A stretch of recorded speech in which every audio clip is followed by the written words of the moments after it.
What's up, gamers? Yeah, I'm a little late again. Be like that sometimes.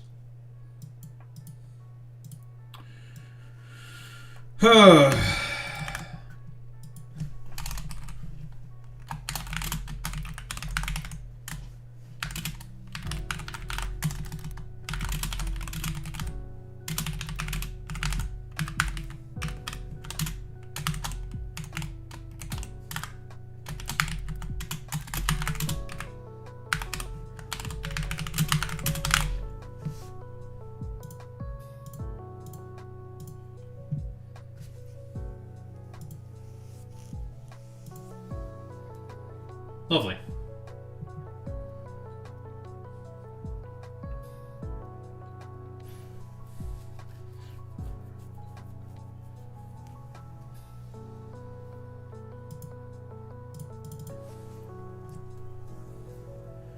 Doop-a-doo.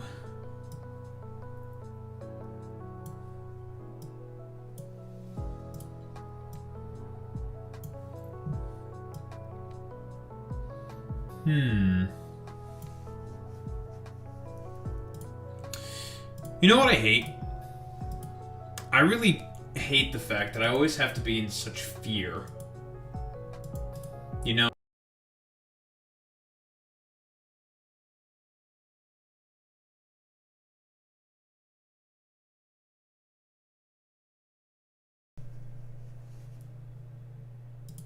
Hate this shit, man. Yeah, I know. You're gonna bitch, moan, and complain because you're fucking dog shit, broken, dumbass, stupid ass, dumbass, cringe ass, goofy head ass, dumb stupid head looking stupid head ass.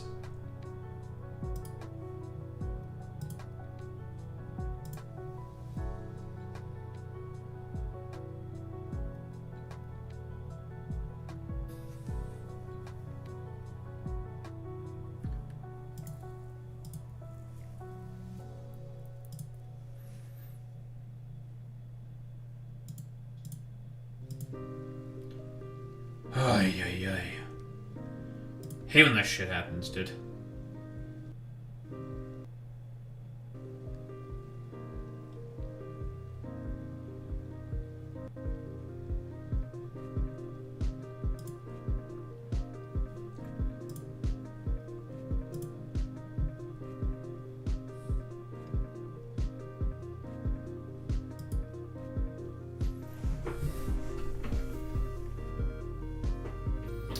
I want to get the trains running on Aquilo first before we dive into the first thing. We're going to be watching an Unlearning Economics video. We're going to be learning. I think learning's important. I keep saying that I should make a list of like video essayists to just if I want to just do some of these yap sessions where I just want to learn about a thing. A lot of good choices. I think Unlearning Economics is good. Maybe earlier philosophy tube stuff, earlier ContraPoint stuff, although her stuff is too long. It's way too long.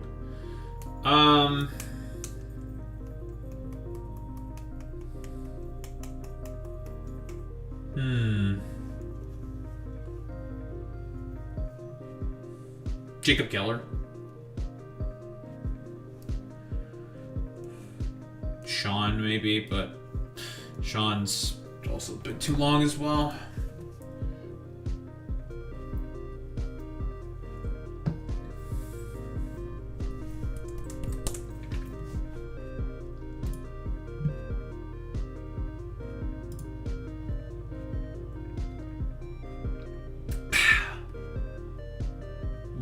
Well, if it isn't a MILF.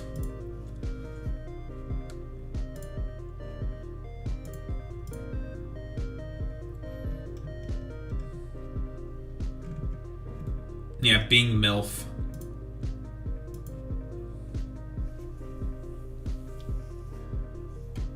You're dying. Oh. Did be like that. You know, I hope that my, older video, because I'm trying to get through my backlog of stuff.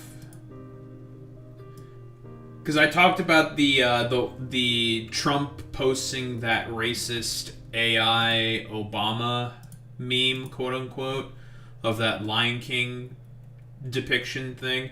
And my take was like, first off, why the fuck, if they wanted to repost that video, why didn't they just repost it in like a better way? Like, what the fuck are they doing? Like, I was mostly just, I think, talking shit about the whole logistics of the situation. Because I think they made themselves look like idiots. That was like the primary contention that I was having.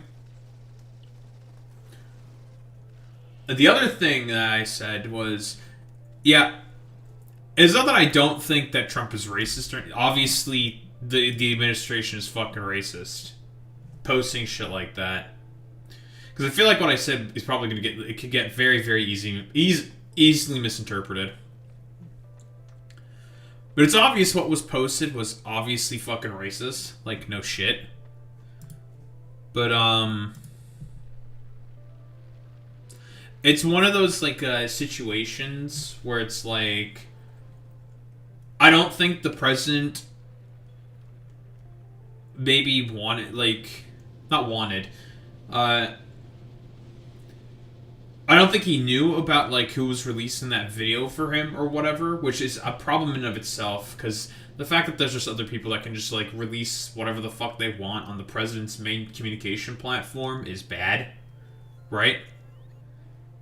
But also, like, the fact that he seemingly just has, like, I don't know, like, no idea.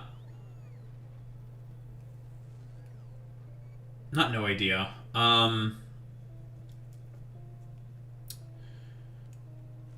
what was the point I was saying?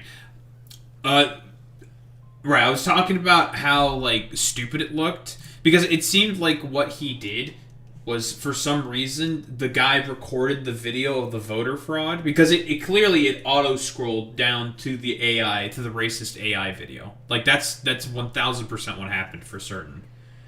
It scrolled down to that shit. And it's just like, huh, okay.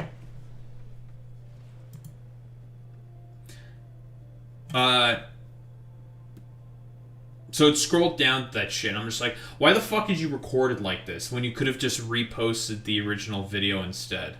Like, this doesn't make any sense to me. Why would you do it like this?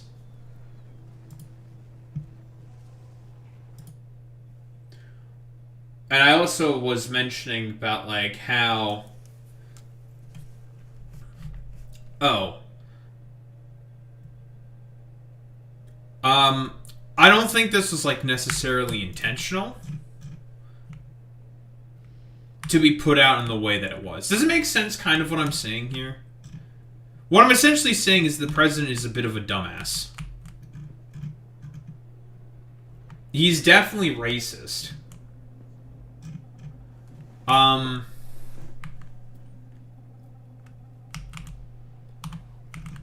I think there should be bigger concerns. Like, why the fuck is someone just allowed to be able to use the president's main communication platform to just, I don't know, post shit on his side? Because, like, I thought, basically, that the AI video, it's just a distraction. Like, who the fuck cares? Like, because it's, like, perfect for, like, the... Okay, this is the other point I was making. And this was, like, the point that Belle, the fifth column, was saying, and I think I pretty much 100% agree with her perspective. There's no point in tutting Trump for the fact that he is racist. Like, him and his supporters are okay and open and happy about the fact that he's racist. Tutting him about that is meaningless. Like, they don't give a shit. Trump supporters like the fact that the president is open with his racism.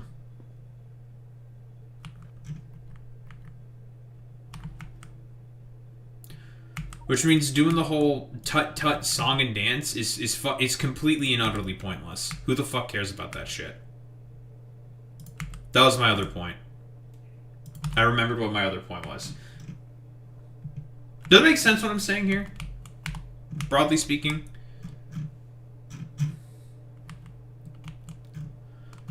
There is no point in tutting the president of the United States for being racist. Him and his supporters like the fact that he's racist.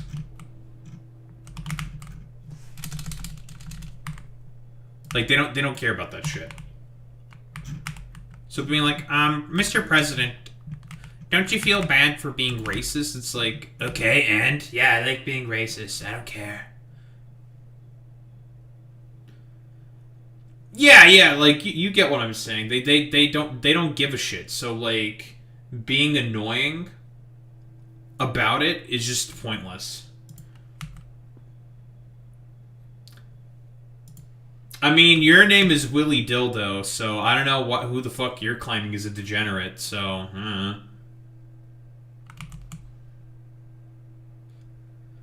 Let me guess, you're an Asmongold fan. Oh, we sure have not had many of those around. Oh boy.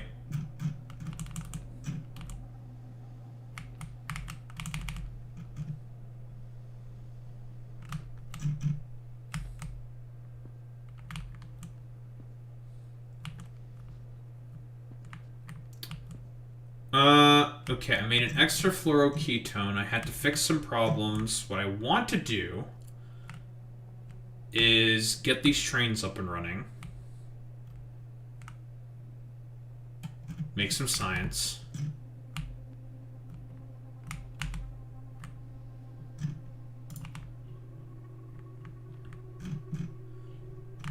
And get the trains up and running.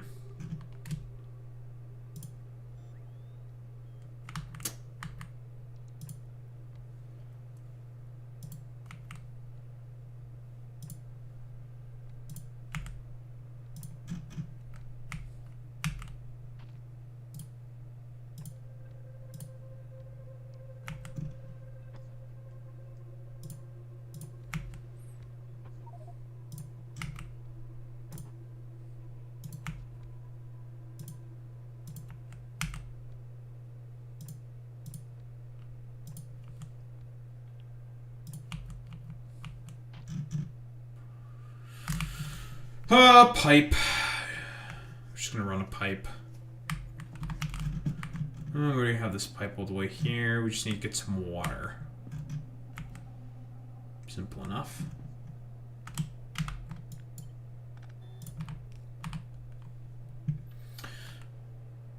I can't believe that someone would go against my King Asmongold, so I'm gonna come in and be very, very stupid.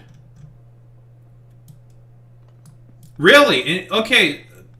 In what way am I a degenerate? Like what do you mean? Do you know an absolute degenerate? Like, do you? I have a feeling that you don't seem a very, very good judge of character. I don't know. It's just like a vibe I'm getting. That you don't seem to be, A, very bright, or B, a good judge of character.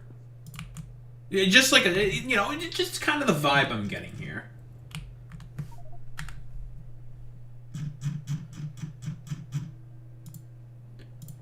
Also, you're the guy who willingly put dildo in his fucking name, so... But I'm the degenerate. Make it make sense.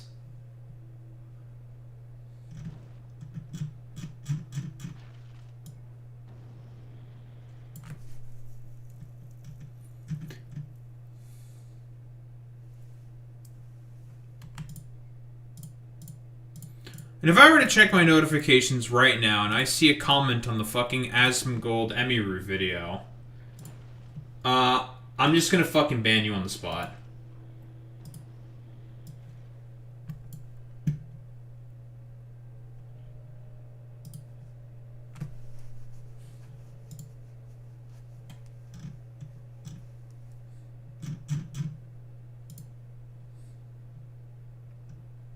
Oh, 9K views. Amazing. But I mean, here's the thing. Okay, I don't want to listen to myself.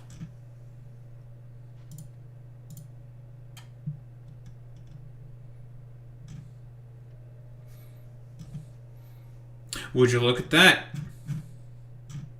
You get to live. For now. YouTube chat is added again, but then again, it's YouTube chat.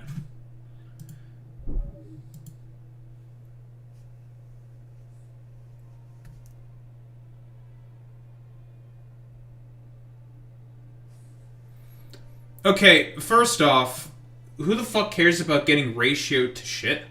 Why does that fucking matter? YouTube's fucking metrics could give less of a flying fuck about being ratioed. It tells you what you know about fucking YouTube. It's all about views and audience retention. And in terms of that, that video did perfectly. Fantastic. I could not ask for an even better result. Like, the mentally fucking ill, loser-ass dipshits that Asmongold calls a fucking fan base. Oh no, they got mad about the fact that I openly shit on and criticized their parasocial fucking king. I don't give a flying fuck about any of that shit. Could care less. If anything, all the people who are getting mad about that are the ones with the really fucking fragile egos. If you think I have a fragile ego, it's like I could honestly give less of a flying fuck about that. And I don't know, you just coming in here and just randomly calling me a degenerate, basically based on nothing, is just nonsense. So then you admit it was rage bait to his fan base? No, I had an overall point that I was trying to articulate in that video. But yeah, very often I will just rage bait people. I will rage bait you dumbasses because it's really, really fucking easy to do that. It's like I open my mouth and you guys are just mad.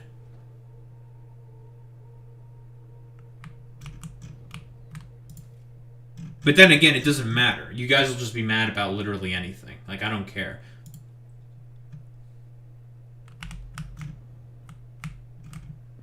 There is no point in treating people like yourself seriously because you are already wildly fucking unserious people. Why should I bother treating any of you seriously? It's pointless.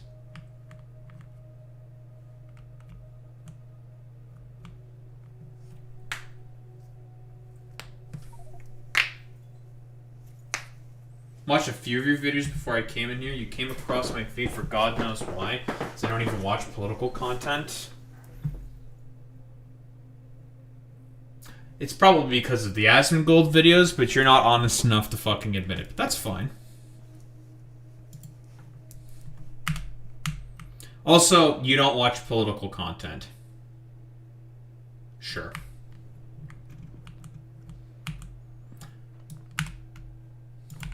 Sure. Mm-hmm. I believe that. I totally believe that. Because most normie people who just come into someone's fucking live chat to just say, like, you look like a degenerate. Nyeh, nyeh, nyeh. That's a very, very normal behavior. Very normal.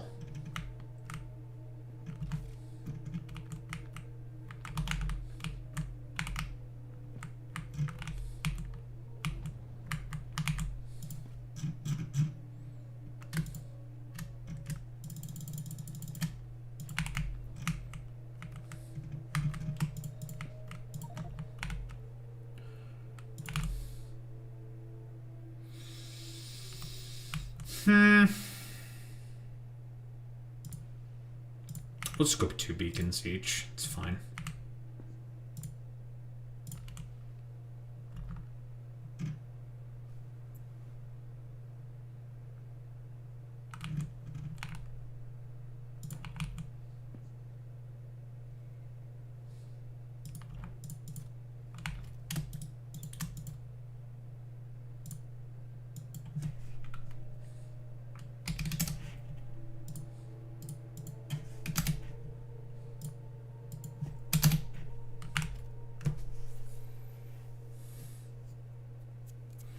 Probably one of the most sincere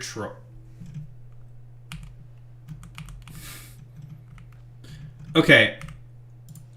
Why the fuck would you say that? You are aware that to be a troll is to inherently be insincere. What, like... Why would you say that? One has to be inherently fucking insincere to be a troll. Like, why would you say that? That doesn't make any fucking sense. I don't know, man. You seem like a bit of a walking paradox. And you're self-admitted to being a fucking troll, You want me to take you seriously.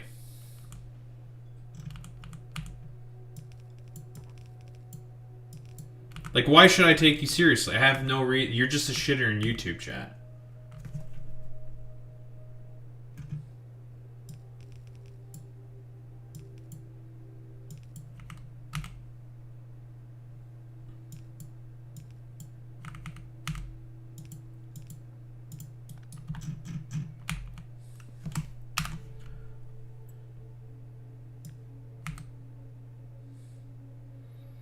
Can't believe that Sacrificial MILF is mad about this. SMH my head.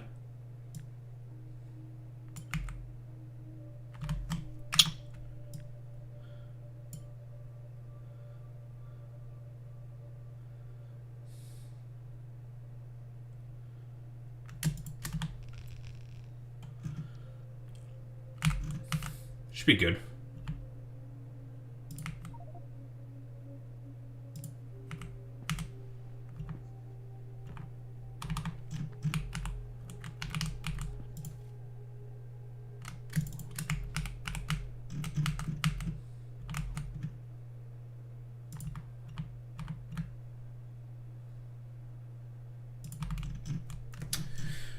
Alright, rockets. Next is then science. And then other associated superconductors. Or quantum process, not superconductors. Quantum processors. And then it's going to be railguns. Railguns. And a few other things. Foundations. And probably a few other things. And then we can leave. Yay me.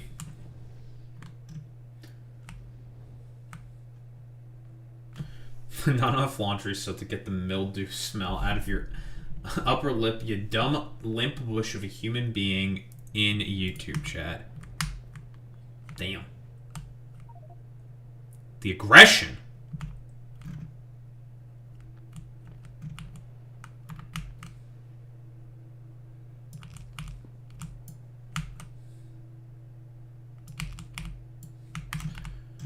Consequences of having the patience of a saint.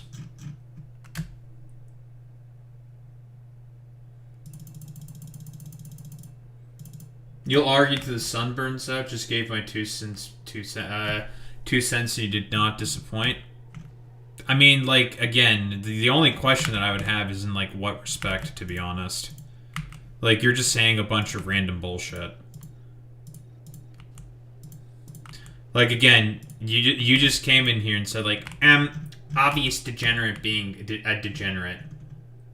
When I'm just like... It's like, I'm the one being aggressive. Okay. I'm the one being aggressive when I'm just like, no, and you seem to be a really poor judgment of character. And you think I'm being aggressive when I say that. I don't know. I think you might not be, like I said before, a very good judge. I don't think you have a very good ability to judge people's emotional state if you think I'm coming off aggressive when I say that.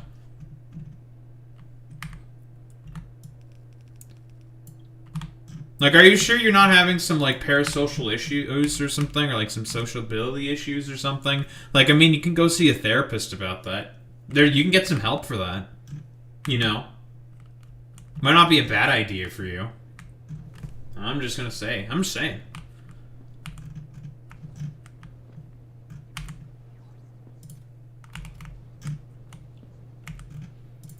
Like, I'm just chilling. In chat. Playing my video game. And you're the one who comes in here and says, like, yeah, I knew you were a degenerate. And it's just like, okay.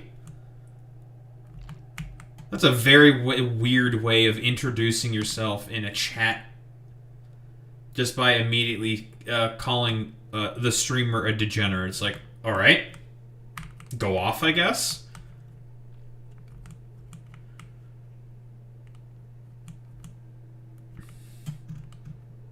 I don't know. I guess I'm a degenerate for saying that, I don't know. I don't even know why. Like, it doesn't make any sense to me. And now you're having a problem with the fact that I'm saying that you seem to be a really poor judge, a judge of character. Okay. I think, if anything, you're just confirming my position. It's like, yeah, you seem to be a really poor judge of character. If you think me, of all people, is a fucking degenerate. Oh, but wait, it's just because I'm on the left, and all leftists are inherently degenerate, right? Like, is that like the thought process that we're going to operate off of, which is just extremely boring. Like, yes, all left-wingers are inherently degenerate because they don't think that, I don't know, trans people should automatically get the wall or some shit. It's boring. It's just boring.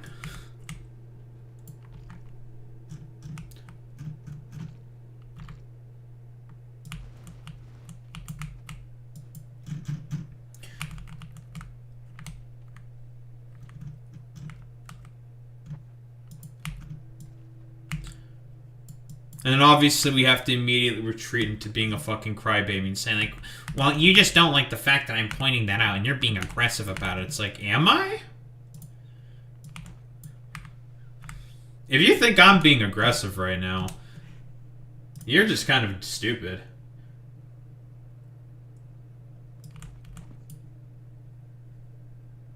Then why are you here still? Then why are you still yapping? If you could care less about politics, then okay, leave. Bye. You can go do literally anything else that's better for your life. And what the fuck's a soft-ass degenerate? Like, what does that even mean? I talk about the things that I enjoy talking about.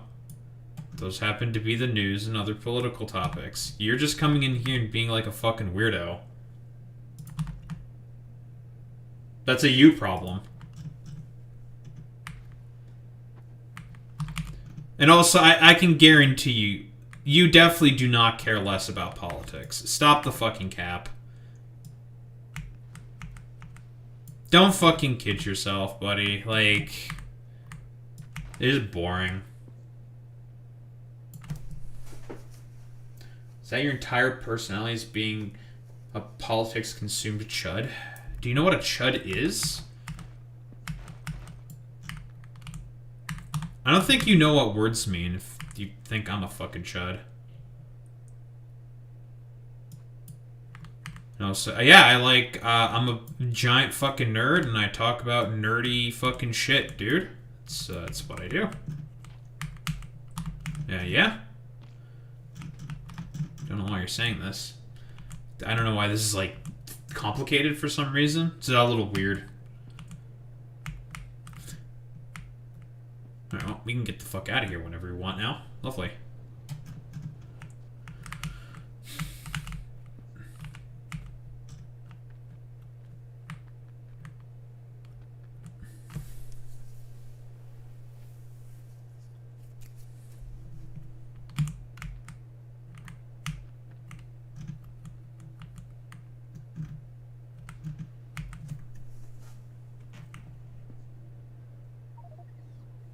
That's probably true.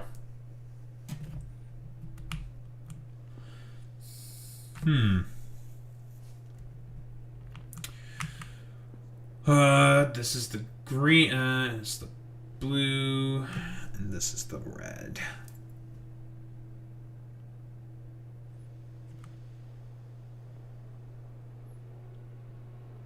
Yeah, that's because I'm just chilling and I'm playing a video game right now.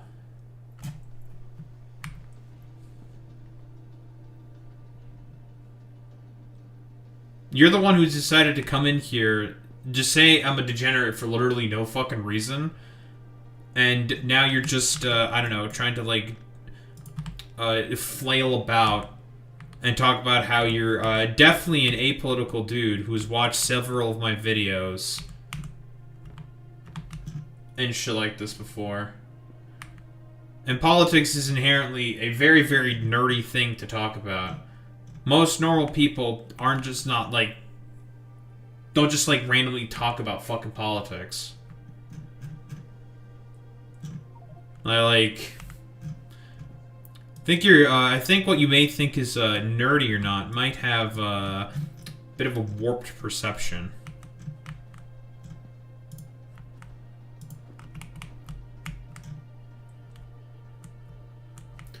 Which just seems like a skill issue on your part there, buddy.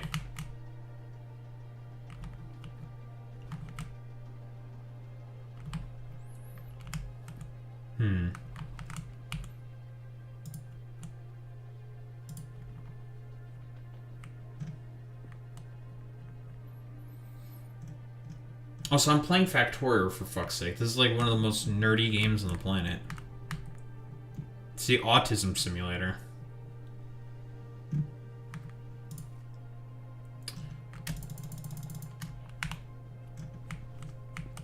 But okay. A big go off, I guess. No, there's no need yet, Boy Meets Mini.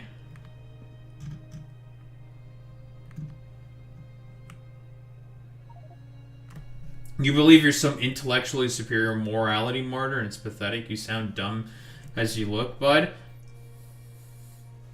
I mean, considering the fact that you just basically came in here, called me a degenerate for literally no reason, are trying to, like, basically flail about in YouTube chat, saying that you definitely watched a couple of my videos. I don't believe you, by the way.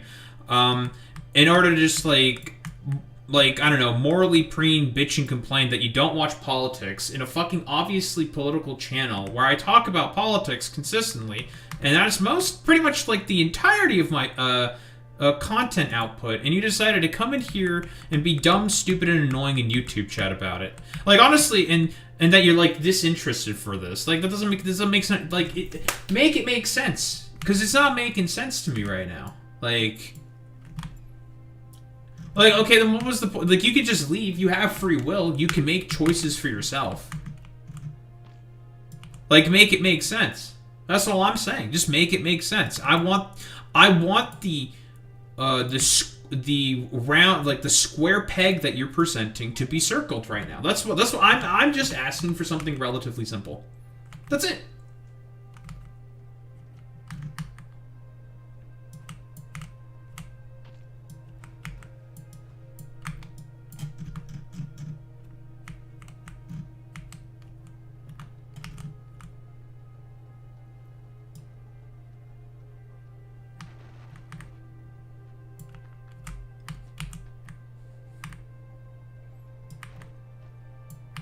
Very cool, Boy Meets Mini. Very cool.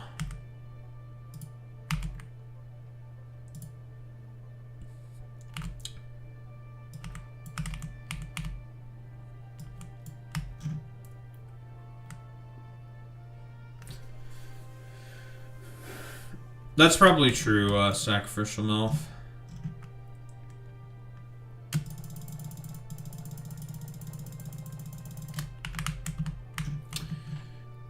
This will give me some preliminary fluorine, and then we just need to go grab some more. We'll make the trains, and then do a bunch of other stuff.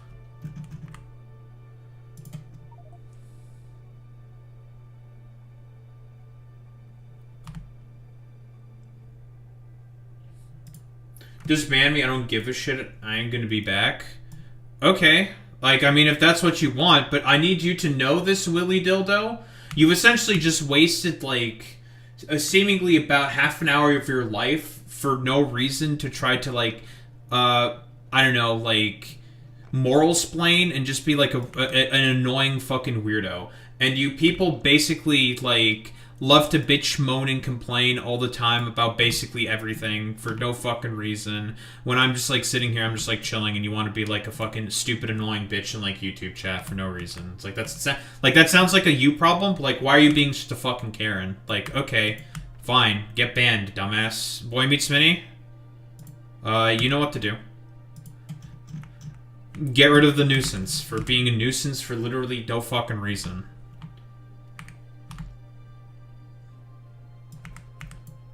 Listen, Willy Dildo, you've added absolutely nothing to not only my night, but also yours.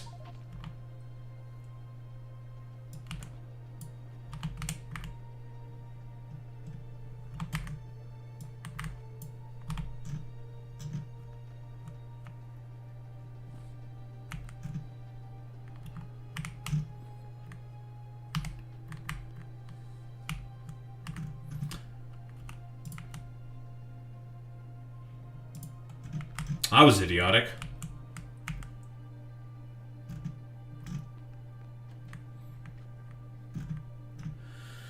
That was extremely idiotic.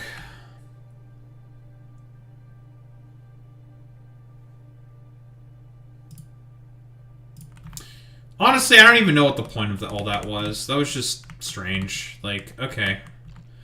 I'm gonna come in here and just be really dumb and annoying. It's like, alright. Sure, man. Alright. And also, apparently me being morally superior means I'm like a chud or something. Like, that doesn't even make any sense. Like, I don't understand. I think the dude may just be a little stupid. I'm a chud now.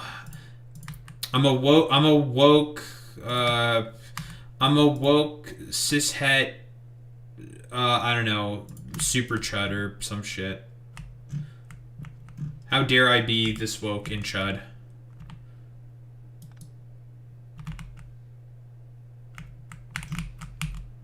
I'm a woke super omega chud. That's true. I am saying a bunch of slurs by saying cishet. That's true.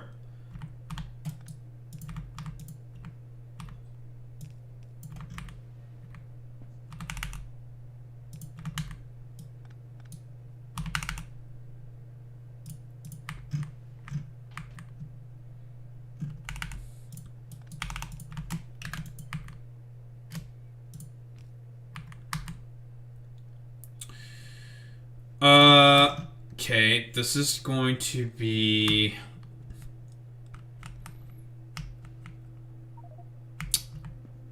for the fluorine.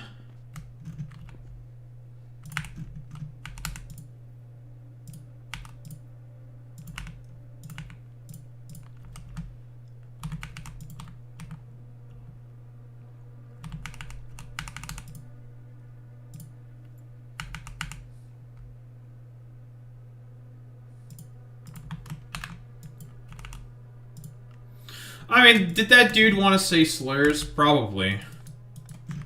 I wouldn't be surprised if that was the case, but... eh. I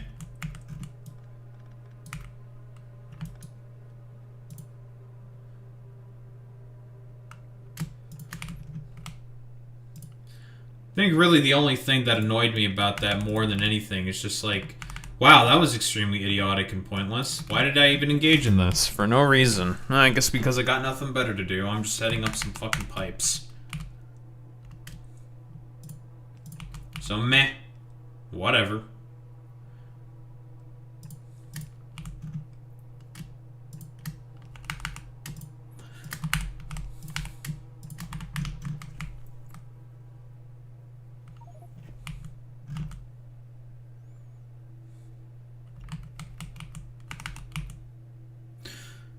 Like, shut the fuck up. I'm playing my factory game. I'm setting up some pipes. I'm just chilling. Well, honestly, those are the types of people that I think annoy me the most. Is, like, the people who are just annoyingly fucking obtuse for no reason. It's like, okay, just, like... it's like, wrap it up, Domi. Just get to the fucking point. Like, Jesus Christ. Why are we being so obtuse here for literally no reason? Yeah, we've been here for a while. We've been on Aquilo for a little bit. But yeah, we're on Aquilo. Would you believe it if I said that we're almost done with Aquilo? Yeah, there's not a lot to this place. It's pretty short. Once you have the rocket fuel going, and the rest of the planet pretty much plays itself. It's just make lithium, make ice platforms, make fluoroketone, leave. I guess import stuff, that's about it. Leave.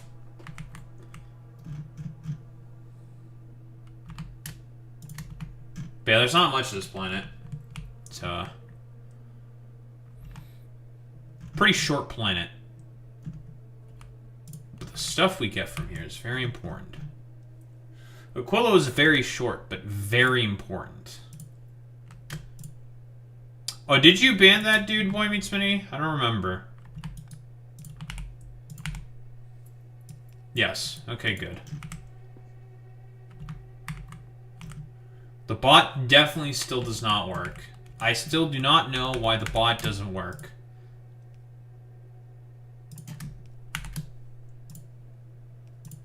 I really have no fucking idea what the... I've reset it. I've done a bunch of other troubleshooting on it.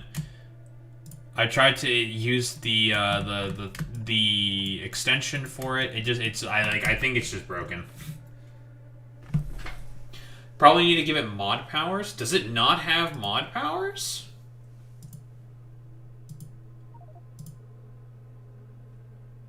Is that the problem with it? It doesn't show up in chat as a viewer. I mean, you might be right there, Boy Meets Mini. How am I going to do that, then?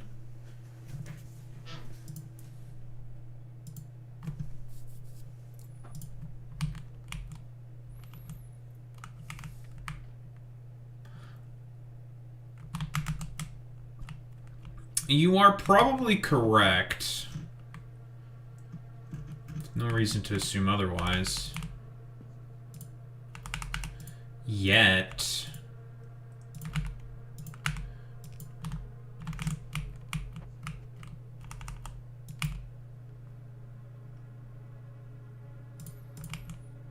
Meanwhile, Sacrificial MILF is just desperately trying to play as many sounds as possible to make the bot work. It's like, it's not, that works. It's broken, Sacrificial MILF.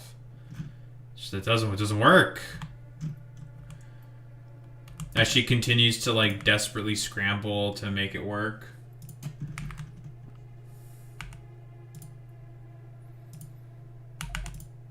Yeah, I can't believe Sacrificial MILF is trying to DDoS Blurp. That's fucked up. The fuck, Sacrificial MILF? It's kind of messed up. I'm oh so sad.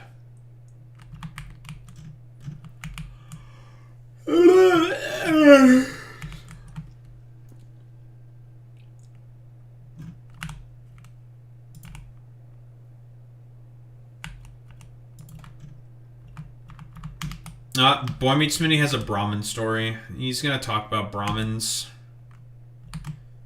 Can't believe that Boy Meets Mini would be Castus like this. SMH my head.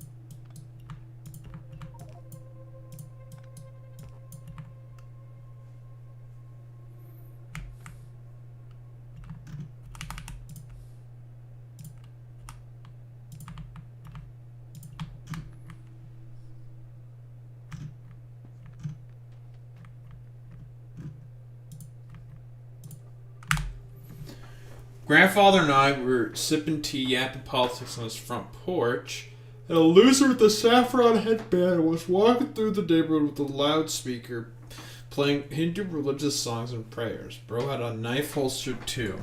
Oh. Okay. That does seem very annoying. It's like, alright, dude.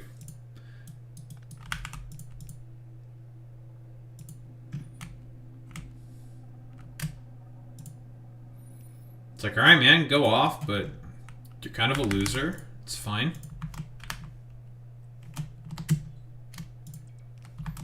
Bit preach, I guess. Kind of weird, but okay.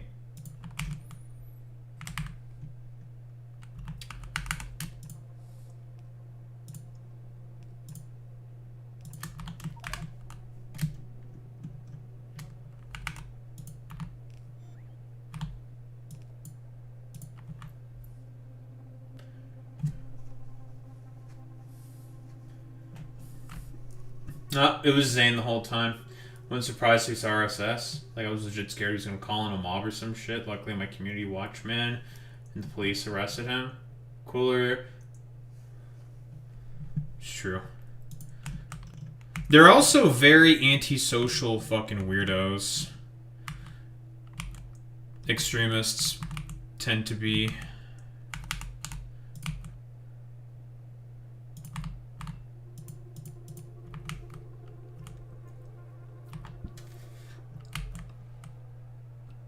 And also because they do tend to be, like, generally just unpleasant people to be around. Doho, aren't you an extremist? Aren't you just, like, telling on yourself there a little bit? I mean, if you think what I believe in is extremist, then I have a bridge to sell you. It's a pretty popular majority position amongst a lot of people, so... Alright. If you think I'm a fucking extremist, I think you may want to re-examine your priorities. A commission piece. Amazing. What was it for? I bet it was from Iron Mouse. She wanted some Warframe artwork.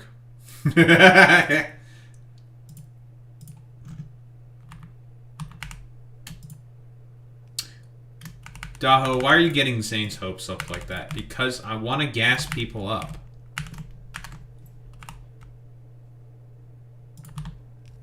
I mean, a bunch of them have been hooked onto War. Like, they all did some, like, sponsorship for Warframe thing, and they all got fucking hooked on it. So I was like, huh, this game's actually really fun. It's like, huh. I guess. To make... It was actually for a stream to make a PNG tuber for a channel point reward. Oh, that's nice. Cool. Like, it's a channel point reward, and it's supposed to turn them into a PNG YouTuber or something, a PNG tuber or something. That's cool. Nice. Hell yeah.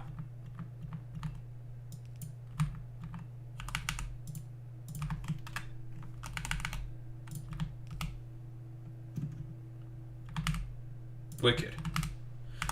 You love to see it, folks. It's fantastic. It's great, folks.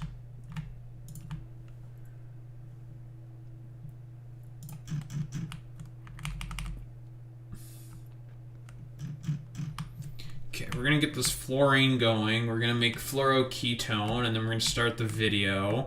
And then I'm gonna work on all my train stations. Look at these lovely train stations that I made with these brand new armored trains that store a lot of fluid. 200k units of fluid. That's a lot of fluid. 6 pumps, 1 pump per output. It is.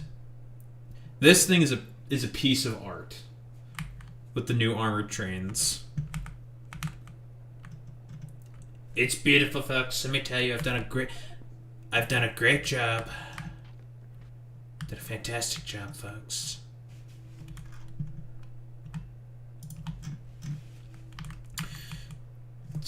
Big, beautiful, so many pumps. They look great. I love to pump. What? Yeah, I love to pump. I'm a big pumper. I'm a big dumper. What? Who said that? I'm a big pumper, I'm a big dumper, and I have a big dumper.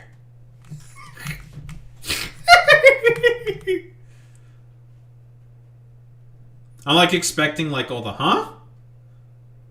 Streamer, what are you saying? Streamer, why are you saying this?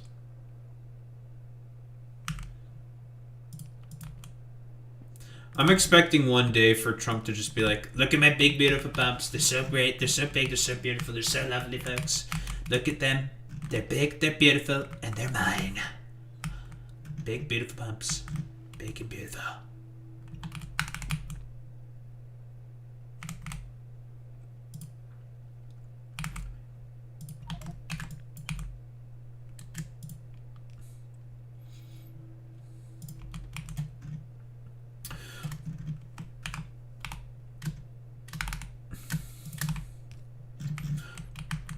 Oh, also, I've been showing more and more people the, like, deranged weirdos we keep getting for, like, commenters and stuff.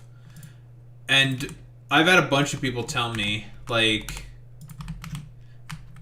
they're like Daho.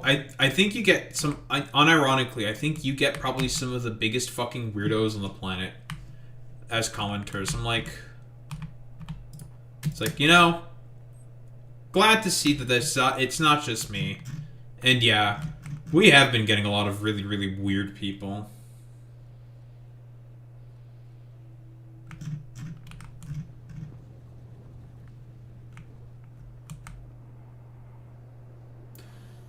Well, just like that, we now have hot and cold fluoroketone. Man, we had some major weirdos in the Warframe community with this last Warframe that they made. She was a thicker woman and people lost it. Like in a good way or a bad way. Listen, people like thick women. This is a fact. People are down with the thickness. In a bad way. Unfortunate.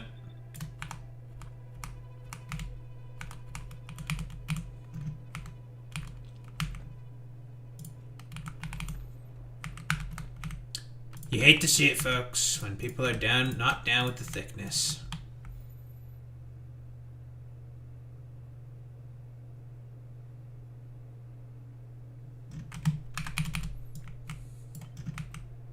Well, that's interesting because the Chuds have,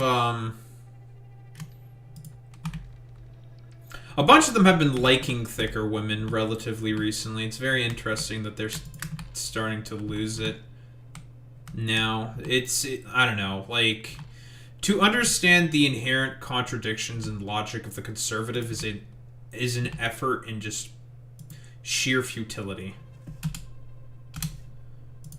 There is no point. Everything that they think and believe is inherently fucking contradictory.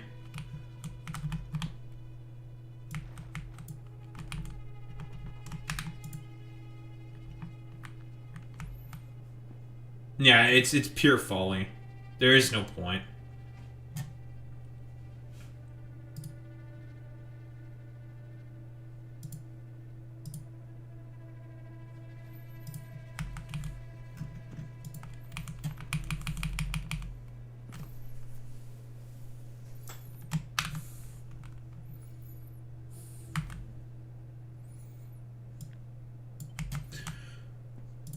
Nah, it's like part of it is performativity, part of it is just like sheer nonsense. Like it's just silly, it's stupid, and these people are just getting like mad over basically nothing. Like it's just one of those situations where it's like the more you think about like what these people constantly get fucking mad at, it's just like, ugh, there's just like, who cares? It doesn't matter.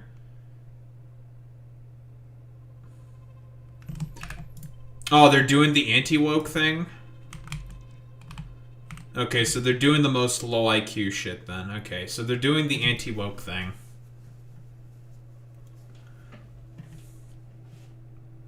Because that's the anti-woke talking point. That she's not, like... No, she doesn't have giant honking bazoingas and doesn't have a tiny fucking waist. Grrr.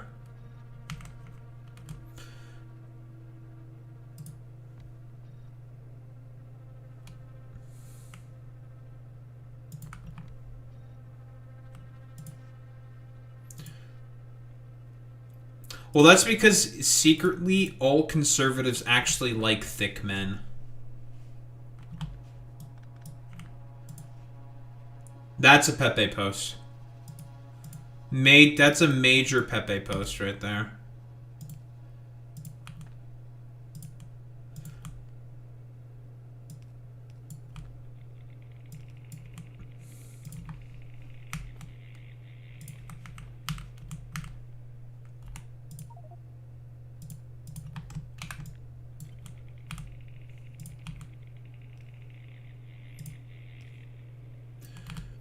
Yeah, the game is too woke, it's too homosexual, too gay,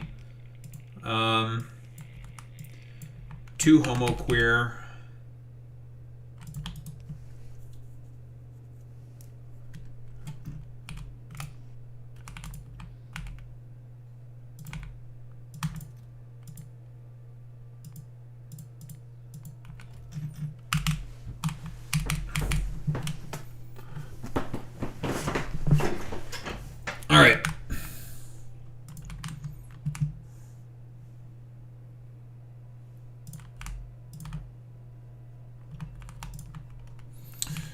We need these, so then, because this makes,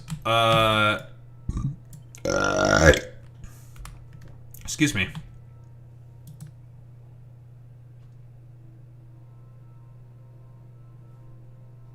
That's kind of woke, Zane.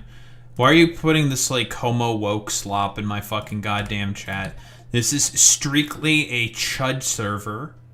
We're being humble little chudlies. We're being gay and chud. You will not be posting woke slop in my goddamn Vigi game. Whoa, whoa, whoa. Men? Hot men. Now we're doing globo homo? Yeah, okay, dude.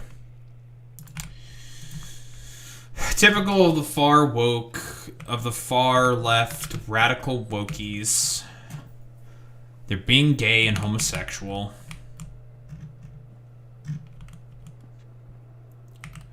Who said that you were allowed to kiss your fucking homies?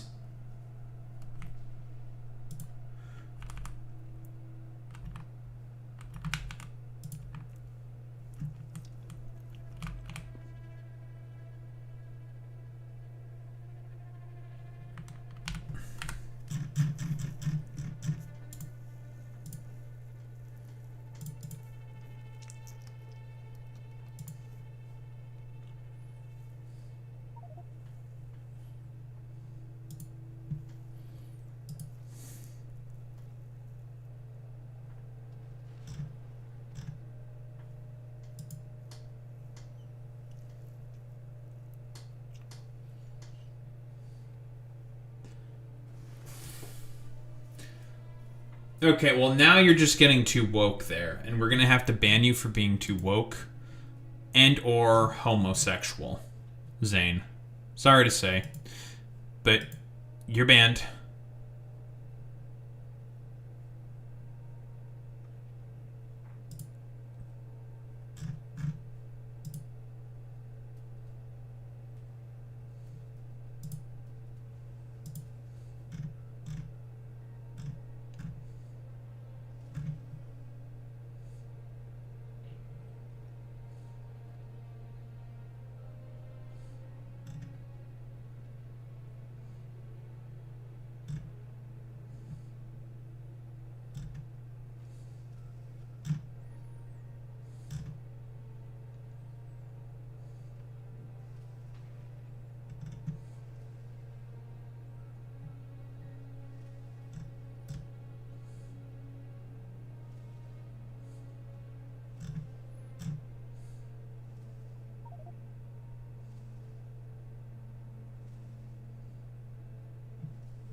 So love it when Pride Month comes around, they give you the Pride color palette. It's free.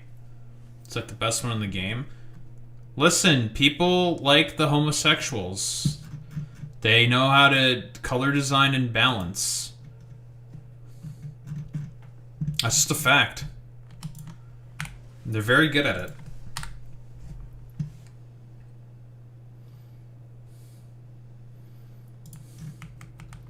They're very, very good at being at color design and stuff.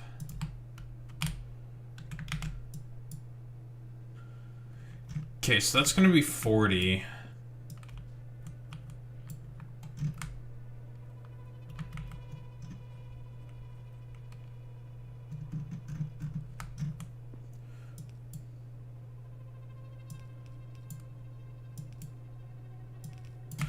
Now, Boy Meets Smitty, would you believe me if I said that we are almost done with Aquilo? Well, it's worth mentioning again.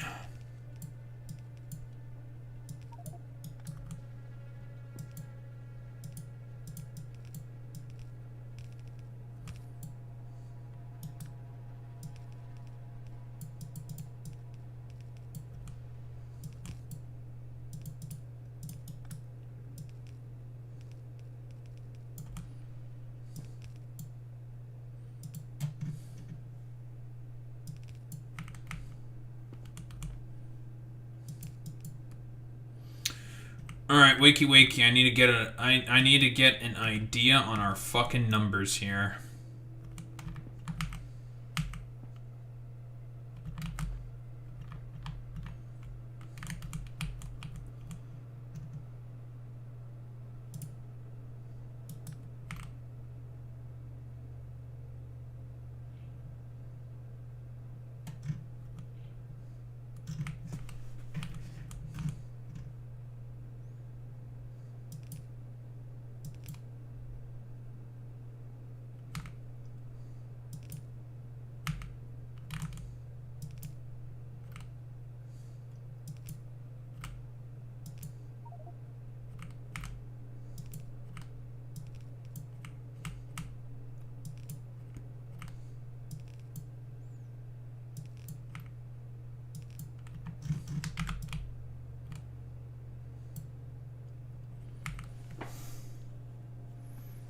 This only makes about 4 per second.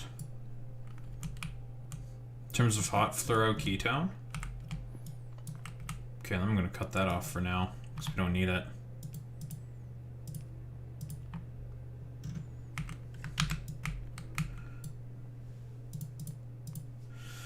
Only 168 science per minute. I mean, Aquilo is... Well... The materials to produce the science pack are very cheap. It's just, I believe it's probably because of crafting times. If anything, this is probably where it would be best for me to do double beacon setup.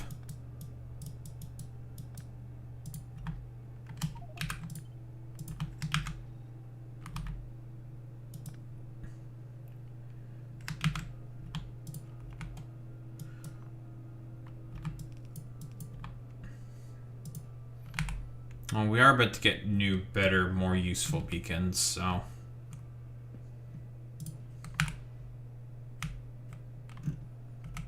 think I'd rather wait for that, I think.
That works.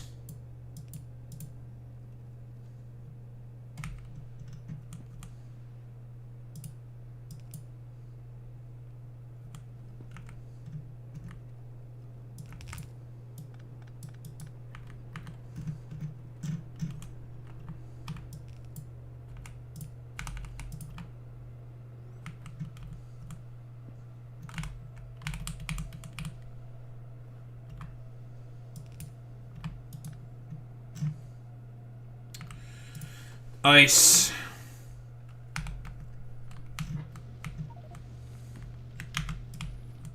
There's the ice, there's the lithium.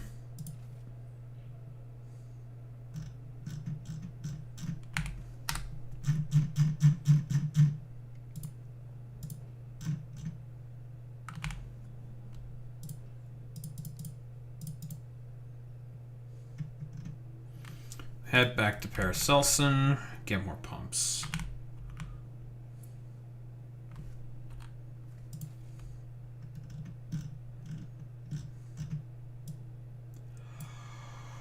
Oh, we should also drop off the zinc solder, because we need that probably now. That's all the goodies we need.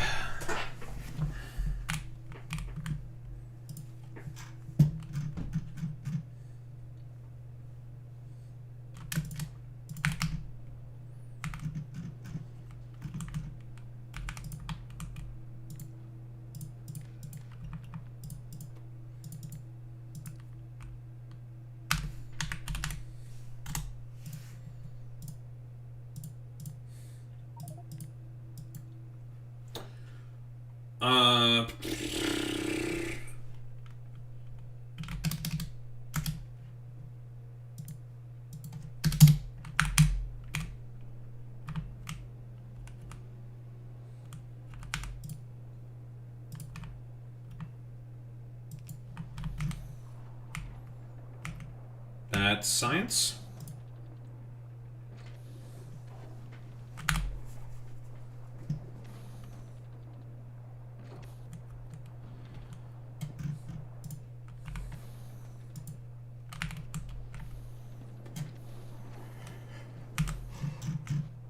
That's science. Yay me.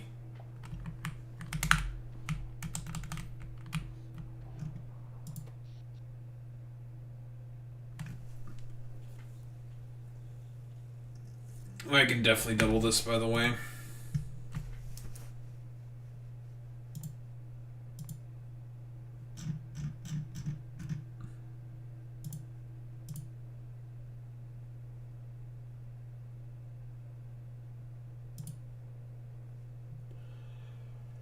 Oh, first time in a while we can actually use our Moshine data cells. Finally.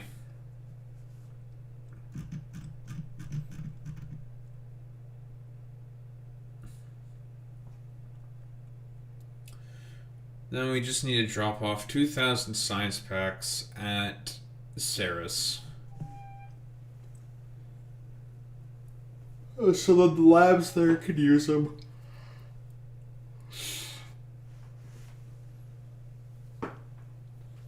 And we'll have access to radiative towers. Of which I want to make immediate use of. Specifically here.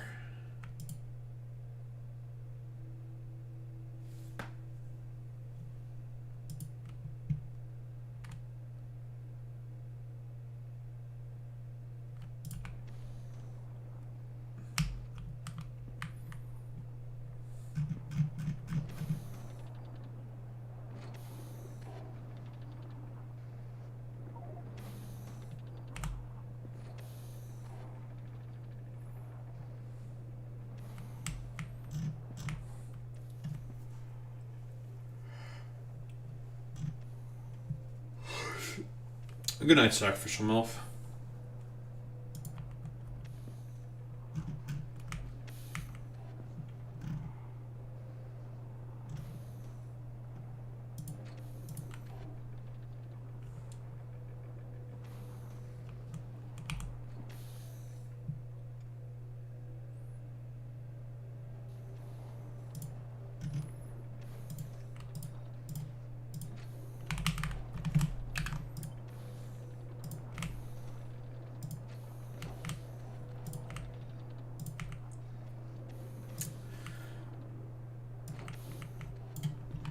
Let's do this instead in terms of output. And that's much better.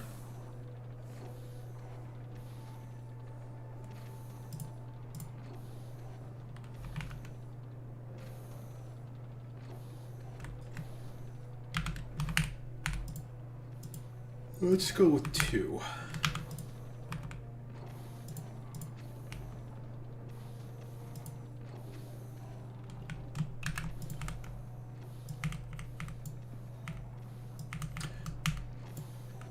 One thing that Aquilo teaches you, it is that mixing your modules is very good.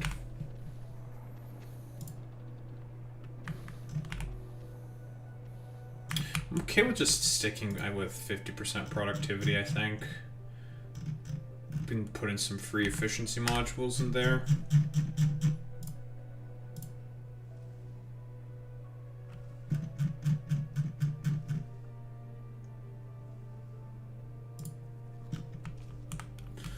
Well, labs at novice.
Yeah, I'm happy with this. Well, what's left is at the train stations.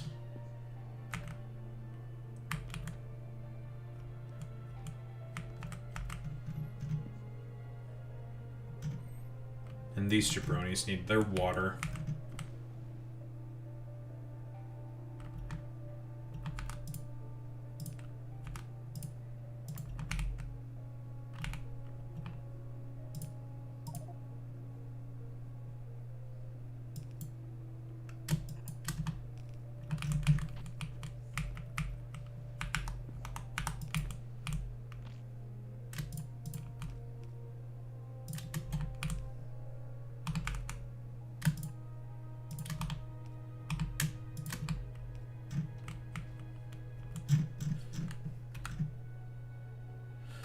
Lovely. Alright, there's our fluorine. We need to probably barrel up a bunch of cold fluoroketones so we can ship it around, because that'll definitely be necessary at some point in time. When? Don't know.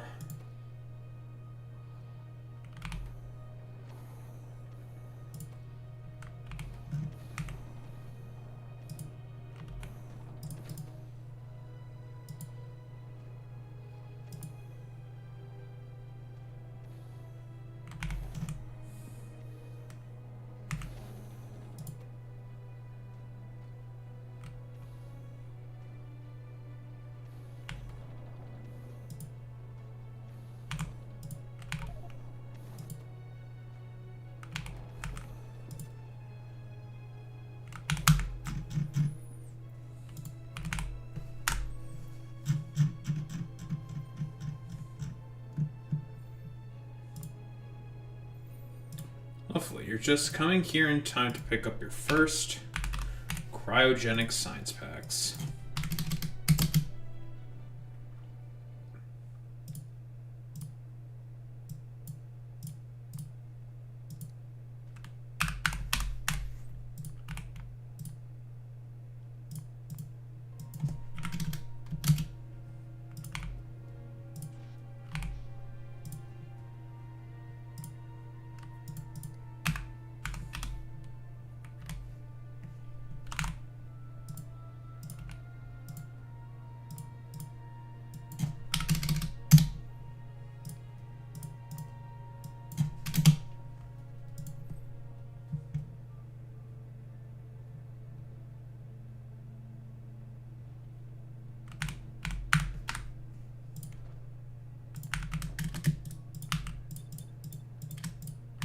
forgot to click the important button.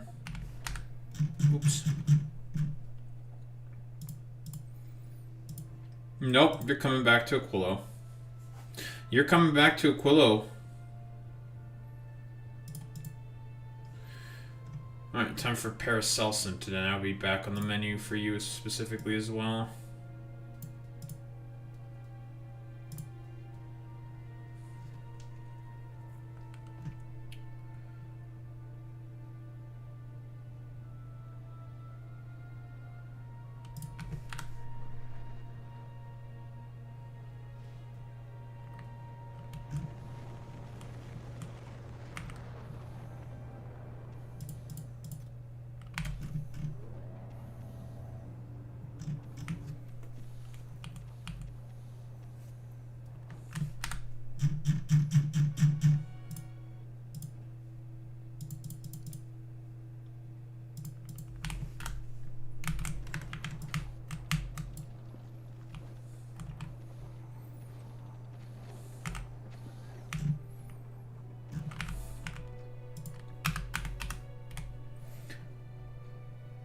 What's the crafting time for this? Yeah, 20 seconds. It's a long time. I could just double this up. I could definitely sustain double the production of Aquilo Science.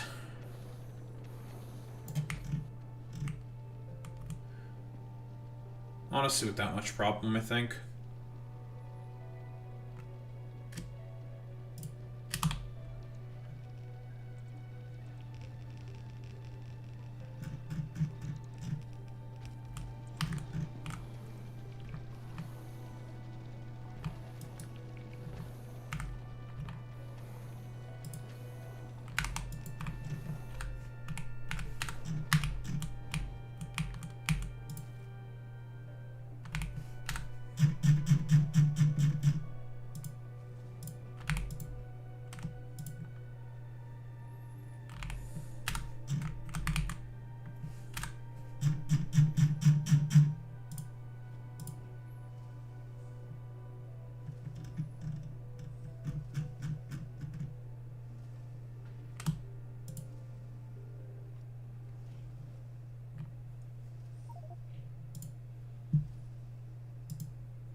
Missed one.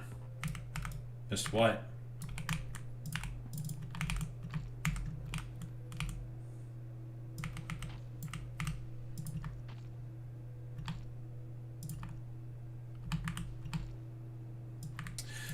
Oh no, I missed something. Not like this, folks. Mr. Chudlington.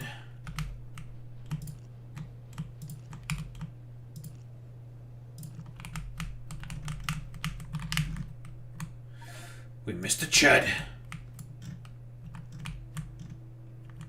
It's over for me.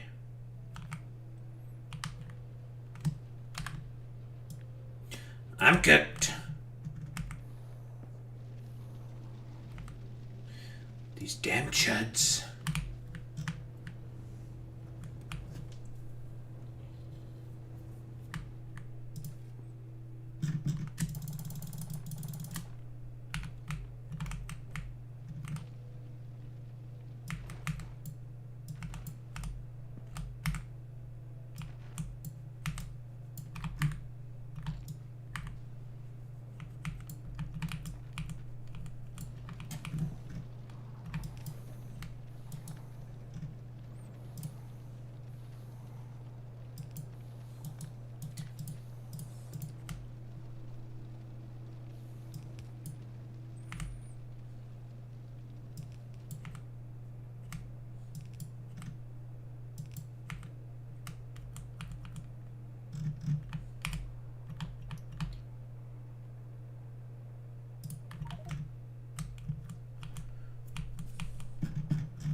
$600 per second. Or per minute. That's good. I am happy with that result.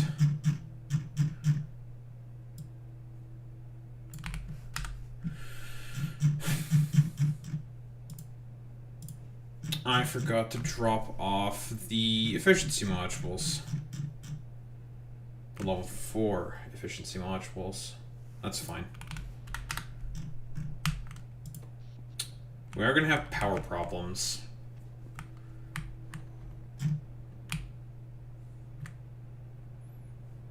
But we are about to get a significant improvement in terms of power infrastructure through the fusion reactor. Biggest reason we're here. We also need electric coils, eh?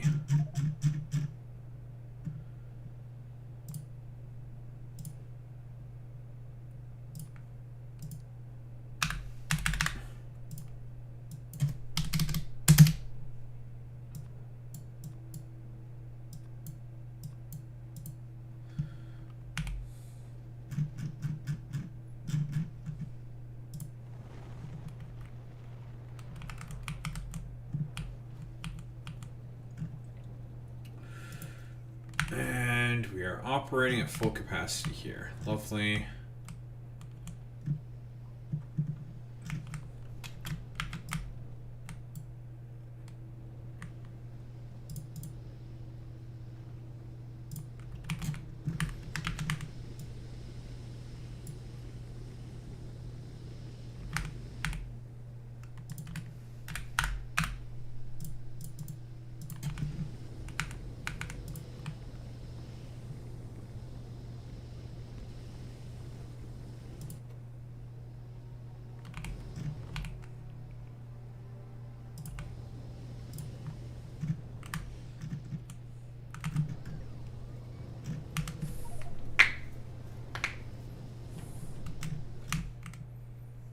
Okay. Lovely.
Alright.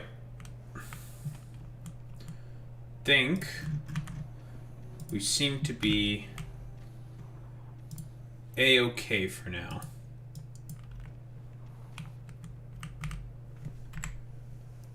Lovely. I'm gonna grab some water real quick because I need it to. I have to put in salt in here to get minerals and shit. Let it melt. Blah blah blah blah blah. We're gonna start with the unlearning economics video first. Get through that. Build a train. Blah blah blah blah blah. Do all that good shit. I'm now going to go grab some water.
We're so back. Ugh.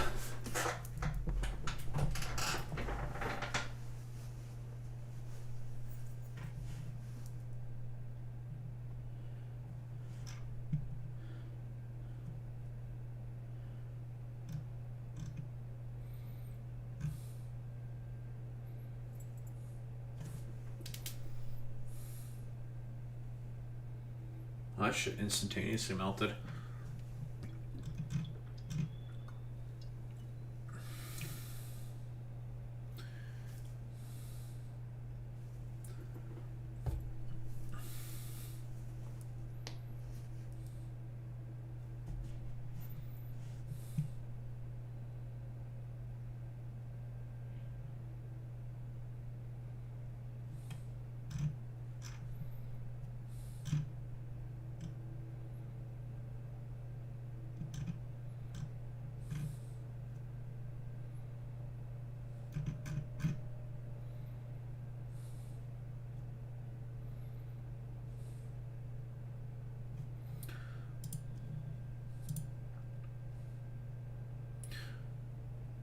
I need to do like a complete fucking purging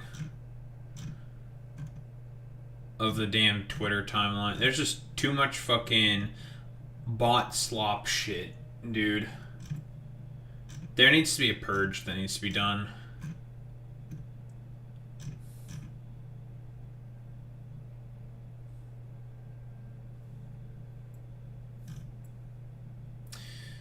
Yeah, we gotta get rid of a lot of shit here.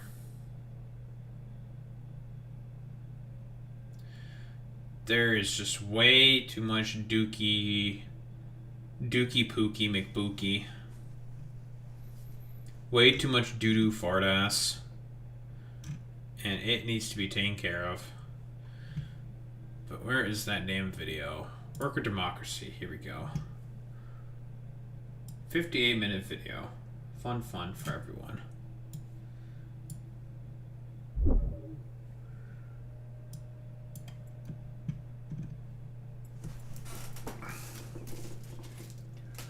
Gonna be working on the train stations in the meantime.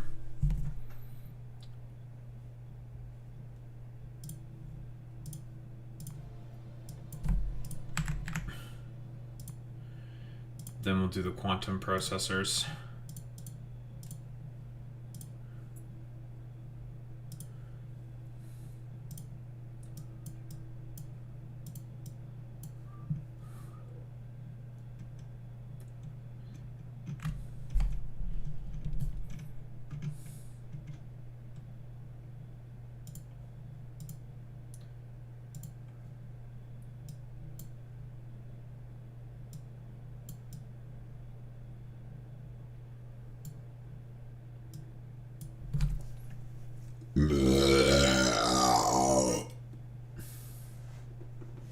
Oof. That's Chinese food right there.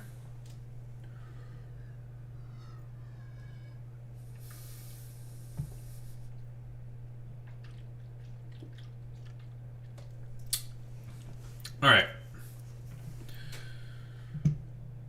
Worker democracy, alright.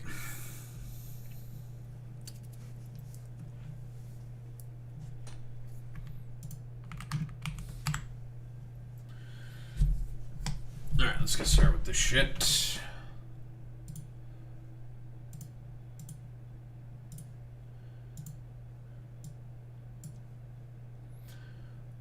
So, worker... That's not what I wanted. There we go. To move you over here. Move you here.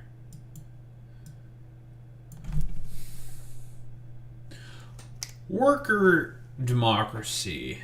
It's a concept that I've talked about before, generally speaking, but it's essentially the idea to give workers the ability to have more say within their workplace. But a preamble. We've watched, I believe, one of Unlearning Economics' videos before. I like Unlearning Economics. Goes over rather, I would say, complex topics. In terms of economics, I would say quite well.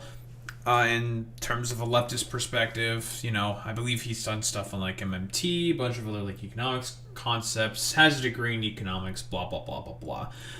Basically, like the idea that economics is a quote unquote right-leaning sort of field is, I would mostly say, just like a psychological operation. I'll be honest, because the powers that be want to make sure that it's mostly people who are on the right, who are in the structures of power in terms of economics, in order to tell them to give them their little pats on the head to say that they're doing a very good job in terms of capital investment.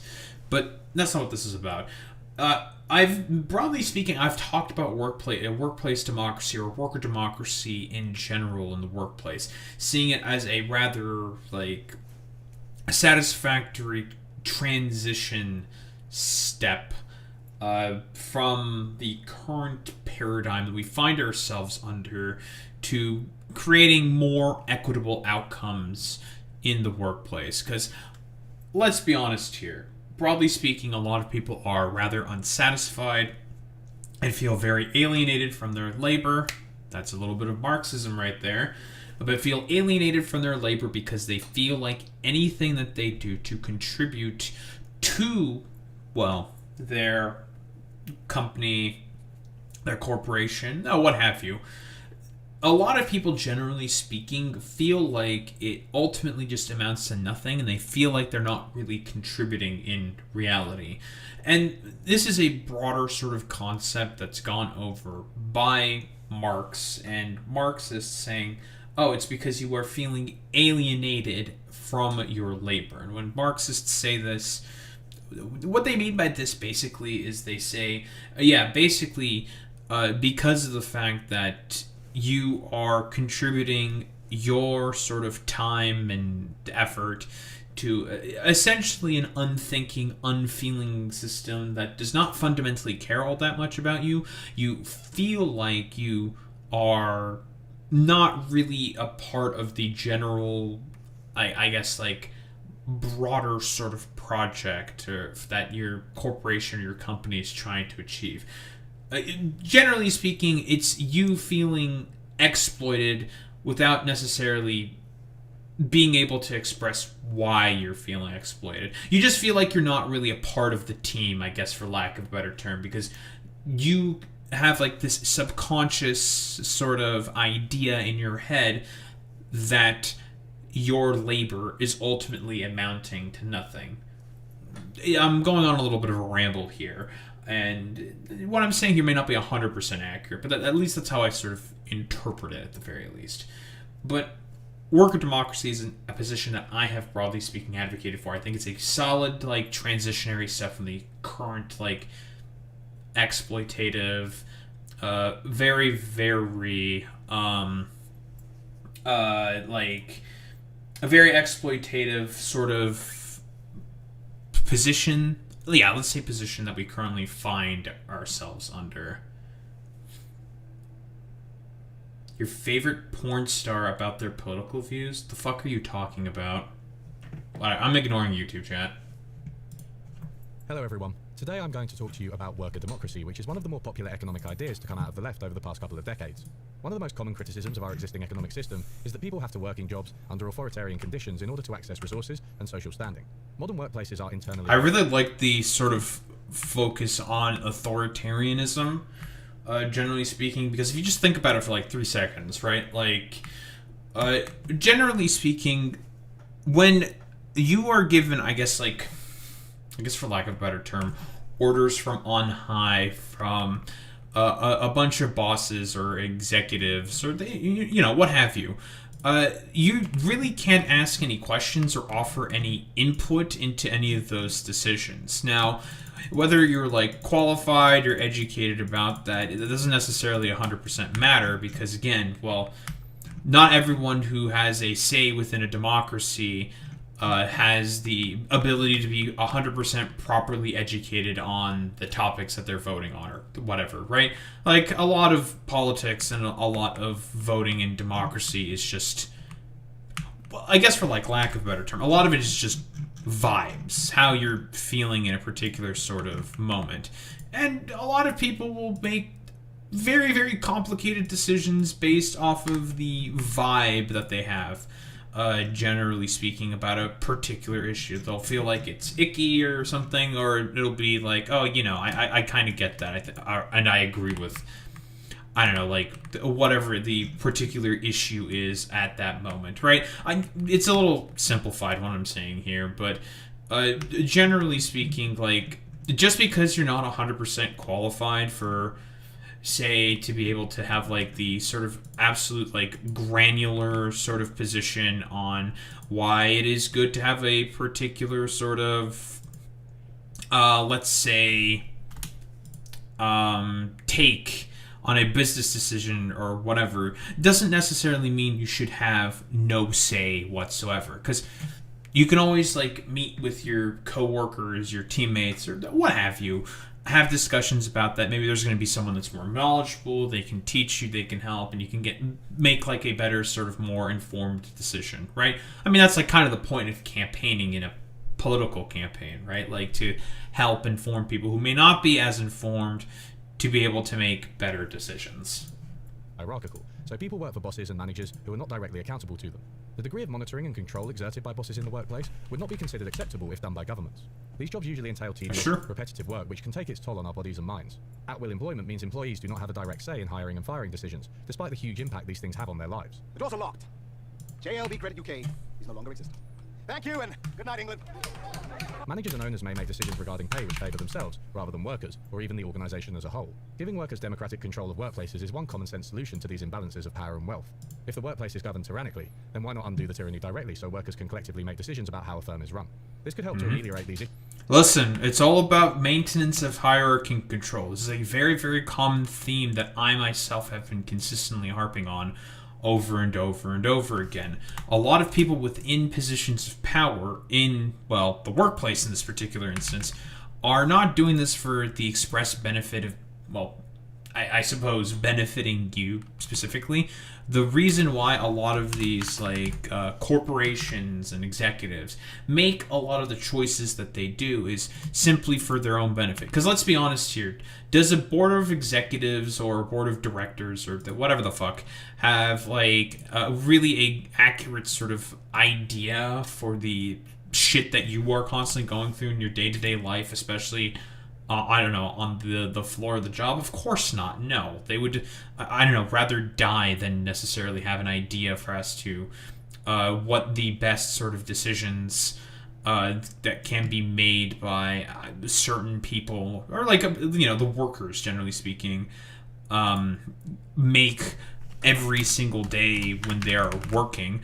And I mean, let's be honest here. Workers are the main people who make the products. They are the ones who, if they did not exist, well, the company would not be able to function normally as a company, right? Everything would basically come to a grinding halt. So I would say it's rather important for them to have the input, let's say, to be able to have more ability to make decisions.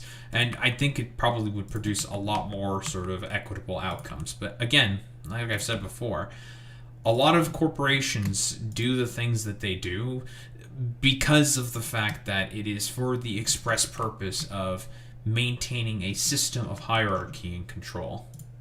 Issues by making bosses elected and accountable to the workers. Presumably, if workers have more of a say in how things are done, they will tend not to choose workplace policies which endanger their health, happiness, or livelihoods. Sure. One answer to why not worker democracy is that while it's a nice idea, it just doesn't work out in practice. And that's what we're going to explore in this video. Can worker-owned firms run as well as conventional firms? Do they actually produce benefits for workers and for society? I'm going to make a bet. I think Unlearning Economics is more than likely going to talk about Mondragon, if I were to take a guess. Listen, okay, there's a reason why Mondragon gets consistently mentioned in these discussions. It's because it is a large corporation operating in the north of Spain that is, well, it is prosperous. It is a successful fucking business. I mean, and it so far is an effective model. No reason not to sort of mimic it, right? Are there examples of policies and approaches which can expand the practice effectively? We'll investigate these questions systematically, looking at the ideas and theories behind worker democracy, what it really looks like in practice, and the evidence on its benefits and drawbacks. I've had enough of critiquing people, to be honest, so let's get some positive leftist ideas going. This video is also going to feature some great animations from Grim Freeberg, who kindly agreed to help. Hopefully they'll aid in explaining a tricky topic and make the videos more visually interesting than usual. We'll start with a little bit more on what exactly worker democracy means. At its core, worker democracy is a simple idea. Our dominant model of capitalism sees firms separating ownership, control, and workers. Investors who have put money into a firm own it, so they are able to decide who runs it and is therefore in charge of the workers. There are variations of this basic rule. In some cases, the majority owner will still be the founding entrepreneur or their family, and they may also run the firm. But often, there will be several layers of hierarchy between the owners and the workers. Instead of hiring a manager directly, investors elect a board who, in turn, hire the manager. In one way or another, worker democracy collapses these distinctions between ownership, control, and workers. Workers own the firm and have some say in how it's run, directly making decisions, electing bosses, or some combination of the two. The idea dates back at... And here's the thing, by the way. This is unironically something that would make a lot of this, I would say, much more efficient, right? Like, think about it this way, right? Like, a big problem with, like, healthcare within the U.S., right? I think this is a perfect example. Big problem with healthcare within the U.S. is the fact that there are a bunch of rapacious middleman mafia who basically want to get in your way between yourself and your doctor in order to collect a paycheck from the middle. Exact same sort of concept here, right? Like, everyone fucking hates their health insurance.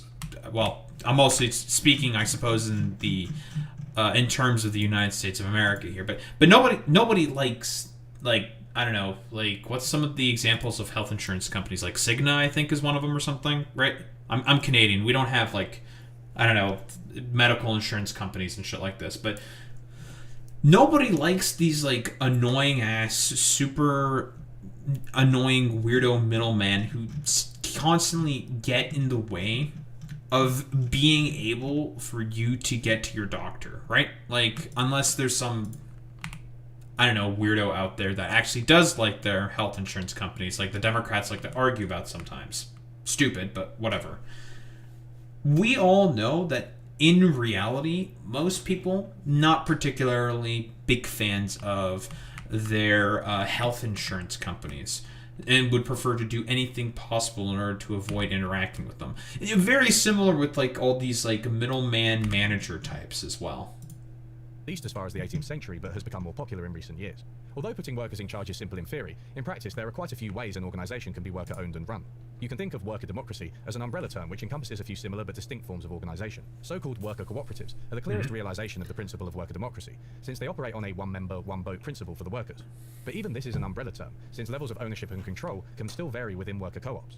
Some are 100% worker-owned, while others have majority worker representation, but still have traditional shareholders. This is a very good point, by the way, because when you talk about workplace democracy, right, most people will just have this, like, idea in their head where they'll just, like, in a thought-terminating cliche, they'll just turn their brains off, be like, you mean, like, a company janitor is going to be able to have as much say as, like, say, a chief economics officer? And it's just like, no, that's not exactly how that works. It's really fucking goddamn stupid. No, like, but why the fuck would you say that? I mean, it depends on how the company decides to delineate the sort of vote share and power. Sometimes it can be 1-to-1. Sometimes it's, like, in another way. And even if it were 1-to-1 or something, would that necessarily be that big of a deal? Would that necessarily be bad? Like, they also work. They need to be able to have benefits and have the company be successful in order to be able to get paid and put food on their table as well. Like, it's one of those things where I find that sort of, like, argument to be particularly off in my personal opinion, because it's just like, wouldn't you want, like, every person who's participating in a company in order to be successful at their position, even if it's just, like, a fucking janitor or something, to be able to get paid for their fucking labor, relatively speaking? Like, it's one of those things that I always found to be, like, very, very sort of off-putting and strange. As we'll see, worker co-ops also vary in the rights their members have over the profits and decisions of the company, with different countries settling on different rules. Distinct from worker co-ops, there are also businesses where workers own shares and therefore part of the company. Giving workers shares and allowing them to participate in the running of the organization can become another form of worker democracy. However, in some cases, share ownership does not entail decision-making power, and shares may even be out of reach of the workers, which is just ownership rather than democracy. Finally, workers in large corporations are sometimes allowed to elect representatives to the board. This may entail less direct input from workers, but still grants them a say in the running of the organization through elections, so we'll count it as a form of worker democracy too. Because of these distinctions, it's too simplistic. That technically speaking works, right? Because a lot of board of directors, generally speaking, have ultimate says in terms of directions of the companies. So I guess, like, you know, technically speaking, yeah, sure. Like, I mean, if I were to have, like, I guess the most preferential option, in my personal opinion, I don't think that there should be, like, boards of directors. I'm going to be honest, right? I mean, like, management and, like, CEOs or whatever, I mean, that just depends on the company. That can be, like, delineated and, like, debated or whatever. Not even to talk about this in, like, a socialist sense. I mean, obviously, if socialism were to make itself manifest, none of these sort of distinctions would be necessary whatsoever. Like, you would just get rid of all of these sort of relationships. And it's one of those things where it's just like, yeah, well, you know, it's an interesting thing to sort of, like, think about and talk about. And because, well, when it comes to, I guess for lack of a better term, like, worker democracy, a lot of people are going to be asking about, like, the sort of minutia about, like, okay, well, you know, this sounds great and all, but how are you going to do it, right? What's the mechanics of all this? How's it going to work? And it's just like, well, here's how. It depends on the company. There is no one-stop solution. It depends purely on what the company or the corporation or whatever needs at that moment. And that's just something that's going to be ultimately determined between, you know, the current powers that be, board of directors, the executives, the management team, the workers, and that all, just generally speaking, is going to be voted on. It's going to be deliberated about. And I mean, broadly speaking, I think that just produces just more equitable outcomes, because everyone gets to have a say in the sort of inner workings of what a company, well, is basically going to do. Just to say worker democracy works or doesn't work. There are different forms and they produce different outcomes depending on the context. It's a complicated topic, but in this video we'll spend plenty of time teasing out these distinctions. I'm going to look at a variety of studies which touch on all types of worker democracy that we've mentioned. But first, let's take a look at the general picture. A preliminary assessment of the literature illustrates a number of benefits of worker democracy when compared to conventional capitalist enterprises. Less inequality within firms, workers are less likely to leave voluntarily, workers are less likely to leave involuntarily, workers put in more effort, workers report increased trust levels, lower rates of business failure or higher rates of survival, similar levels of productivity to capitalist firms, similar levels of investment to capitalist firms. You may have noticed that I haven't claimed firms with worker democracy pay more on average than conventional firms. That's because the evidence on this is inconsistent, with some studies finding they do pay more, others finding they don't pay more, and others still finding pay is equal between them. We'll return to why this is later. All in all, the evidence sounds pretty great, but as you might have suspected from the length of this video, which I promised would be short, we aren't going to stop here.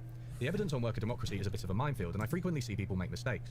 To take one example, people often assume that all organizations known as cooperatives are worker cooperatives, but cooperative is actually another umbrella term.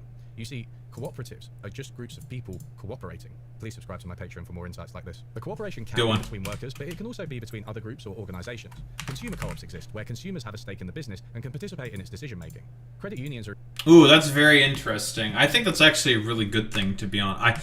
Listen, cooperation, it's a good thing, okay? It should be a sort of a virtue, I guess, for lack of a better term, that people should strive for, I suppose. Generally speaking, it's like a good thing. Like, you know, people being able to participate and, generally speaking, have a sort of say in what they have the ability to be like, oh, okay, well, this is how this firm works, this is how it'll function, this is how X, Y, and Z is going to work, yada, yada, yada, right? It's one of those things where, you know,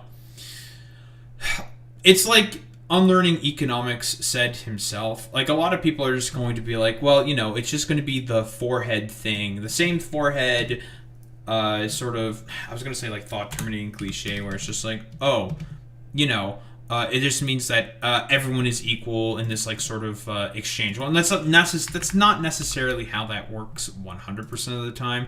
Again, like, and this is, like, a problem, broadly speaking, with a lot of the people who try to, like, take apart these ideas, I guess, for lack of a better term. It's a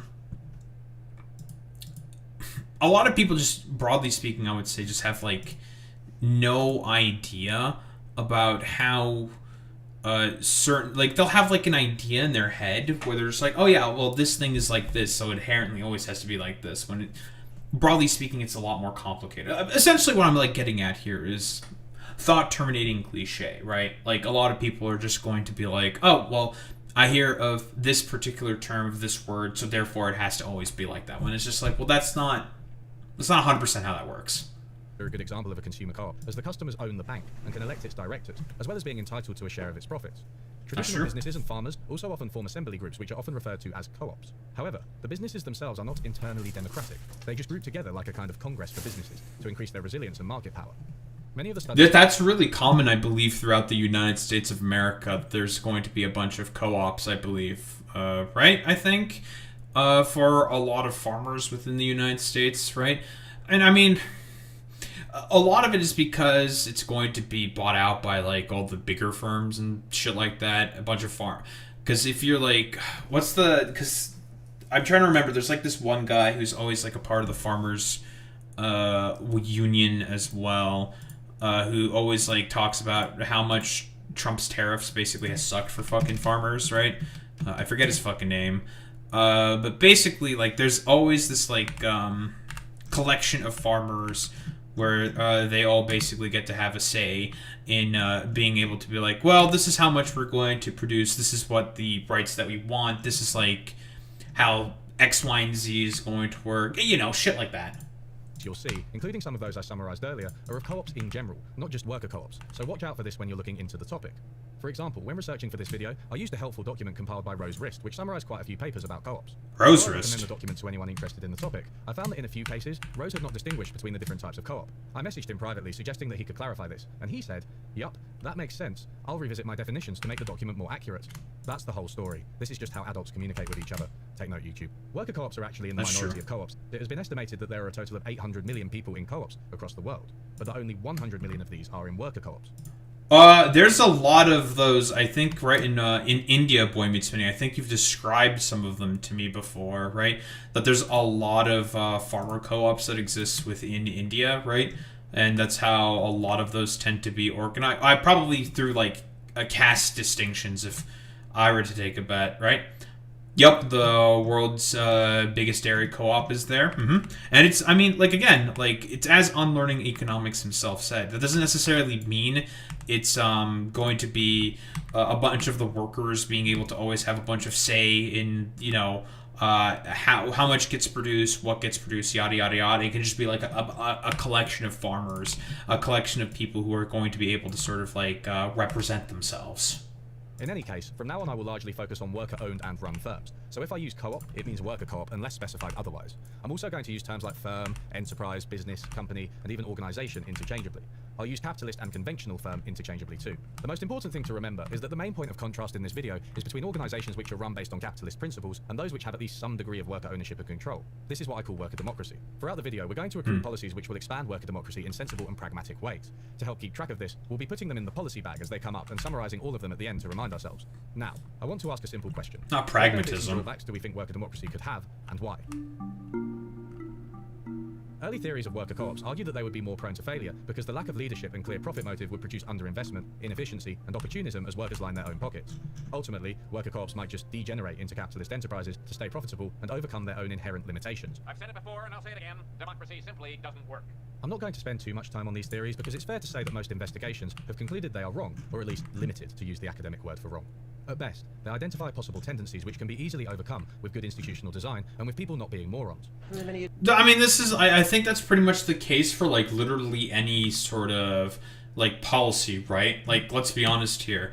The argument there, if I were to sort of take a guess, is like, well, it's the same shit when people try to epically debunk communism, right? Like, well, communism wouldn't work because people are sort of inherently greedy. It's just like, okay, what if they're just not inherently greedy? Like, how do you know about that exactly? Like, how does it... How can you operate under the assumption that someone's always just going to be like, Yeah, dude. Humans are only just self-interested creatures. Period. End of story. And that's like literally it. It's just like, well, sometimes not everyone's just going to be self-interested. If people have a broadly speaking like understanding that they are working for a general collective good, and this is the sort of like distinction that I will use all the time.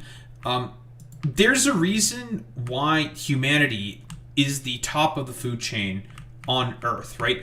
We are essentially the apex predator, whether you like it or not. I guess if like the conservative or whatever this hypothetical individual that I'm arguing against is saying, like, the way that humans were able to get to the top of the food chain is by being able to cooperate with one another. And also opposable thumbs, but, that's an evolutionary thing, of course. But we have the ability to be able to socialize with one another and form complex sort of thoughts and structures. That's how, in essence, humanity was able to make it to the, well, top of the food chain. By basically doing things that any sort of, like, animal within the animal kingdom could only, dream about. Right, being able to form very complicated like systems and structures to be able to sort of like, I guess, cooperate with one another. Like, I mean, there's like basic forms of this within the animal kingdom, like wolf packs and whatnot. That's like a very, very, very simplistic way, right? But that's like mostly done as like a survival mechanism, not in I suppose like a more like societal, like social sense or something. I guess I'm trying to think in the sort of accurate way. Yeah, I guess like for lack of a better term, maybe not like accurate way, for like lack of a better term. A lot of this sort of like structures that generally speaking exist, and why humanity is as successful as it is purely just because of the fact that, well, we're just able to talk with one another. We are able to formulate complex thoughts and complex systems, and we can use complex tools, things that animals, just simply speaking, cannot do.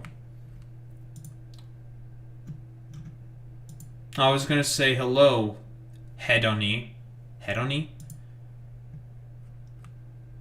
No, why'd you time them out? They just gave flowers. Okay, whatever. Years ago, when you used to go, look, there's a great big deep hole. Want to step in it? No, I'll just walk around it. How'd you manage to learn to do that? Well, my parents taught me not to be a moron. That's true. I just kind of carried it on from there. In fact, I would argue the only reason anyone would take these theories literally was that their brain had been poisoned by a mainstream economics education. One example is the so-called free rider problem, where workers do not put as much effort into a collectively owned enterprise because the output is shared with their colleagues, so they would only get a small proportion of the fruits of their individual labor. According to the logic of the free rider problem, rational and self-interested workers will always have an incentive to put less effort in and leech from the efforts of others. The business will unravel as people realize that they will gain the most from shirking their duties. The economist Amartya Sen once called the people depicted in these models rational fools. In the case of the free rider hypothesis, these rational fools act based on such a narrow conception of self-interest that they don't take into account the obviously damaging long-term consequences of their behavior, both to the firm and ultimately to themselves.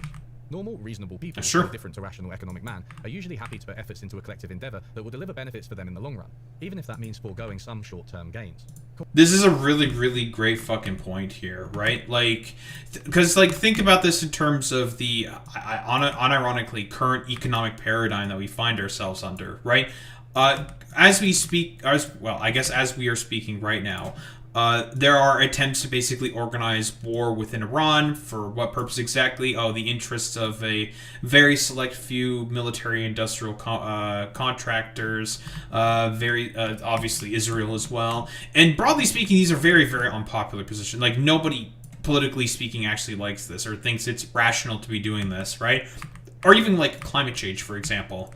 A lot of people are rightfully concerned about climate change and would prefer the government in order to be able to investment in order to sort of, well, mitigate that problem, which is very, very much so becoming worse and worse and worse. it is rather unfortunate that we currently find ourselves with a United States of America that's basically run by a death cult, I think, for lack of a better term, with like Christian evangelicals, generally speaking. It makes it such that it is very, very, I guess, difficult to produce sort of very effective policies to actually, I don't know, have some form of equitable, like, worker rights and whatnot, and the ability to have workplace democracy, because currently speaking, there is the political will in positions of power who are just wholeheartedly unwilling, I think, for like lack of a better term, of being able to operate within the sort of like interests or like the social good, which is why I have made the broader argument that a lot of these people, for lack of a better term, I don't think like a lot of Christian evangelicals should be able to participate within society. I'm gonna be so fucking for real, dude. I really don't think that Christian evangelicals should be allowed to participate within society because of the fact that it's essentially a fucking death cult, man. Like, society, broadly speaking, just cannot survive people like Christian evangelicism because they unironically believe in a fucking death cult that just wants to murder everybody to have Jesus, the Son of God, have some fucking form of a return, which is just, it's non-fucking sensical, dude. But here we currently are, and those are the main interests that are guiding the United States of America. Cooperation in worker democracies can be a challenge, and a few people will try to free ride. But evidence illustrates this problem rarely becomes so bad it affects the performance of the workers and the firm. Experiments have shown that people randomly allocated to do tasks in groups where they can elect their leaders and or choose their pay structures are more productive than those who are led by an unelected manager who makes pay choices for them. One study looked at You're telling... Wait, unlearning economics. Are you trying to tell me that people who feel like the fruits of their labor is actually contributing to something are more willing to put in effort for the success of that fruit if they feel like they're actually participating and are actually basically putting in something to benefit that particular sort of dynamic with their work? I'm shocked. Real firms with high levels of worker ownership of shares in the company and found that workers are keener to monitor others, making them more productive than those with low or no ownership of shares and directly contradicting the free rider hypothesis. We'll discuss share ownership in more detail. Because, like, think about it. Like, that makes perfect sense in my mind, to be honest. Because, like, think about it, right? Like, if everyone has a stake in the game, everyone's going to want to be successful at the game, right? It's like with team sports, for example, or like team games and whatnot, right? Like, if you're in I guess like a League of Legends match, okay, and you're in like your promotional match or whatever, you're going to want to put in more effort and to make sure that people are, broadly speaking, putting in more effort in order to get your promotion, right? Like, that's just a fact. You're going to be on the ass of your fucking teammates and be like, hey, I want my fucking, this is my promo match, I want to do well in my fucking promos, so I can, like, move to the next fucking league or whatever the fuck. And, some people will take that seriously. Some people are going to be assholes. Most people are, generally speaking, going to be assholes. But some people will just be like, okay, well, I'll lock in for you, buddy, and I'll try to, like, put on the best performance. We'll see what exactly happens. We get our ass beat, whatever. Like, sometimes it just happens. It's just a skill difference. Or there's going to be some asshole who's been an asshole. Right? Just a random example, but because most people, let's be honest here, a lot of people like to operate under the assumption that people are, fundamentally speaking, just like all want to be like dragged down to the same mud that they are in, that they are just like not cooperative, that they don't like being around others and whatnot. But I just don't agree with that, right? Like, period, end of story. Like, we are inherently social animals. We are inherently social creatures. To simply just say that people don't like being around people, I'll be honest, I think there is a deep problem with something like that. But I guess with, like, the same thing that I mentioned before with, like, Christian evangelicals, they genuinely hate being around other people, right? Like, let's be quite honest here. Which is why I don't think they should be allowed to participate within society. But that's a different topic for a different fucking goddamn video, right? It makes it such that, and a lot of it is because of the quote-unquote like rugged individualism that exists within the United States of America, and a lot of the cultural osmosis based off of that. It makes it such that a lot of the things that made humanity as successful as it was is essentially, I guess, subverted for the express purpose of being able to benefit a very, very small few individuals that are, well, essentially running out of the back with all the money. Later on. It turns out there are potential benefits to giving workers control and a stake in the running of the organization they work for. This allows workers to play a key role in decision making and reorient the goals of the organization. But to understand all this a bit better, we're going to have to look at some more serious economic theory. You may have heard of the reality TV show The Undercover Boss, where the CEO of a major corporation disguises themselves as an employee and goes to work on the front lines. Having watched quite a few episodes, one thing I'll be honest, I don't really watch any reality TV show. I've never heard of this before, but listen, the premise sounds fun, you know? It sounds like a fun little premise. Abundantly clear. The boss has no fucking idea what's going on in their company. Mm-hmm. One episode takes the boss of the UK delivery company, DHL, which sees him working in customer service call centres, delivery driving, and moving boxes in warehouses, at which point he discovers that these things are difficult. The pressure that's on them to make so many drops an hour is tricky. The stop-start and the country roads and corners all the way. I mean, that's quite time-consuming and it's quite demanding. I'm surprised that it's so intense. Those parcels keep on coming, and you have to keep on moving them, because if you don't, you're not going to get the aircraft out on time. It's like that. True. This aircraft container can hold up to 1,000 packages and weigh as much as 3.5 tons. On Learning Economics, are you trying to humanize billionaires and the CEOs and executives for me? How dare you? I am a leftist. I have to be inherently crotchety and curmudgeonly about corporate power. Oh, this is hard work. True. A little surprised that it's so manual. The boss typically develops a better understanding of the company and new sympathy for their employees along the way. It's all I'll be honest, I can definitely see that show in particular humanizing people who... Okay, we're gonna be a little edgy here for a second. I don't think deserve, broadly speaking, to be fucking humanized all that much. Like, you know, I think the premise is nice. I like being positive and hopeful, but like, I don't know, man. Considering a lot of the stuff that we know now throughout the fucking Epstein files and all that shit, I really just... My sort of, like, sympathies for billionaires and humanizing them is at a understandable low. A bit contrived and shallow for sure, but it illustrates the importance of an idea introduced by the free market economist Friedrich Hayek, that of localized knowledge. Hayek argued that centralized authorities find it difficult to harness and coordinate local knowledge. Policies that are the same across a wide range of circumstances cannot account for the particular circumstances of time and place, which are fine-grained, constantly changing, and are therefore unknowable to any central authority. According to Hayek, That's a really, really, really fucking good point.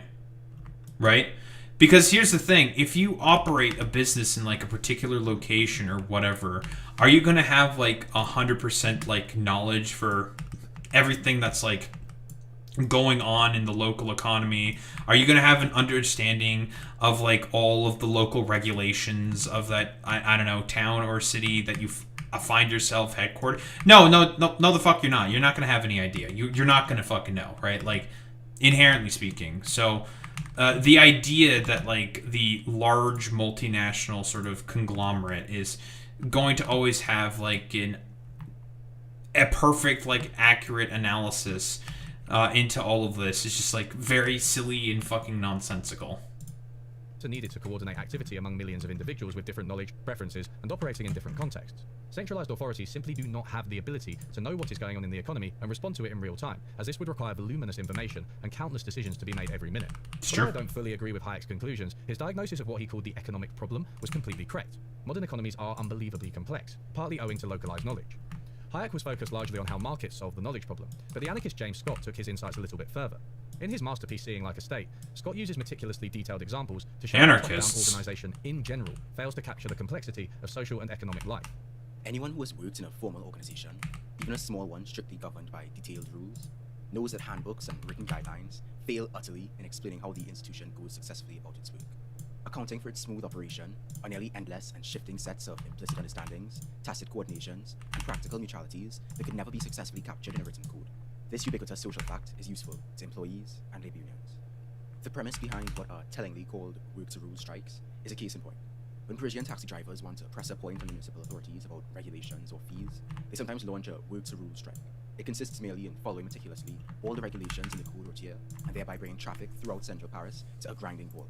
The drivers thus take tactical advantage of the fact that the circulation of traffic is possible only because drivers have mastered a set of practices that have evolved outside and often in contravention of the formal rules. Of course, the work to rule strike comes from France. Whoever implements rules. Listen, let's be honest here, okay? The French know. Listen. Let's be honest here. They know how to strike, okay? Listen, when it comes to fighting for their own rights and civil liberties, is there really anyone else who's done it basically like the French, right? There's a reason why the French, broadly speaking, in terms of, like, striking models, a lot of people talk about, like, oh, we should basically follow these guys. Plans from the top down is likely to find that in practice they don't really work out. They may look good on paper but fail when confronted with the messier reality. Or in other cases, the planning is off simply because the right workers haven't been consulted. This is actually a frequent revelation in the undercover boss. Viv's been trained to follow company protocol, but Phil thinks the rules are standing in the way of good customer service. Really nice to ring Catherine and say, did you get through to her? No, we don't do that, Eddie, because it's not your job. Or can we go on and see if Kath's along? No. No? No, it's not your job. Your job is to take the calls, we deal with them, and we move on. This is... Oh, by the way, I know... I used to work at a call center. This is the exact same thing. It's called the...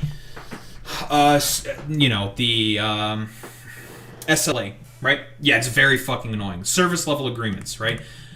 Basically, the idea is like, oh, you have to, you can't do anything else in terms of providing further customer service, even though like people are like sort of like demanding and asking for it. Nope, it's out of your scope. It's completely has to be handled by another different team, right? Because I've had people ask me questions like, oh, are you sure that you can't do this like extra little special thing for me? I'm like, sorry, I can't. I just don't have the access or the tools. It's out of my scope. I have no ability to be able to do what you ask for, right? And I have to provide worse service because just like certain arbitrary rules that simply put just exist for the express purpose of, well, quote unquote efficiencies. Sometimes, I mean, it depends on the situation, but broadly speaking, it's more or less used for differing sort of like contract agreements between teams. If we're talking about this in IT sort of capacity, right? Like differing teams are meant to work on differing things, and sometimes it's for the sake of efficiency, sometimes it's just for the express purpose of just like justifying a particular team. It's one of those things where it's always complicated. It's very varied. There's tons of different reasons for as to why it happens, and it's always very, very fucking annoying. Is Phil's worst nightmare. Cracks in the DHL system are leaving a customer still wondering where her missing parcel is. The rumour that Telford get paid more than Stoke couriers really needs some investigation. Were I an employee in that position, and I knew that there was such a difference in my salary and the guy up the road, I'd be pretty demotivated, I think. Hayek's idea of local... Well, see here, I mean, by the way, and here's the fucking thing, man. Like, not to, like, be sympathetic or whatever. I like, okay, again, I really don't think most of these guys really deserve much sympathy whatsoever. A lot of these dudes, like these people who are incredibly rich and in power and whatnot, are either too stupid or sometimes malicious, right? Like, listen, that undercover boss sort of show, I would say, is trying to present the CEOs, the bosses, in a more like sympathetic light. Like, you're supposed to sympathize for them because it's just like, oh, well, how could the boss have known about this, like, unfortunate company mishap or whatever? He didn't know because he's just like kind of what? He's always been unaware of the situation because how could he possibly have been made aware? But that's kind of like the problem with this hierarchical system, right? Like, when I criticize inherently the hierarchical nature of the current form of economic production that we find ourselves under, and what Unlearning Economics is also talking about, that's the main issue, right? These discrepancies are always going to inherently exist because of the fact that we have a bunch of dudes currently put in places of power who are basically incentivized to not ever give much of a shit at all about the people that they are supposed to, generally speaking,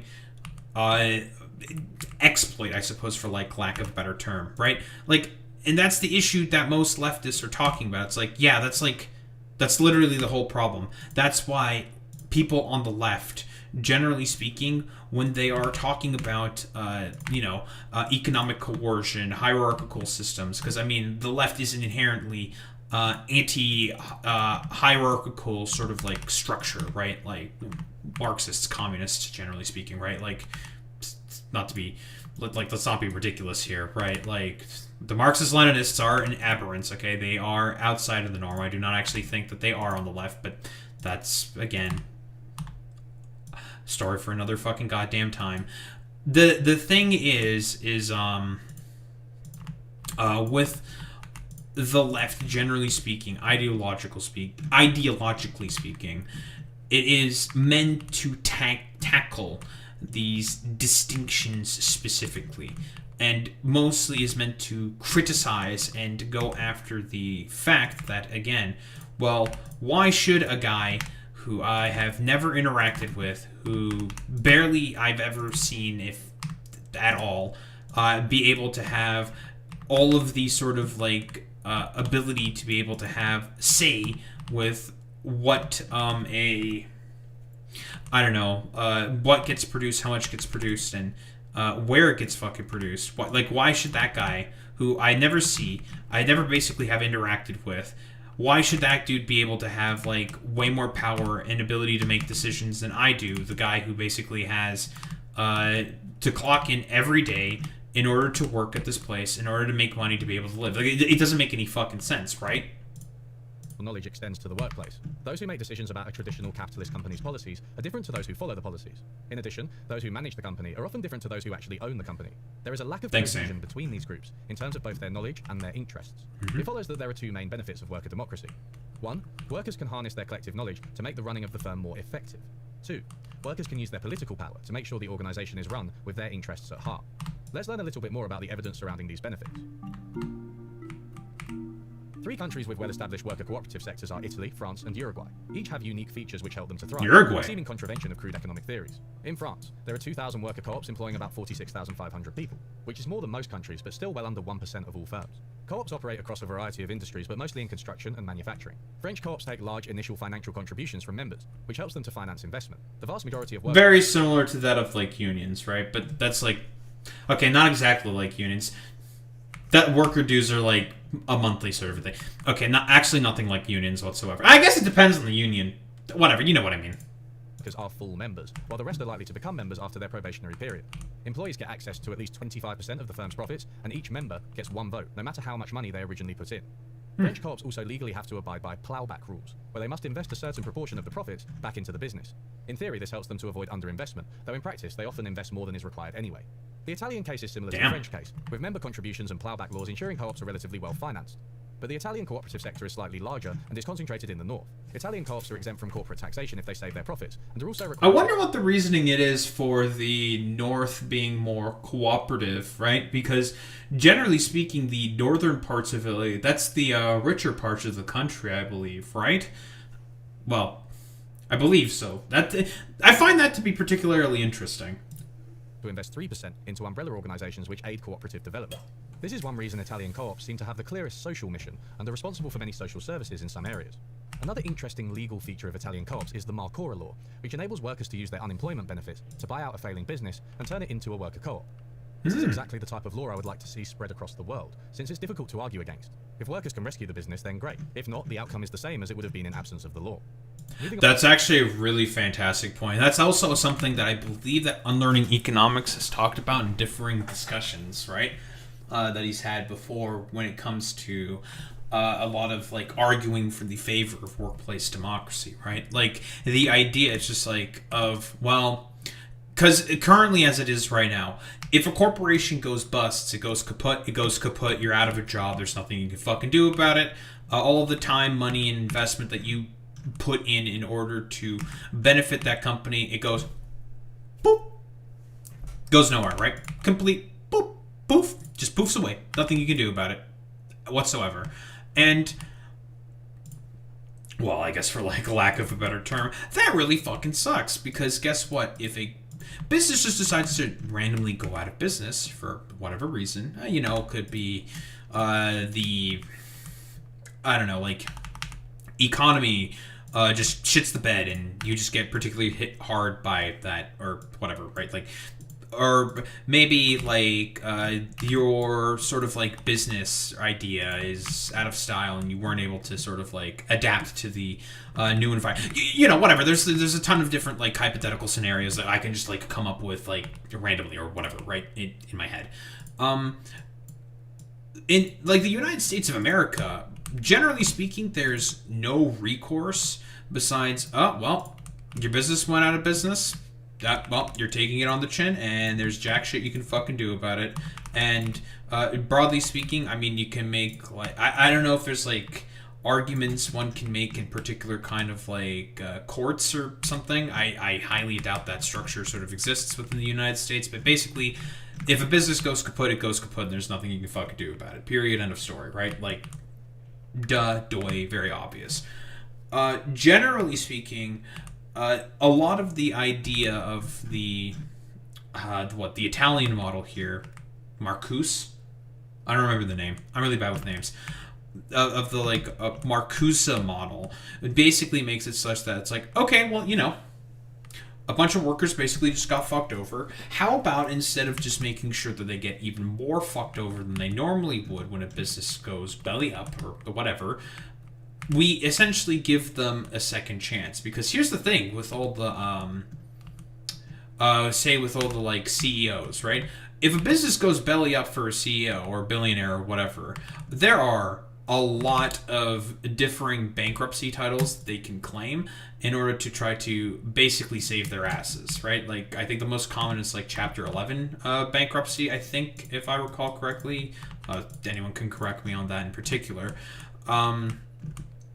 They have essentially like multiple parachutes to try to recover from a flailing situation, for lack of a better term, to be able to essentially not suffer as much as, say, a worker would if put into the, well, exact same position. Moving on to Uruguay, worker co-ops are about 1% of the total. These firms are exempt from payroll taxes on their workers' income, but to qualify for this, they have to make sure at least 5 out of every 6 workers have full membership rights and are therefore able to vote on the firm's policies. This tax incentive both encourages the formation of worker co-ops and discourages any tendency for them to degenerate, employing people without giving them voting rights, an issue to which we will return later. I know we're going to return to a lot of things later, please bear with me. The policies we've seen in France, Italy, and Uruguay all encourage worker co-ops through tax advantages, legal structures that ensure they function properly, and laws which enable workers to take control of failing firms. The organizations these policies... By the way, and since I'm mostly going to be talking about the United States here, since it's what I'm most familiar with, very often... a lot of the sort of counter argument, I'm going to assume Unlearning Economics himself also will probably bring up this argument as well. If I were to take a guess, Unlearning Economics is a pretty fucking smart cookie. A lot of the counter argument that people will oftentimes present about why worker co-ops don't work is because, well, they don't inherently work in our highly economic, like, competitive sort of system, so why even bother? Well, the thing is that very often a lot of worker co-ops in the United States of America are not really given any chance to be able to get off the ground. And that's very common, right? Like, how can you argue that something is inherently going to be economically unsuccessful if they are never given an opportunity to get a lift off of the ground? Yeah, like you're saying, Boy Meets Mini, investors laugh them off because they're just like, oh, workers? Those guys are fucking idiots. They can't fucking make decisions for themselves. But, like, the billionaires are much better at being able to make decisions for themselves. Listen, we've seen all of them, like, pop up in the fucking Epstein files. You really think that those avaricious pedophilic dipshits are able to make better decisions than, say, workers who work on the floor of the factories or the stores or whatever? Yeah, okay, buddy. Yeah, sure, totally. And honestly, I think that at this point, like, the opportunities to be able to make pro-worker democracy arguments is at its strongest because of the whole, well, let's just say Epstein debacle, right? Sentiment for billionaires to be able to make decisions for themselves. And honestly, like, for Elon Musk just being like a complete soy redditor, soy jacking fucking loser is like such a perfect encapsulation of, do you really want a guy like that to be able to make decisions for you and your fucking life? I don't fucking think so, personally, right? You know, it's honestly, it's like a perfect time to be able to make these arguments. All right, where was I going with this? Oh, right. A lot of the, like, do you really think that that the United States of America, right, broadly speaking, has this sort of attitude where they believe that the capital owning class, the billionaires, the corporations, yada yada yada, the only reason why they have the ability to be able to make decisions with their money is because they are seen as, you know, the guys who can generate a lot of capital. That these are the guys who are very, very good at being able to sort of generate a lot of fucking goddamn money. When honestly, I think anything else could be further from the case, considering the fact that we're bringing up Epstein again. A perfect counterexample of this is literally Leslie Wexner, billionaire owner of Victoria's Secret, gave the power of attorney to Jeffrey Epstein, who, again, the pedophile, sex trafficking entrepreneur, I guess, for lack of a better term, gave Jeffrey Epstein his power of attorney, and allegedly there has been millions of dollars, if not billions of dollars, of money that has been completely unaccounted for in terms of Leslie Wexner's wealth as a result of fucking Jeffrey Epstein having the power of attorney for Les Wexner. Policies enable are the most classic form of worker democracy, with workers guaranteed majority representation. We'll therefore note these down as entry number 1 in our bag of policies. So far, we've seen that notions of worker co-ops as inherently doomed to fail are demonstrably false. But I worry that advocates of worker co-ops can be uncritical in summarizing the evidence surrounding their benefits. For example, here is the channel's second thought. Co-op members often find themselves possessing a level of dignity and quality of life. One day I'll talk more about fucking second thought, but if we want to talk about people who are really bad fucking representations of fucking leftism, here's a motherfucker who is a really bad representation for pro-leftist fucking positions. That's second thought.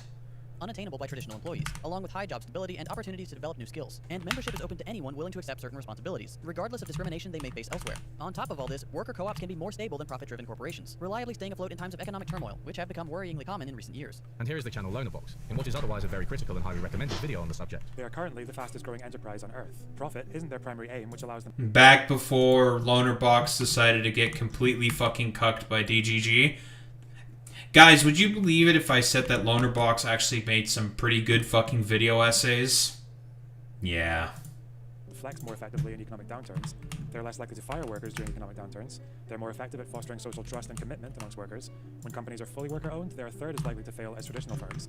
Research from Canada found that co-ops had a 3-year and 5-year survival rate that exceeded the national average. And studies from Italy and Germany found that they're less likely to declare bankruptcy. Both Second Thought and Loner Box are giving an accurate summary of the findings in the literature, which we also summarized earlier. But neither of them investigates the studies further to ask how generalizable the findings may be. Yeah, remember when I said I wouldn't be critiquing people in this video? I lied. Consider that most people in worker co-ops have often made a conscious choice to create or join one. This complicates things, as it implies that people in these co-ops could be what economists call a selected sample. These people may just be different to the rest of the population in their goals and attitudes. This selection is underscored by a fact we just learned. Co-ops are usually a small proportion of the overall economy, accounting for a single-digit percentage of employment, even in countries where they are relatively popular. That's true. There are also industries and places with high... It's going to be difficult to be able to make, like, generalized sort of statements, right? Based off of that alone, right? Because, let's be honest here, unlearning economics here is correct, right? What is essentially being said here is that, listen, those statistics are definitely right. The problem is the inherent sort of sample size that's being done here, right? In terms of traditional firms, the worker co-ops are a fraction of a fraction of a fraction in terms of the corporations that generally speaking exist, right? Like, that's not hyperbole, that's not cap, that's just like a fact. Period, end of story, right? Like, we can all just admit to that. It is what it fucking is. Listen, obviously I would prefer to have that change, but whatever.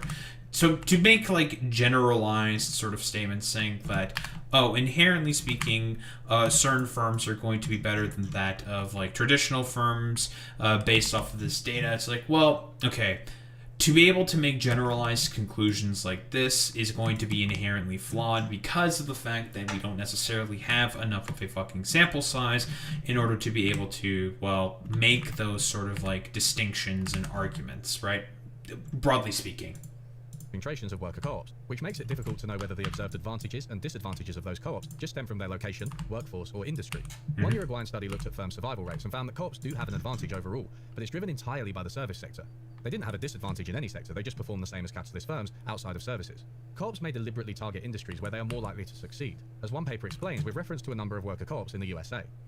Wages chose the green house cleaning industry because of its growing market, relatively high profit margin, low barriers to entry for low-income women, and health and environmental benefits. CHCA and Child Space chose industries, home, healthcare, and childcare, that employ a lot of people in low-quality jobs and where improving job quality would create a competitive advantage in the marketplace. Mondragon has chosen industries where existing co-ops could purchase a major portion of a new co-op's products or services. Maybe the relatively small number of people who decide to run their organizations as worker co-ops are highly motivated and buy into the idea of worker ownership. They know the industries that will give them trouble and avoid them to ensure the success of the co-op. That such co-ops are more likely to succeed than conventional enterprises actually isn't surprising. It could have little bearing on what would happen if we, say, passed a law requiring all firms to be worker co-ops. Such a law may include industries which are less suited to co-ops and people and organizations who don't care for or understand the idea. Worker co-ops would surely be less likely to thrive if the organizational form had been forcibly imposed on all firms, which is why I don't advocate such a policy. When are people going to learn? Democracy doesn't work! Given that worker co-ops have not been proven to be generalizable, which issues are likely to surface as we try to expand the practice? One novel approach we could take is to ask them. A problem which repeatedly comes up in interviews with all types of cooperatives is that they have trouble obtaining financing. Cooperatives in both Canada and the USA have identified this as a major problem, especially in the early years. The evidence isn't clear on whether worker co-ops in particular fare better or worse than consumer or supplier co-ops, but all seem to share characteristics which might deter external investment. Firstly, they are still a relatively rare and novel form of organisation, which creditors may not be confident will return their investment. Secondly, co-ops have an explicit policy to centre the interests of their members rather than investors, whereas capitalist firms are explicitly investor-owned. So that's a very, very good point. Like, a lot of it is just going to be inherent structural barriers for as to how the current form of economic production just exists right now within the United States of America and broadly speaking throughout the rest of the world, right? We do still currently exist under a capitalist sort of, I guess, a paradigm, for lack of a better term, right? And what do markets always like in comparison to, I guess, I don't know, like, not markets, but like, what do firms and, also markets, like in comparison to other sort of like, I guess, positions, I guess, stability, right? They like stability. And that's like, you know, we've done the whole like fuck a McGee rigmarole sort of thing with like, oh, hecking Donald Trump. I can't believe that Donald Trump would be so hecking terrible and mean and stinky, right? But I mean, the reason why the United States economy is currently having a lot of problems as it is right now is simply due to the fact that it turns out that a lot of maybe not like co-ops, but like a lot of firms, what do they value first and foremost above anything else? Stability. The ability to sort of have a sort of stable footing in terms of, I guess, the economy or something. A bit like in terms of being able to profit, be able to make a bunch of money, yada, yada, yada, shit like that, right? Investor interest will of course take priority. As a result of the difficulty in obtaining external financing, many co-ops rely on member contributions. People have to pay thousands of dollars or the equivalent to join the co-op, and this money is used to build wealth and invest. Although this has been successful in places like France and Italy, as we've seen, it has an obvious problem. If co-ops are set up in lower income communities, they may have trouble obtaining financing. But if they exclude these communities, then they're going to be a bit of a middle class thing, excluding the people who arguably need them most. The most obvious policy to help co-ops finance themselves would be direct grants and loans from local and national governments, as well as other financial incentives such as tax breaks, which as we saw play a big role in Uruguay. Not only could these be expanded, but the information about how to access them could be more widespread, as currently what's available isn't always taken up. One example is the underutilized Local Enterprise Assistance Fund, or LEAF, in the USA, which offers credit to co-ops but gets few applications, even fewer of which are credible. There are also a number of innovative ways people have got around the financing problem without direct state support. One option is to allow external shareholders... Wait, you're on learning economics. Are you basically telling me that it's important to have a very strong sort of like, not social safety net, but it's very, very, very important to have a very, very strong sort of economic, not economic, but a very, very like good regulatory state in order to be able to help maintain these, well, systems of like, or rather these like these businesses, that it's very, very important to make sure that there isn't regulatory capture by current capitalist fucking forms that can make it such that it is much more difficult for a lot of these other firms to be able to compete with one another. Who receive dividends but have partial or no voting rights, keeping the control in the hands of the workers. The successful US co-op, Equal Exchange, has provided these so-called Class B shareholders with annual dividends for more than 20 years. The Class A shareholders are the workers. In some cases, financial institutions are also established as part of a concerted effort by a community to establish a democratic economy. The Mondragon Corporation in Spain, which we'll discuss later, owes some of its success to an early decision to create its own bank. Credit unions, which if you remember are a type of consumer co-op, can help to finance worker co-ops and generally make things more co-op-y. Sure. This is one reason I don't think worker co-ops should be the sole form of organisation in an economy. Consumer co-ops, supplier co-ops, and worker co-ops can all coexist and indeed complement one another, as Logan Yates explained. Aside from strikes, many 19th century workers' cooperatives were created to meet genuine social needs that made for business opportunities. For example, consumer cooperatives have sold goods competitively for over a century in the United Kingdom, lowering the cost of living for working families by returning a regular dividend to their member customers based on patronage. The consumer cooperatives encouraged the development of workers' cooperatives to supply them with goods. The cooperative model was also widely and successfully adapted to agriculture and to an environment in which farmers were accustomed to helping each other through catastrophes of every variety. In summary, worker co-ops may have a number of benefits, but we have to be careful when generalising the evidence. Existing worker co-ops are likely to be a selected sample of highly motivated people who buy into the idea and operate in industries and locations where co-ops are more likely to succeed. If we are to expand the policy, we need to be aware of the weaknesses of worker co-ops and the challenges they will face. But despite these doubts, there is little evidence that worker democracy is an unviable form of enterprise. Policies which aim to extend community efforts, including funding, education, and raising awareness, can help to expand worker and other forms of co-ops pragmatically and from the ground up. We'll note these down as entry number 2 in our bag of policies. The good news is that there are also some benefits of worker democracy that are based on more reliable evidence, and we'll turn to these in the next section. The punchline of this evidence is that worker democracy is, wait for it, good for workers. Oh boy, being good for I had a job in workers. data entry at the office of Debenhams, a UK department store. 1 month in, I had a performance review, and at one point they asked me if I had any questions of my own. My only question was simple: what is my job? I knew the name of the company that it sold clothes and that I was entering data about them, but I didn't know why. This line of sight problem is where workers are disconnected from the fruits of their labour and lack an understanding of how the company fits together.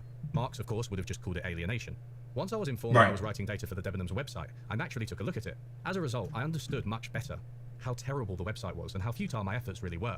That's probably why Debenhams is currently in liquidation. The line of sight problem means that workers may understand the company, affecting their motivation and ability to contribute to the broader goals of the organisation. It's the flip side of the problem in the undercover boss, where the people at the top have only a bird's eye view with little idea of how the company actually operates day to day. An area of research that speaks to the line of sight problem, though doesn't always call it that, is on employee stock ownership. These schemes entitle employees to shares in the company, which supplement their income through dividends or help them build wealth, often for retirement.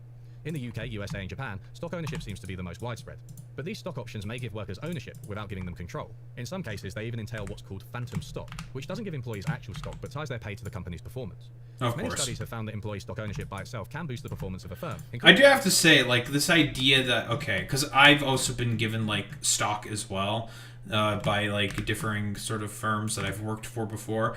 I'm going to be quite honest, I really don't think it's, like, an effective fucking method to incentivize workers to be able to be more successful and wanting to contribute more to their fucking companies, right? Like, because, like, think about it this way. Like, if we're talking about people being able to participate within this sort of, like, general sort of economy, like, what do people really want? Well, they want more money in their fucking pocket, and stock doesn't really do that for them in particular, right? Like, it doesn't really make much sense in my mind why there's so much, like, I guess for lack of a better term, stock in wanting to have, giving stock, I guess, to, like, employees to make them feel like they are participating more and more within the structure of, like, the company.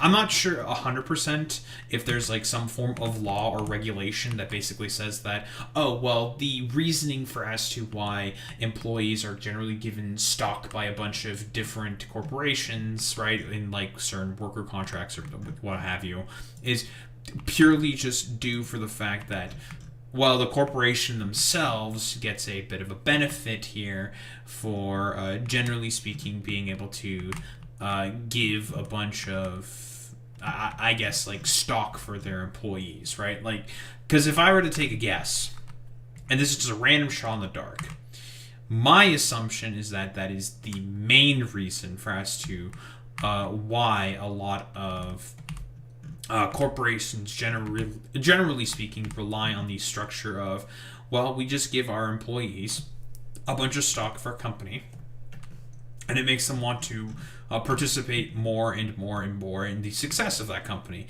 When we, broadly speaking, we know that that's just not really the case whatsoever. Like, it doesn't really change much of anything for most of the workers. In fact, I think it makes them like...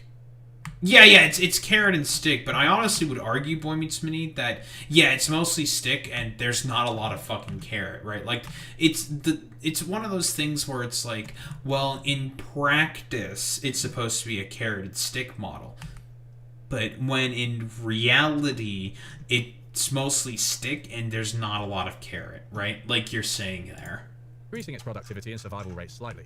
But there's more to it than this simple finding. One study looked at firms in the USA, some of which use what the study's authors called shared capitalism, which includes stock options and other profit-sharing practices. The study finds that higher degrees of shared capitalism are associated with greater trust levels, information sharing, perceptions of fairness, and cooperation between workers themselves. The study also looks at the relationship of shared capitalism to harder outcomes like profitability and the likelihood employees will leave. Most interestingly, they investigate how these things are affected by the combination of ownership and participation, and this is important for the idea of worker democracy. There's quite a bit going on in this graph, so let's unpack it. On the y-axis, we have the outcome we are interested in, voluntary turnover, which is when employees leave the organisation of their own volition. Ideally, we want this to be low, though perhaps not zero. On the x-axis, we have a measure of how empowered employees are, using the index of trust, participation, and information sharing constructed by the authors of the study. The brown, or red, or whatever colour line that is, shows the effect of employee empowerment on voluntary turnover for firms with no shared capitalism, with the dotted lines representing the bounds of uncertainty. The black line shows the same for firms with a high degree of shared capitalism. For the firms without shared capitalism, greater empowerment has no effect on workers' likelihood of leaving, as shown by the flatness of the brown-red line. Perhaps this is because workers do not value greater responsibilities without ownership. But for the firms with shared capitalism, because again, if you feel like you have no stake or any ownership in your, well, means of production, then what incentive would you basically have to be like, why do I have to feel like I'm contributing to any of it? It's like, if I were to like analogize it, right? Like, I think, for example, a big reason for as to why a lot of kids, right, generally speaking, like, feel like they don't want to participate within a lot of activities at school or whatever, or feel like basically school is like completely worthless, is because, well, for the most part, like, what are they going to get out of that sort of like structure of being able to get educated and go into a job, right? Like, you go into like a shitty firm where you barely get paid, you're barely able to survive, and it mostly just feels rather sort of like futile to be able to like participate in that sort of, I guess for like lack of a better term, economy, right? Because it's just like, well, what's the point? Like, I'm not getting anything out of this, so why the hell should I really care about any of this stuff, right? That's like kind of the,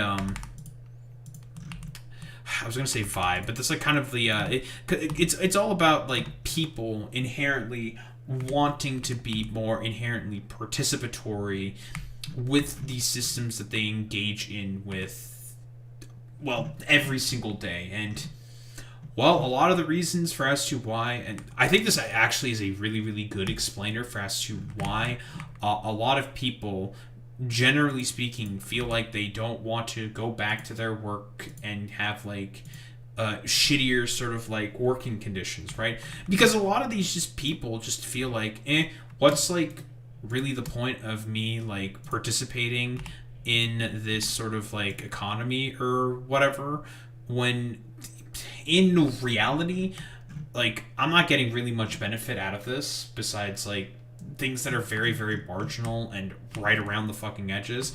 I'm not getting much of anything out of this. So what's the point of me participating inherently? Like, why the fuck should I care, right? Because, like, I mean, again, as Unlearning Economics himself said, that would be alienation. It's the Marxist term, right? Of people feeling rather alienated from their labor, right? And that's the same thing that I would say as well.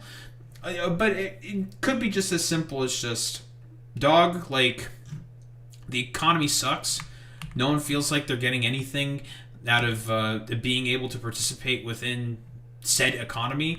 And nobody fucking feels like doing any of that shit. And no one gets fucking paid well. So, like, what's really the point at all of being able to participate in a structure where you barely get paid, you're in mountains of student loan debt, you're never going to be able to pay that shit off. Yeah, having a house, yeah, good fucking luck with that. What's the point of participating in a system like that when you inherently sort of have an idea in the back of your mind that you're basically completely screwed from the start and there's nothing you can fucking do about it? Greater empowerment is associated with lower voluntary turnover, as shown by the downward slope of the black line. In other words, under shared capitalism, people are less likely to leave when they are given a bigger role in the firm's decisions. It seems the combination... It's all about, like...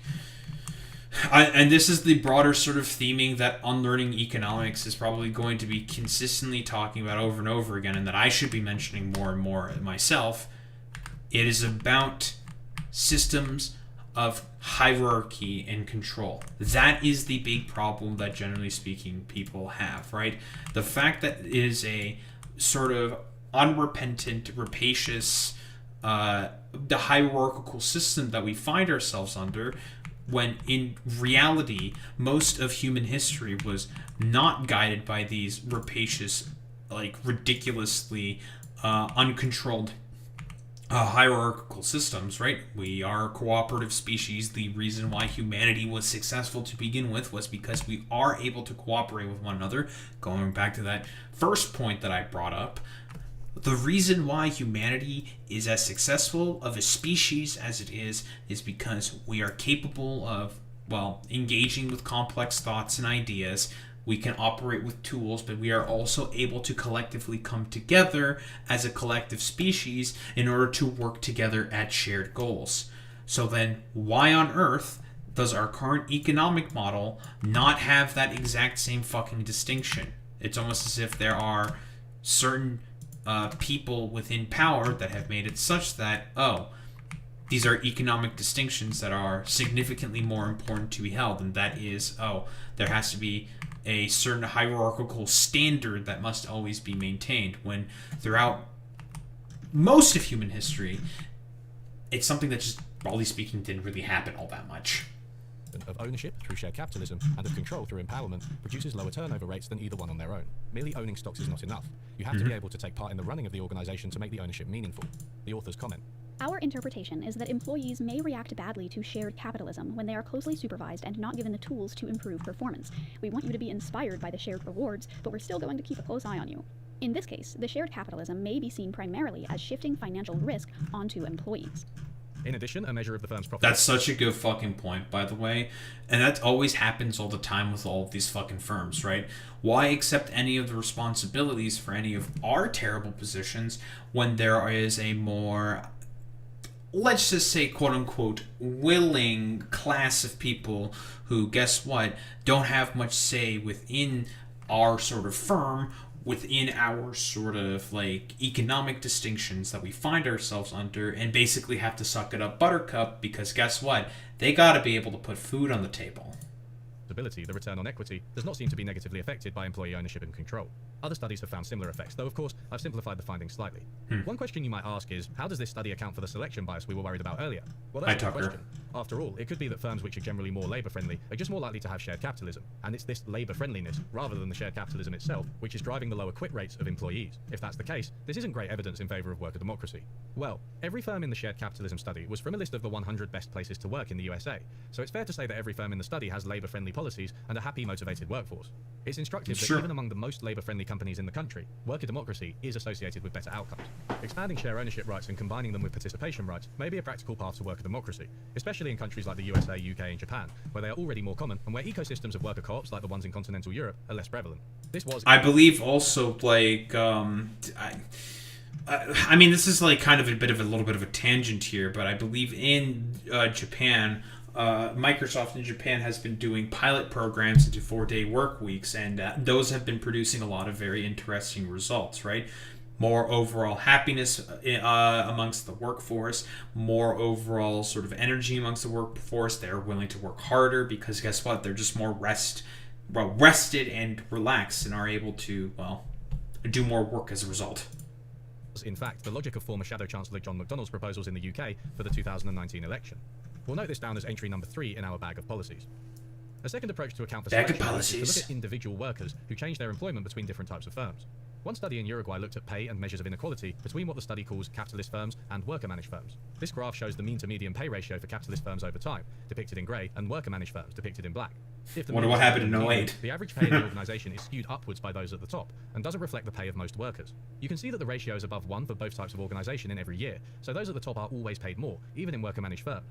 However, the grey line is always substantially above the black line, so capitalist firms have a higher mean to median pay ratio, making them less equal than worker-managed firms. The panel data in this study also allows us to look at behaviour over time. This means that we can see what happens to an individual worker's pay when they change between the two types of firm. This is important because the worker is fixed, so any change in pay can't be explained by the fact that worker-managed and capitalist firms just employ different types of people. It seems that there is a slight pay boost on average for moving to a worker-managed firm, but workers at the bottom benefit while those at the top may even lose out. According to the study, the average worker will receive a pay rise in both absolute terms and relative to those at the top when they join a worker-managed firm. The flip side of this is that worker-managed firms may suffer from a brain drain as talented individuals leave to higher-paying firms. Right, because sometimes, like, a bunch of people are going to want to get paid more, quote-unquote, in order to have, like, oh, you know, I just want to get more money. Like, why should I have, like, I don't know, like, worse pay or whatever the fuck. Democracy. A third and final approach to account for selection bias is to follow a given business and given set of workers over time to see how capitalist and worker-managed firms respond differently to changes in circumstances. What happens when there's a recession or just less demand for a particular firm's products? How does the organisation cope? Another Uruguayan study looked at how pay and employment respond for the different organisational forms. They find that when facing lower demand or recessions, worker co-ops are much less likely to fire employees, instead opting to reduce wages across the board. Co-ops therefore protect the employment of their members, while capitalist firms are happy to shed them to remain profitable. And maybe a deal has a point about the... Oh yeah, we know about that sort of, like, that's such a good point, by the way, because very, very often, right, and guess who got affected by this? Me specifically, right? For example, during the, I think it was like overhiring that a lot of firms, generally speaking, did as a byproduct of going remote because of fucking COVID and everyone having to be forced inside. A lot of companies, what did they do?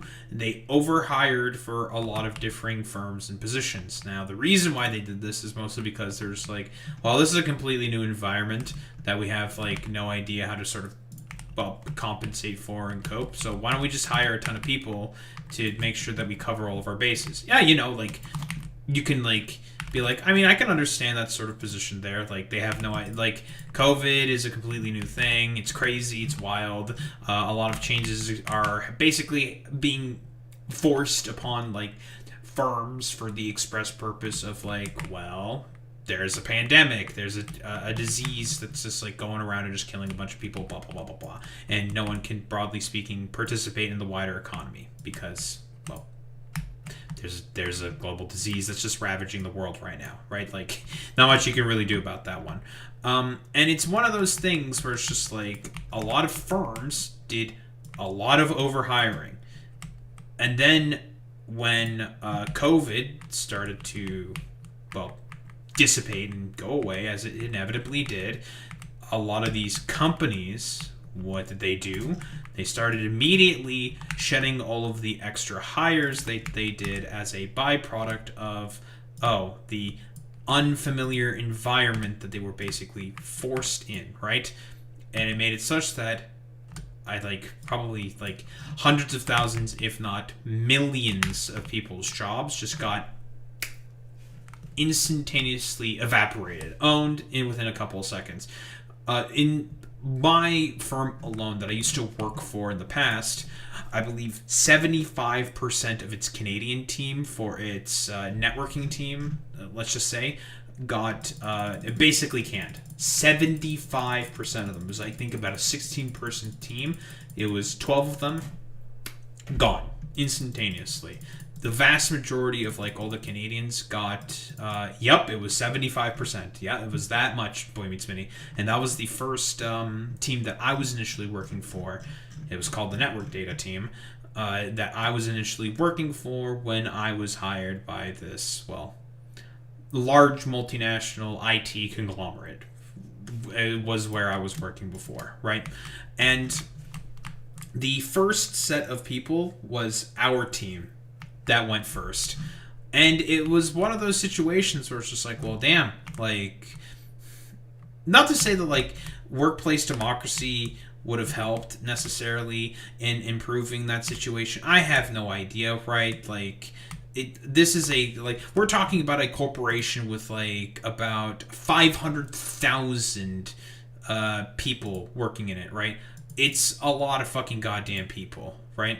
And, well, it's one of those things where it's just like, well, you know, it's kind of crazy that we have to sort of, like, think about, like, the fact that, I guess for, like, lack of a better term, we're basically getting, like, completely RKO'd or something because of, like, COVID. It's just, like, I'm trying to think of what, like, the best term would be here.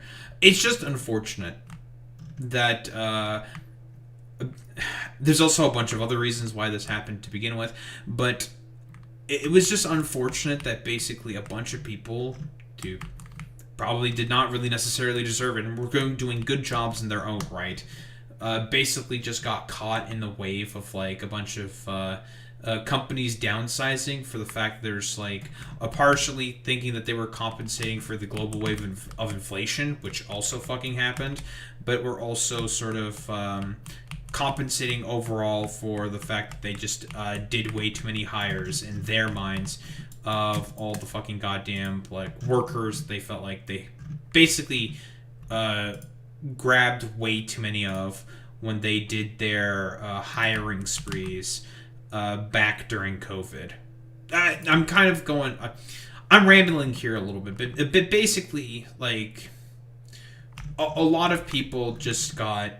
A lot of good people, a lot of good, hard-working people just basically got caught in a wave of, well, firings, just simply due to the fact that, well, there's a giant, massive hiring wave, and then COVID basically stopped, and then, well, they all got fucking let go. Machinery of capitalism being oiled with the blood of the workers. The authors of the study note that these results are similar to studies in Italy and in the USA. Volatile pay may also help to explain the inconsistent evidence on whether workers are paid more in worker-managed firms, which we mentioned earlier. Since pay at worker-managed firms varies so much more than at conventional firms, it really depends on when and where you take the sample. In a recession, worker-managed firms may pay less. In a boom, they may pay more. Pay will also vary across industries depending on the conditions they're facing at the time. In summary, we have looked at more rigorous evidence to establish the benefits of worker democracy. Wouldn't that also be the case of private firms, though, however? Like, depending on certain economic cycles, like, pay would also vary, right? Like, that's just the thing that happens all the fucking goddamn time. Just like, yeah, dude, sometimes just... Some companies will pay more and some will pay less. It just, like, the question that becomes, like... Is it legal? Is it illegal? That ultimately needs to be fucking determined, blah, blah, blah, blah, blah. I mean, if a corporation ever had the opportunity to pay $0.00 for its workers, they definitely would do that shit without, like, much of a problem whatsoever. Because, you know, we are talking about corporations here. Democracy for workers. Number 1. Among US firms which are already considered great places to work, firms with a combination of shared capitalism and worker empowerment retain workers more and have at least as high profitability. Number 2, workers who move to cooperative firms from capitalist firms in Uruguay benefit from greater pay at the bottom, both in absolute terms and relative to those at the top. Number 3, in Italy, Uruguay and the USA, worker-managed firms respond to downturns by cutting pay instead of employment, retaining their workers. I want to stress again that even this evidence isn't perfect, but it's a lot better than many of the studies from our earlier summary of the literature. Given that worker democracy seems to have numerous benefits, one question remains. Is it a sustainable type of organisation? Can it continue to exist over the long term? Or will worker democracy ultimately succumb to the pressures of competition and scale? We now turn to how to maintain worker democracy in the context of a capitalist economy. Worker democracy faces many challenges, especially as organisations grow into corporations and are forced to compete on international markets. Without proper channels from workers to the top of the corporation, the firms may become worker democratic in name only, as the democratic mechanisms which worked before are no longer effective. Share ownership and participation, which we discussed in the previous section, is one way of empowering workers in such a setting. But it may not be enough if workers do not have influence at the corporate level. In this part of the video, we're going to investigate two main cases. Firstly, the Mondragon Corporation in the Basque region of Spain. There's Secondly, Mondragon. a case of worker representation on corporate boards that is common in parts of Northern and Central Europe. Both of these examples of worker democracy have serious issues in my opinion, but they hopefully highlight how we can hope to do things better. To start with the first one, Mondragon has long been held up as a shining example of worker democracy at scale. It grew from one co-op with 5 workers in 1956 to around 100 co-ops with 80,000 workers today. It stretches across a number of businesses including finance, manufacturing, retail, and knowledge, whatever that means. Earlier I spoke about the dangers of generalizing the benefits of worker co-ops from the selected sample of people employed by them. In his evaluation of Mondragon, Anders Asa Christiansen echoes these concerns. Given its beginnings, the conception of democracy in Mondragon has depended on a homogeneous group pursuing an agreed-upon common good. As Mondragon grew in size, it also grew in diversity. Members were no longer self-selecting adherents of cooperativism, and production required greater division of labour. Today, with a membership of over 80,000, a conception of democracy based on the common good cannot accommodate the diversity of interests that are found in Mondragon. There are many conflicting views between members of different cooperatives, between workers and management within each respective group. Christiansen argues that Mondragon's problems may stem from its attachment to a type of democracy based on participation and consensus, which only really works at the level of an individual co-op. Why? Okay, so they're just like, well, groups have much harder sort of like ability to be able to like communicate with one another, so therefore the whole structure needs to be inherently sort of like done away with.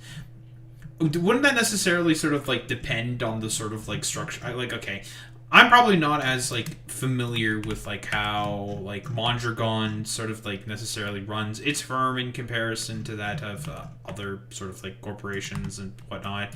Like I can like make some fucking guesses and whatnot, but like the idea that Mondragon is, you know, the longest lasting like cooperative sort of I guess corporation, for lack of a better, not lack of a better term, but is the most successful cooperative, and they seem to not be really having a lot of problems in terms of like economic shock and like whatnot. And now all of a sudden, like a bunch of dudes are just gonna come out of the woodwork and say like, well, you know, there may be a problem with like all these different councils that have to communicate with one another. It might be kind of difficult. It's just like, okay, like I mean, like the part of me just wants to say like skill issue and just like learn how to fucking talk with one another, doofus. Like I don't know. According to this argument, democracy is most effective when relatively small groups of people are striving towards a common goal and can easily discuss and control the strategy of the co-op.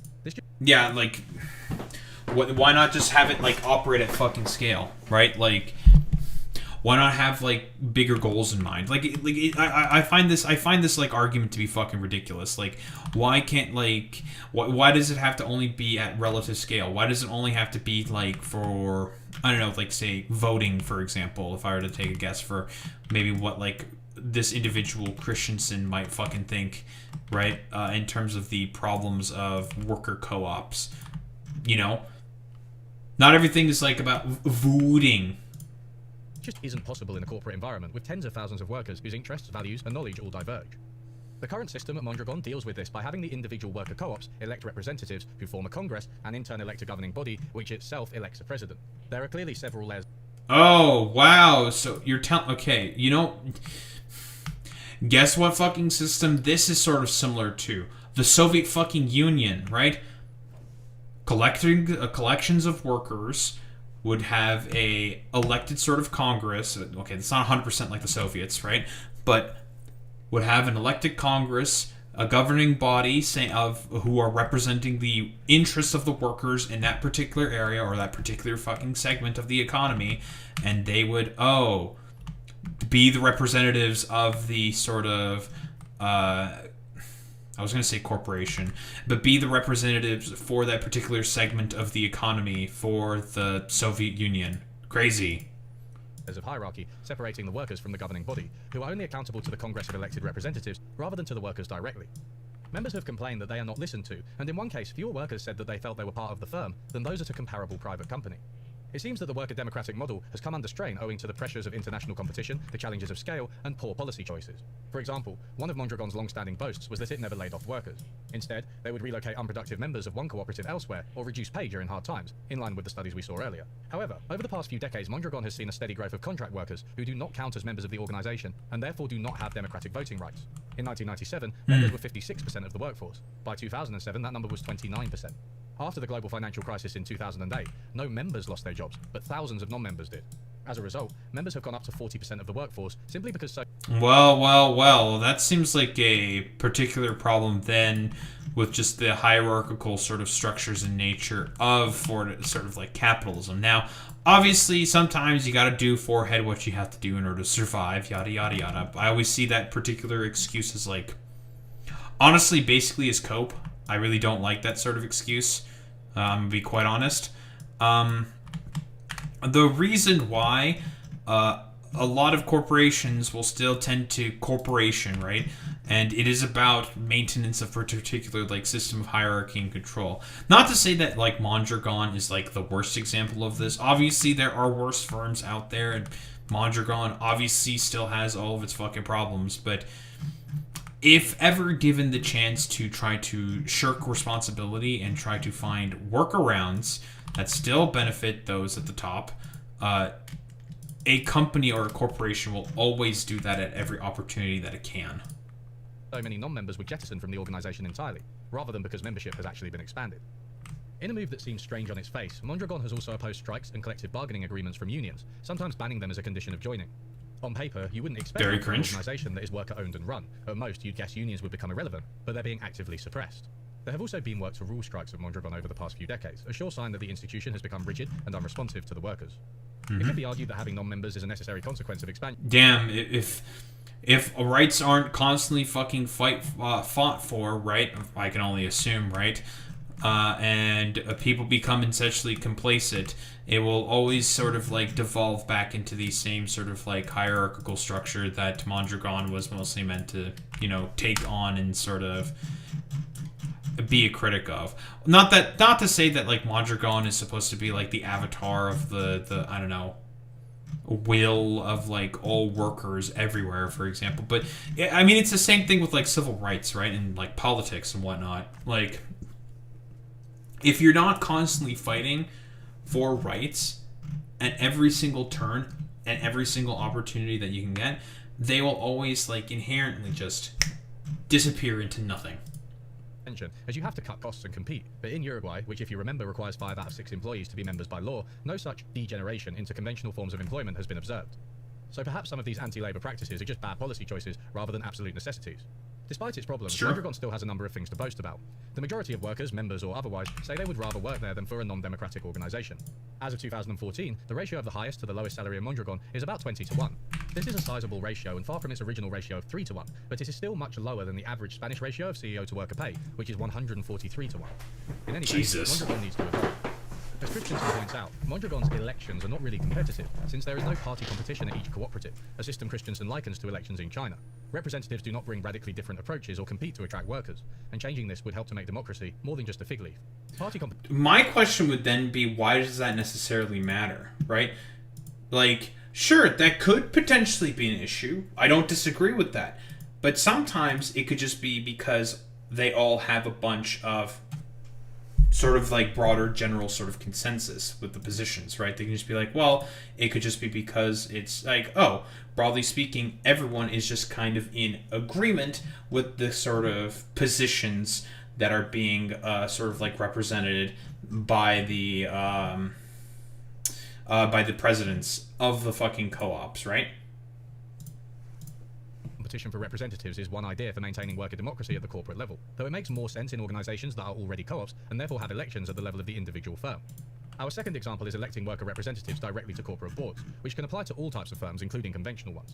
Board representation is often thought of as a compromise between the demands of competition and the interests of workers. Better integrating worker knowledge into the running of firms by having them on boards has long been a feature of many European social democracies. I've repeatedly stressed that the existing evidence on worker democracy isn't quite where we'd like it to be. There are few studies that manage to do away with all the messy confounders we've been worried about throughout this video. Early evidence on board representation suffered from a similar problem. However, unlike the results we've seen for worker co-ops, the literature was unable to reach a consensus, with different studies finding different effects of the practice on productivity and profitability. 2 recent papers give us much more definitive evidence on the effects of worker board representation. One investigates the policy in Germany, where they partially abolished board representation. The other investigates it in Finland, where they introduced the policy.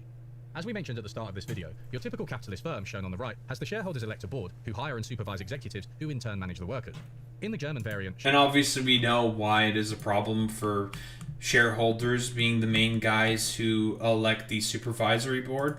It should be fairly obvious why that is inherently a problem, because, again, shareholders have no idea about the inner workings and the sort of like constant minutia and sort of details that a firm, sort of economically speaking, has to go through every single day because they're just, I don't know, out partying with like Jeffrey Epstein somewhere on a yacht.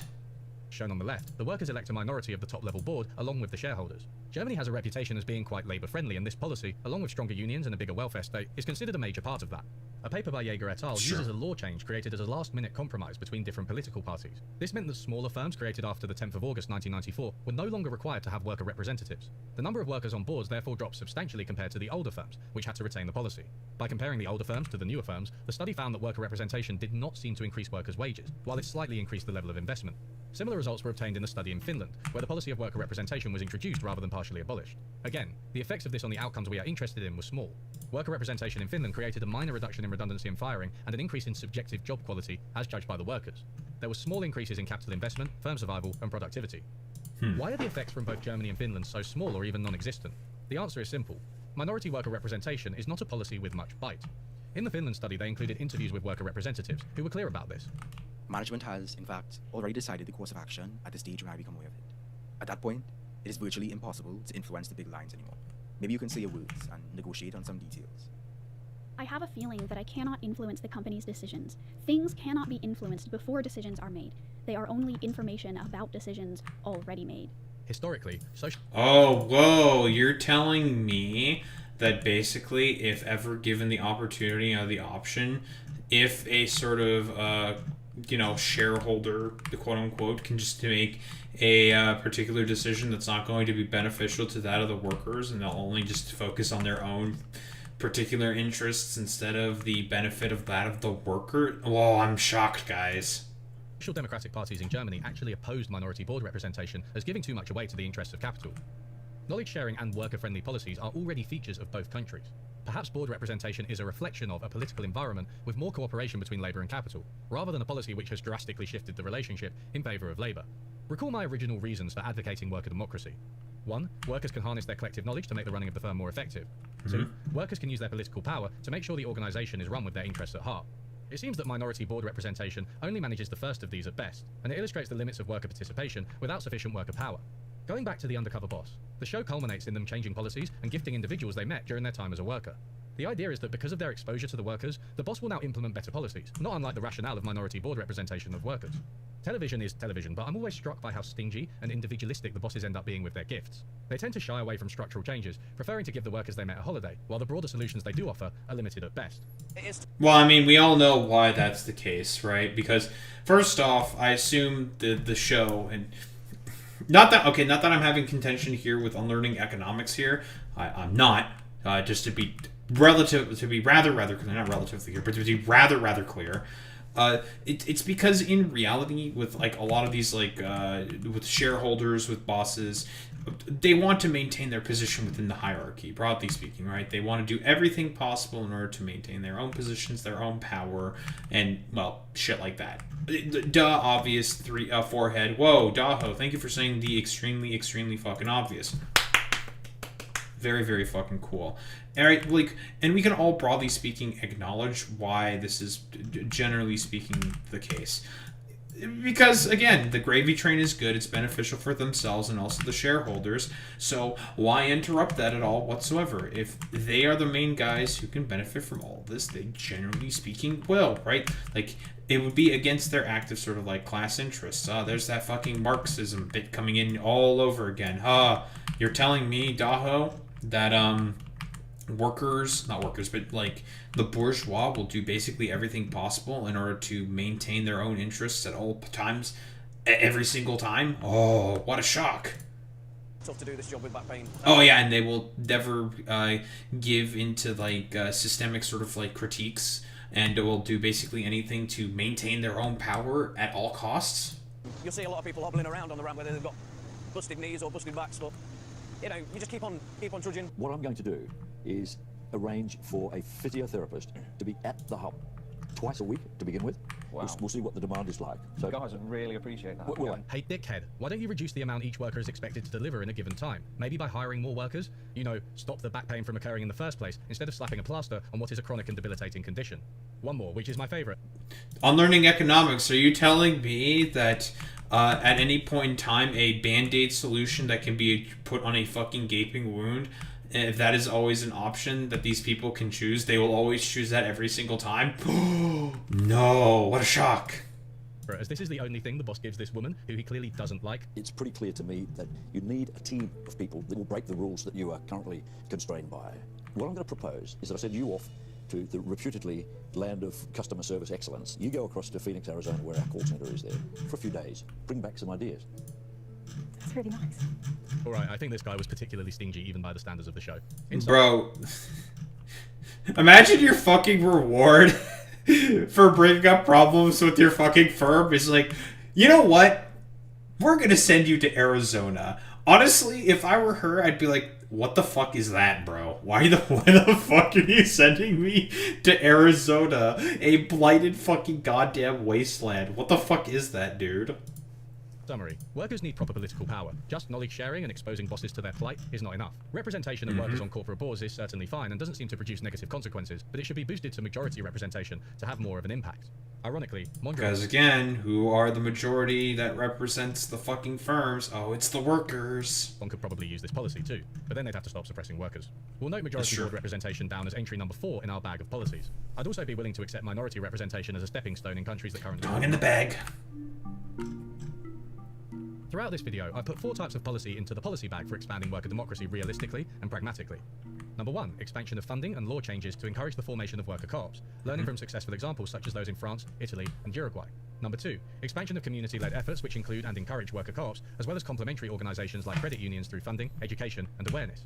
Number 3, expansion of share options in firms in combination with participation, especially in countries which already use share-based policies more, like the UK, US, and Japan. Finally, majority worker representation on corporate boards, especially in countries which already have minority representation like Germany and Finland. I've been over some of the benefits and especially the lack of clear drawbacks of worker democracy, as well as some of the holes in our knowledge and the challenges it faces. It seems clear to me that worker democracy can grant voice, employment stability, and greater pay equality to workers. There are definitely challenges, and worker democracy will struggle more in some industries than others, which is why its expansion should be gradual and accompanied by numerous forms of support, both from the state and from communities. However, there is a much more powerful critique of worker democracy out there, not as a bad idea in itself, but as a policy which is insufficient to achieve a good standard of living for the population. Simply put, if you're not a worker, then worker democracy won't do much for you, and approximately half of all people are not workers. Children, the retired, the sick and disabled. That's true as well, and also fucking contractor workers, right? That's a very, very good point here, right? Like, broadly speaking, this is a policy that needs to be applied to sort of like every strata of the economy, right? But very often in like political policy and prescriptions, those are people that are going to be less represented because they are quote unquote not units of the actual sort of economy, as I guess like anti-human as that sounds. Carers and homemakers and the unemployed will not benefit directly from firms being worker-owned and run, since those firms have no natural obligation to help them. These groups therefore need to be supported by other means, most notably welfare. Another reason worker co-ops do not eliminate the need for redistribution. That's like basically the idea that all the like weirdo Palantir, well, maybe not the Palantir dipshits, or like the tech oligarchs who want to essentially replace everybody with robots. But that's not like the whole sort of shtick that Andrew Yang was trying to bring to the table, right? Like, he was basically saying, like, oh, why don't we just have, like, a bunch of fucking dudes who, I don't know, create all the robots and whatever the fuck in order to help benefit the sort of, like, I don't know, like, ability of automating all jobs away for, well, I was going to say for leisure, but we all know why all the like Palantir dipshits want to do this. For them, it's all about just being fundamentally anti-human, but I digress. Because we know that automation is a thing that's going to be happening more and more, whether we all like it or not. How about we try to do something about that by providing fucking UBI or something, or just increases of the welfare state? Of course, the problem with Andrew Yang's sort of like UBI is that it would not sort of be an addition to the welfare state, but in fact would try to take away from the welfare state, which is why I don't like Andrew Yang. Is that although they reduce inequality within firms, they cannot do so between firms. Inequalities between firms can be huge, leading to pay disparities just as high or higher than the ones we've seen between CEO and worker. This remains true even if all firms are worker-owned and managed. Inequality across industries and regions was a key feature of the market socialist Yugoslavian economy, for example. Worker democracy therefore needs to be combined with redistribution to reduce inequality, plus free stuff to ensure a good standard of living for non-workers, which I just might have to make another video about one day. There are plenty more problems that worker democracy will not solve on its own, like environmental degradation or bigotry. There is no reason to believe that if Shell were worker-owned, it would be any more environmentally friendly. If a worker co-op were established in a time and place where people were sexist and racist, then the co-op would itself be sexist and racist, possibly even exacerbated by strong in-group tendencies. I can only assume that if, say, what's like a very religious Blackwater. There we go. Yeah, Blackwater, who like to whose main CEO, like Eric Prince, likes to LARP as like a fucking crusader. I don't think the basis of racism that guides like Eric Prince will be necessarily reduced by the fact that Blackwater is now like a worker co-op. I'm just not gonna lie, I don't think that's happening. Worker democracy is just one piece of the puzzle. With all this said, there is plenty of room for enthusiasm and optimism. Worker democracy is currently operating in an environment which may be inhospitable to it. Mondragon, for example, suffers from competing on the international market with corporations which are not democratically governed and so which may compete more ruthlessly on cost, especially labour costs. Spanish law has also changed in recent decades to be more favourable to conventional limited liability companies, which illustrates the importance of legal context. As mentioned earlier, worker co-ops in Uruguay suffer from a brain drain, as well-paid workers leave to better paying capitalist firms. Yet. Yeah, mostly because of the fact that Uruguay's kind of poor, guys. As worker co-ops and other forms of co-op expand, things may well get easier for new ones as they do not suffer from as much competition with capitalist firms. Existing co-ops may lead by example. Canadian studies generally report that help from existing cooperative organisations was vital in helping them establish themselves. The peak of this is in Italy, where, as we saw, co-ops help fund social services. I've repeatedly emphasised that co-ops are a selected sample, and the fact that people in worker co-ops may be different to those in conventional firms, but, to repeat a cliche, people can change.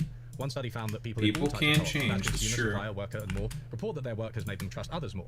I'm cautiously optimistic that exposing workers to a different institutional environment will create a workforce and economy that is more cooperative and less competitive. Worker democracy is not going to solve every problem we have, and the path to establishing it as a norm will be slow and uncertain.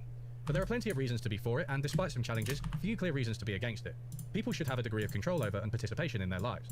Those with power, whether in government or in private organisations, should be elected and accountable to the people they have power over. This is a basic principle of democracy, and really all we're talking about is extending this to the economic sphere. It will bring benefits to workers with no insurmountable issues for firms and the economy as a whole. Based on the existing evidence, my conclusion is that worker democracy is definitely worth a try. Thanks for listening to this video on worker. Great video, very educational content. I couldn't really, agree more there with unlearning economics. Guys, it turns out if people are able to participate within their local sort of place of work, if they are able to participate democratically speaking with their sort of like elected representation and whatnot, what necessarily prevents them from being able to participate within their place of work as well? The logic, I would say, is relatively fucking simple there, right? What, like, logical through line is necessarily being interrupted there, right? Like, if you can participate within democracy, and it's the exact same argument that I made earlier, what necessarily stops you from being able to participate in the workplace, right? Because as has been said before here, fundamentally speaking, the structure that currently exists right now is inherently authoritarian, right? And you don't have much say whatsoever. You get your orders from on high, from your middle management, who also gets more orders from their management, who gets orders from, well, their management and whatnot as well, right? Even higher echelons of a company. And you have no say in basically being able to have any say in that whatsoever, right? You don't. Period. End of story. And it's made it such that a lot of people just feel like they don't want to necessarily be participants within the economy. Understandably so, right? Like, if you feel like you have no control over your own sort of destiny, I suppose, for lack of a better term, what is exactly the point of wanting to participate in that sort of structure? You wouldn't want to participate in that, now would you? Makes perfect fucking sense. And I would say that, broadly speaking, worker democracy is a pretty effective method at being able to handle that and sort of mitigate that sort of problem. But yeah, great video there by Learning Economics. Certainly learned quite a bit there about worker democracy. And it's mostly a lot of the same positions that I have shared before, talking about what inherently needs to be dismantled and what a lot of socialists, broadly speaking, talk about when they mention a lot of the problems with capitalist forms of economic production. The biggest problem, generally speaking, is the fact that firms are basically lords over you. They can say and do whatever they want in order to and justify certain terrible policies just because they feel like it'd be more effective at sort of, well, producing more shareholder value and wealth for people at the top, which will never sort of be seen as benefits for the workers at the bottom. But yeah, overall, great video there by Learning Economics, and I felt like I learned quite a bit there about the sort of like implementations of workplace democracy. Don't think there's really much else to say besides that.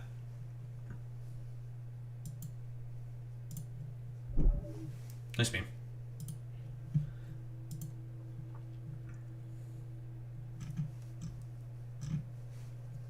Very cool, very good. We learned quite a bit there, folks. And that's always a good thing. I'm going to finish setting up this crude oil outpost.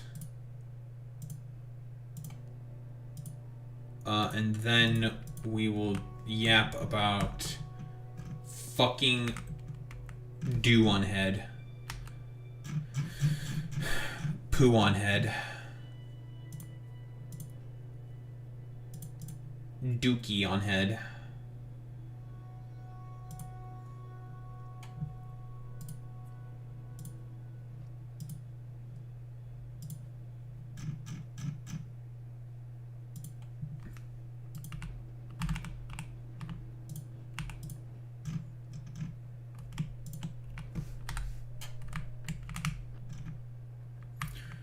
Alright.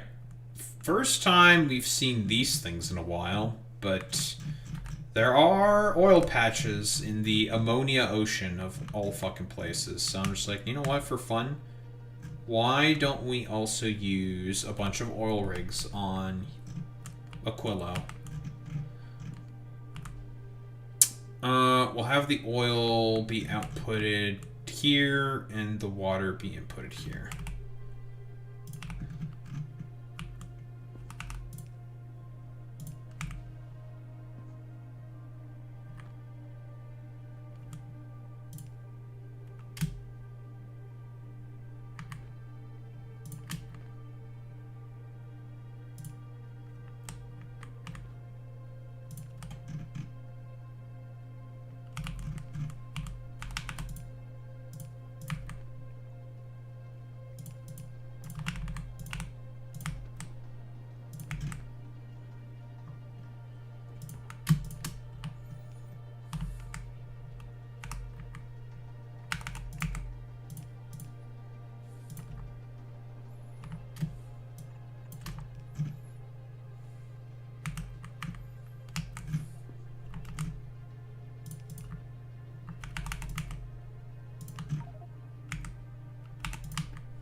Okay, those are all connected.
Okay, let me do a line here.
Right.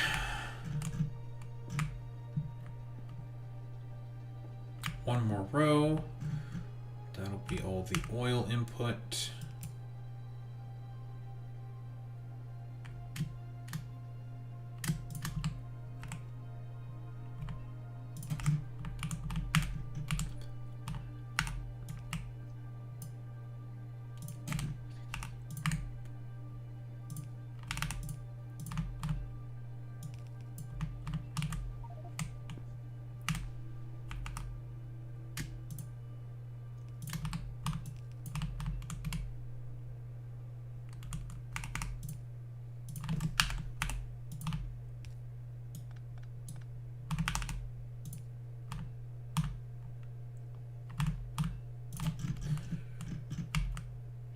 Okay.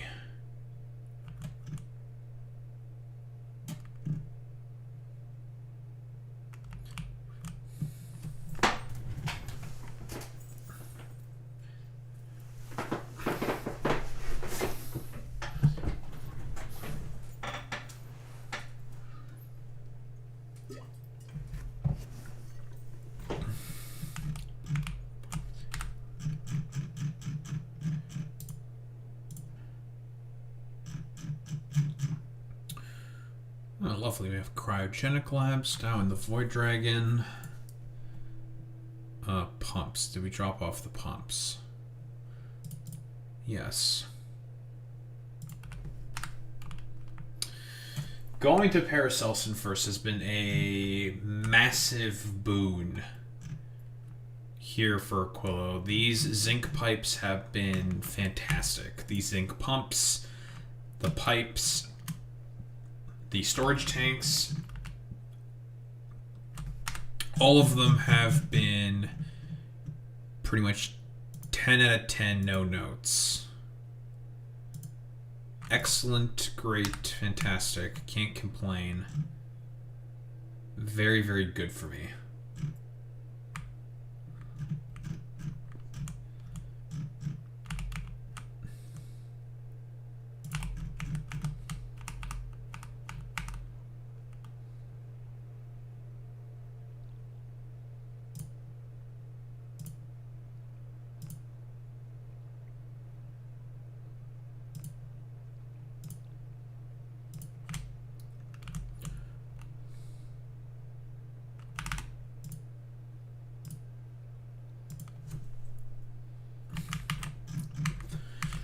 Alright, there's the water.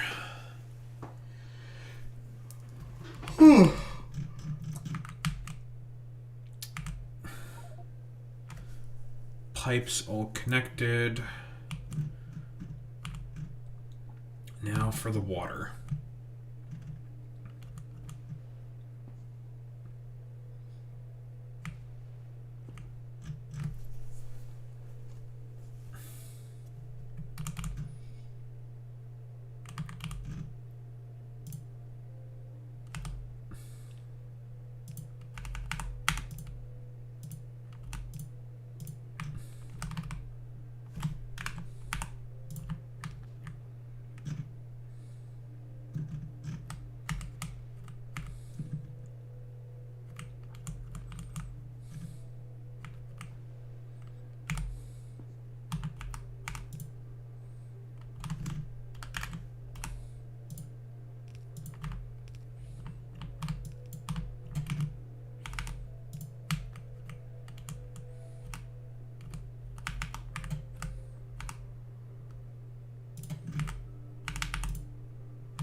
Organizing, huh? That's crazy. I never would have thought that you would... I thought you were supposed to be a Factorio Pro at this point, Boy Meets Mini. I think you lied to me. Yeah, you needed to Factorio your house better to be like that. Inconceivable, as always, from Boy Meets Miniature. Clearly, it's not about minis, the cars, because those things are cucked. Imagine being a fan of minis. Couldn't be me, folks. I like Ford Mustangs. Actually, what kind of car does Trump even fucking like? I don't even understand. Oh, you say wrong, Boy Meets Mini, but I think I'm right. Oh, besides Tesla, right? Yeah, but Boy Meets Mini, you're never going to use your penis for anything because you're ace. So, like, what's the point about you bragging that you have a big dick?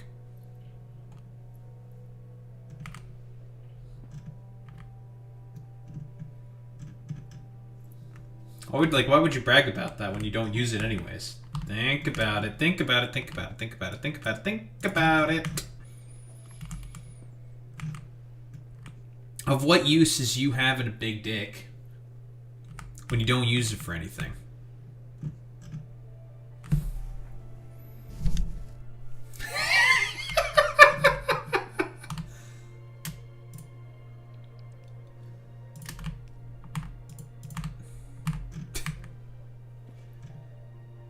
Trump probably loves Escalades.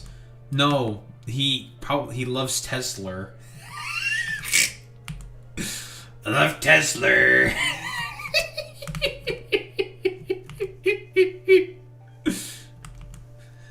I love Tesla. Everything's computer. Everything's computer.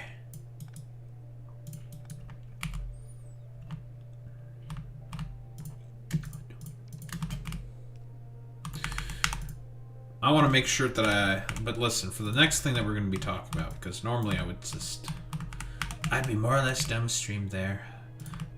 For the next thing we're going to be talking about, it's going to be the Shoeonhead video talking about crybullies in reference to the Emiru situation. So, yeah, it's going to be... listen, Boy Meets Mini, just get your fucking Pepe mods out already, okay? Because it's going to definitely be Pepe mods as fuck. This shit is going to be Pepe mods as shit. Oh yeah, we're gonna make a lot of people probably mad. Oh, a lot of people are going to be mad. Oh, they're going to be so mad.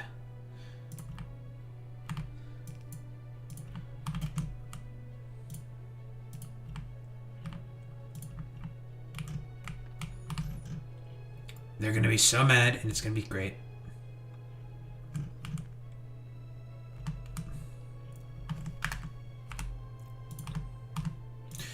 You know, for all these like big dick chads, allegedly, it's very funny how they get instantaneously triggered so easily by someone pointing out the fact that like people just don't always 100% with what they say. It makes you think, doesn't it? Wonder why that's the case.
So Cadillac joined F1 this year, and their car's a slow tractor. Who knows? They might develop. Why the fuck is Cadillac a part of F1?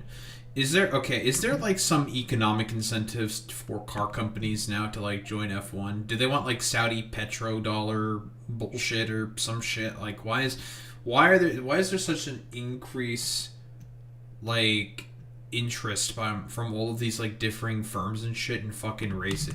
Is it purely like just like Saudi Aramco fucking bullshit or something, or what exactly is like driving this is what I'm curious about.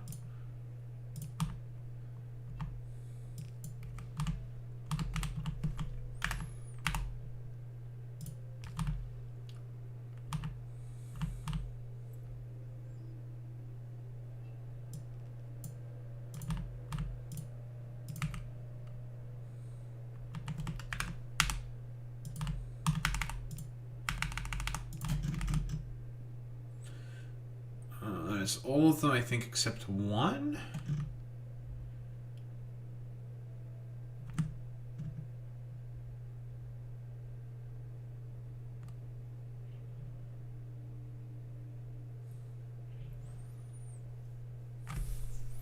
hybrid system. Companies want to learn from that. Oh.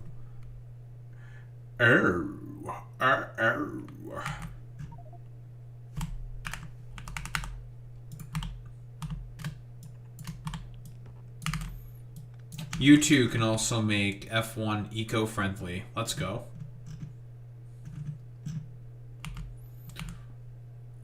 Boy Meets Mini loves eco-friendly F1 because he's a little bitch.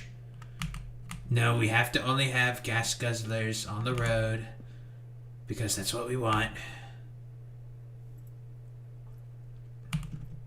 Shut up. Boy Meets Mini, you just hate Saudi Aramco.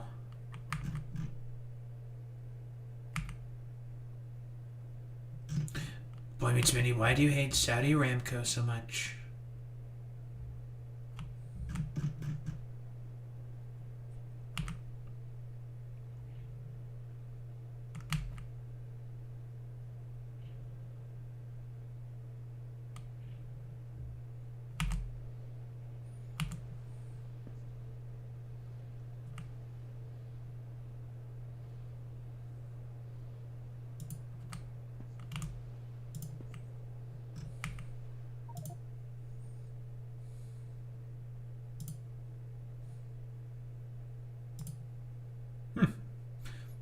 That filled up way more fucking quickly.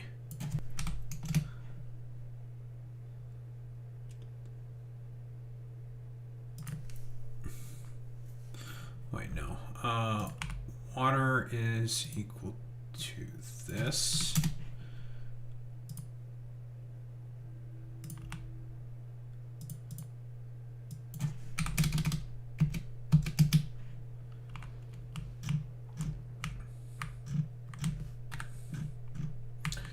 But that is a successful, almost, oil outpost.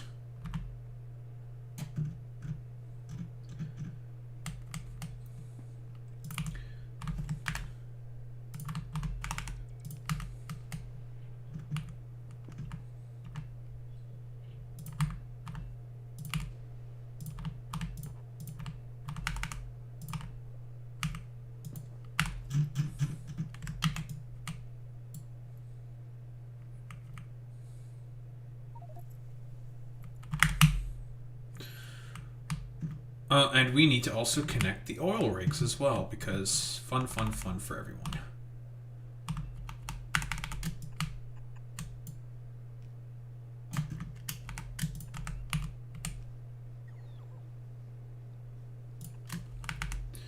Daho, you wouldn't cause an oil spill in the ammonia ocean now, would you? Me? Never. I would never do such a thing. But ta-da! Oil outpost.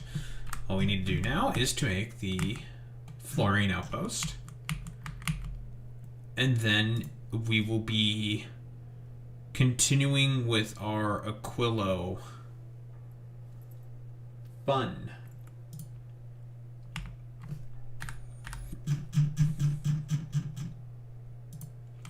Ooh, here's what I'm actually going to do.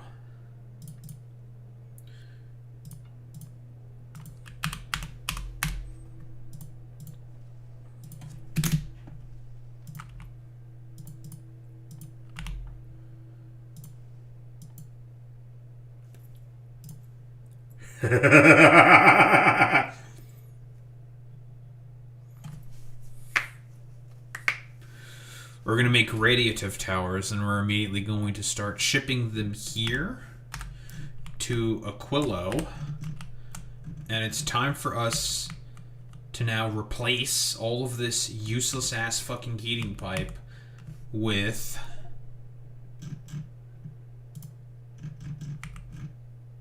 God damn it, it's all frozen here. What the fuck happened?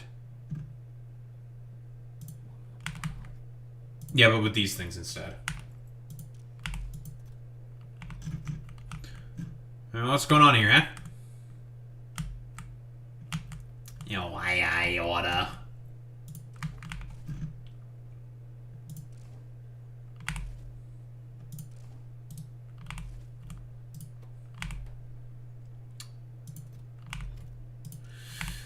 Yeah, why I oughta.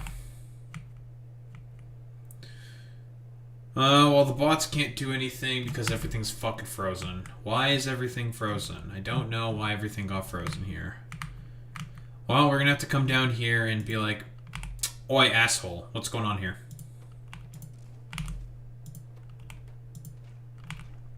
Not because that's full. Not because these things are full. What the fuck is going on here?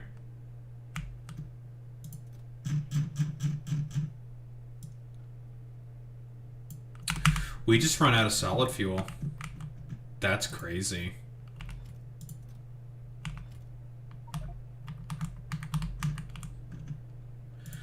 That is unironically the problem. We ran out of fucking solid fuel. Damn. Huh. And as a result, everything is now frozen. Well, I mean, we have shit tons and all these chests everywhere. It's because we have all this fucking uranium-235.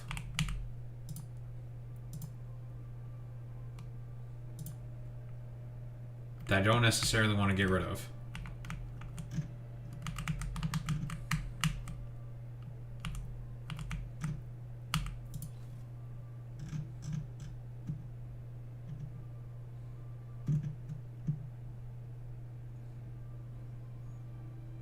Yeah, we need to fix this instantly.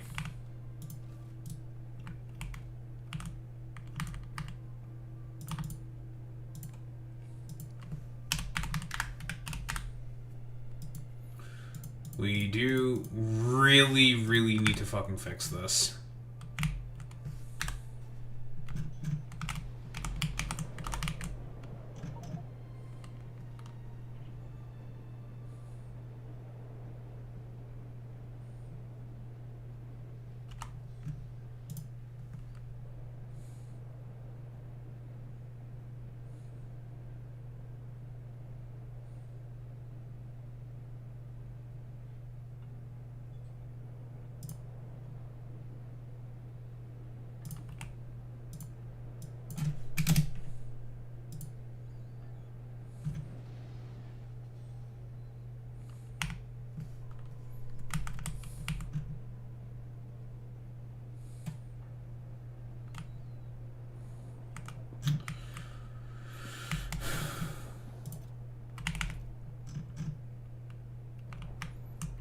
Okay, well, that's not going to be a difficult problem to fix. I can handle that off stream.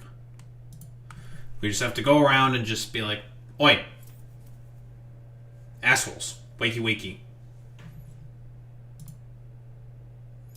And the good thing about radiative towers is that they are very efficient. You give them a little bit of solid fuel, they will instantaneously kick up immediately. But here's what we're going to do. We're going to get some more water. I'm going to refill up my glass of agua. And then we're going to yap about Shoeonhead. I shouldn't say that about Shmoo, okay? We're going to yap about Shoeonhead. Anyway. Gamers, I will be right back.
Jesus.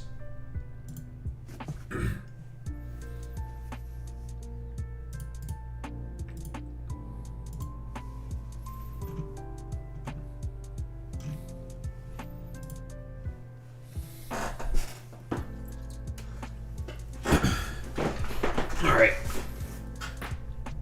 I feel like there's going to be a couple of things that I'm going to need before we proceed forward.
We'll get the original take just in case we do need it, but more specifically, I need to find her head mod.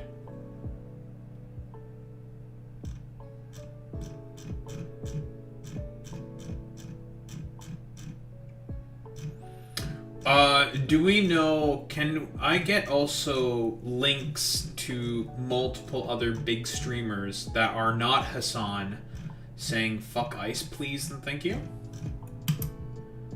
To my knowledge, I believe Cinna has said fuck ice. I believe, I think Pokimane, Valkyrie, who are, again,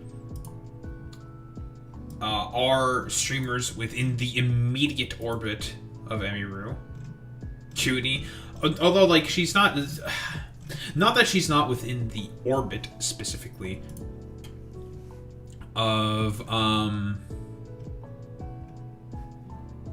Emiru, but I don't think, like, Emiru does not necessarily collaborate as much with whatever the fuck, Cutie. Can I just get the clips, please? Please.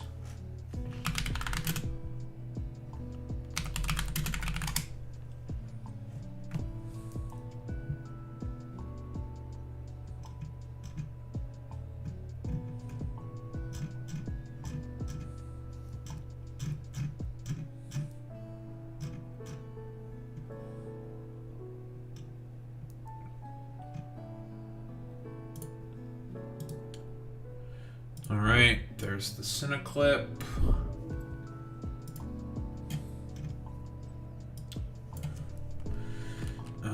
Cutie Cinder.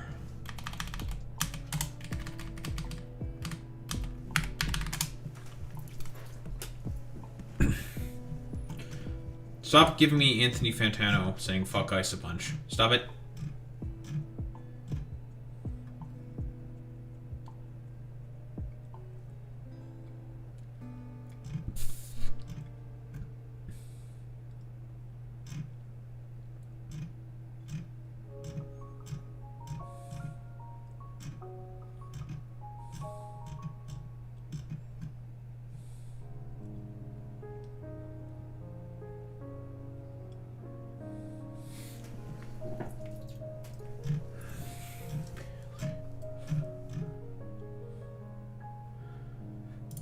Thank you, Boy Meets Mini. Valkyrie.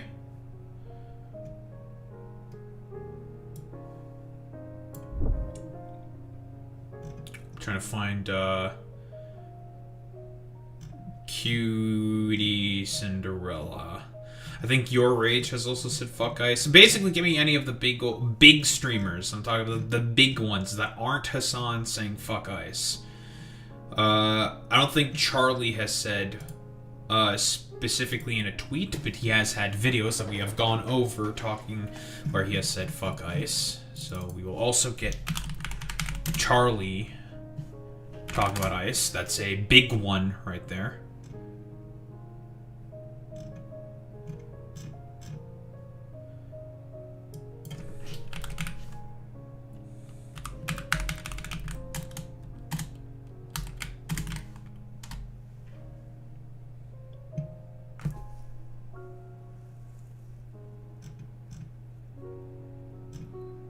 Oh, all the chuds are real mad about the fact that Charlie said fuck ice.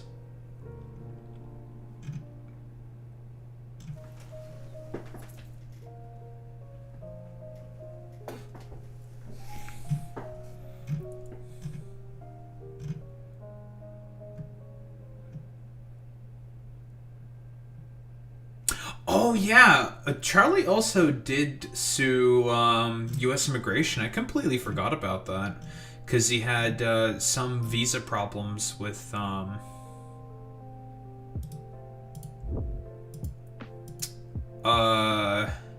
his esports team, where his esports team was like one of the best in the world. I think it was for Valorant or something. Yeah.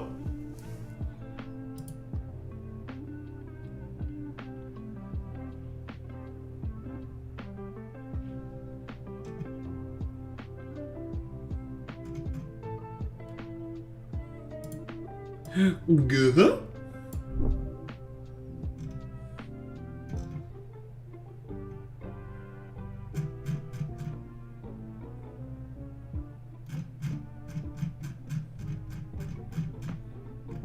Hasn't Ludwig said it? I have. If you can find me the tweet, the post, the clip, whatever, just give me it. Give me all of it. I want all of it.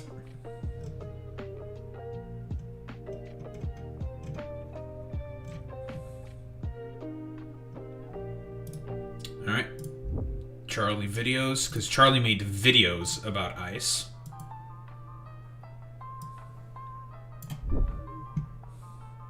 Which is pretty massive.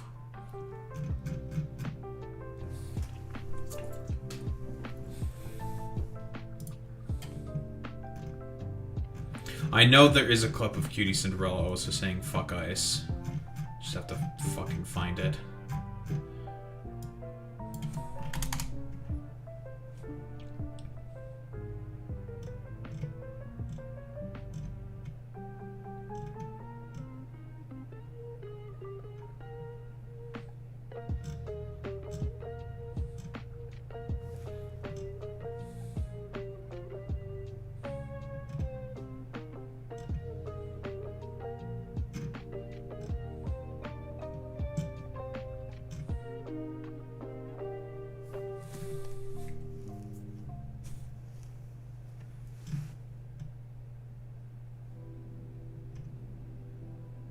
Asmongold goes... Oh, that's not the clip itself, but here's the,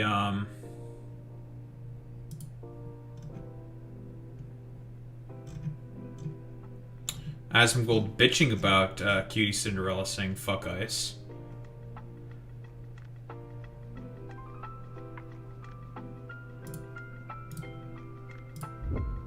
Obviously, Asmongold will get triggered by that because woman.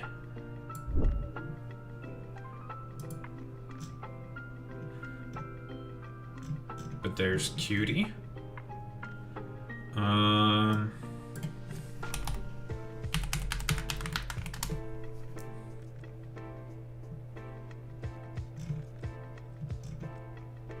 I don't think Pokimane said fuck ice because if she did say fuck ice, although she probably does, I have no reason to believe that she's a fan of ice.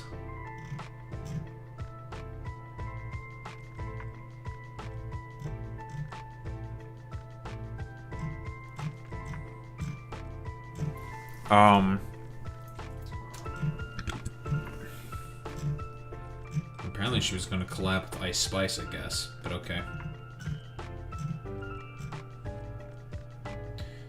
But I have no reason to believe that she probably does not like ice.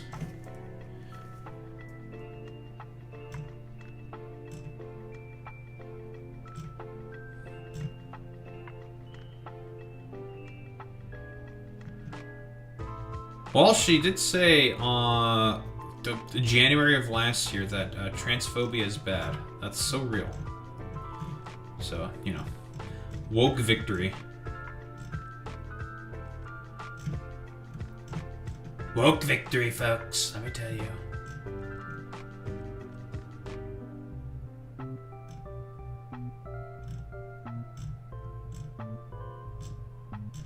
Okay, there's nothing about Pokemon there. That's fine. Honestly, I don't think we need any more. I think we have more than enough.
I have everything that I need.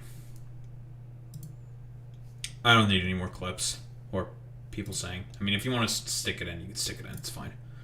We don't need any more.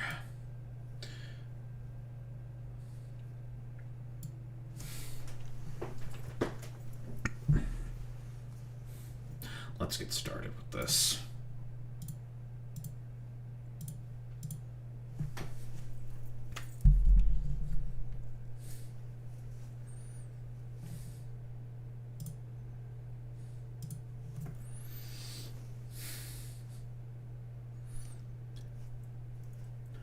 Emiru, Crybullies, and Shoeonhead. Should really go without saying that the Emiru sort of take that she has about ice has certainly garnered quite a bit of attention, and I can certainly say that this is the case also for myself. A lot of people got very, very mad about the fact that with the quite sensible take of Emiru's position, saying what she is overall saying about you not having to take away the positions, one for one, of that of a political streamer, you should definitely go touch some fucking grass. I do not disagree with that sentiment. However, the problem that I have with a take like that is that she's specifically talking about ICE. Now, ICE, that quote-unquote institution, where essentially it, on like a normal day, is consistently breaking about 4 different amendments of the Constitution, right? If we are making an argument here about civil liberties, it does not matter what you have to say. You are, period, end of story, wrong. Multiple amendments of the Constitution has been broken consistently by this institution. And courts have found it such that they have been breaking multiple amendments of the Constitution. This is not a debate.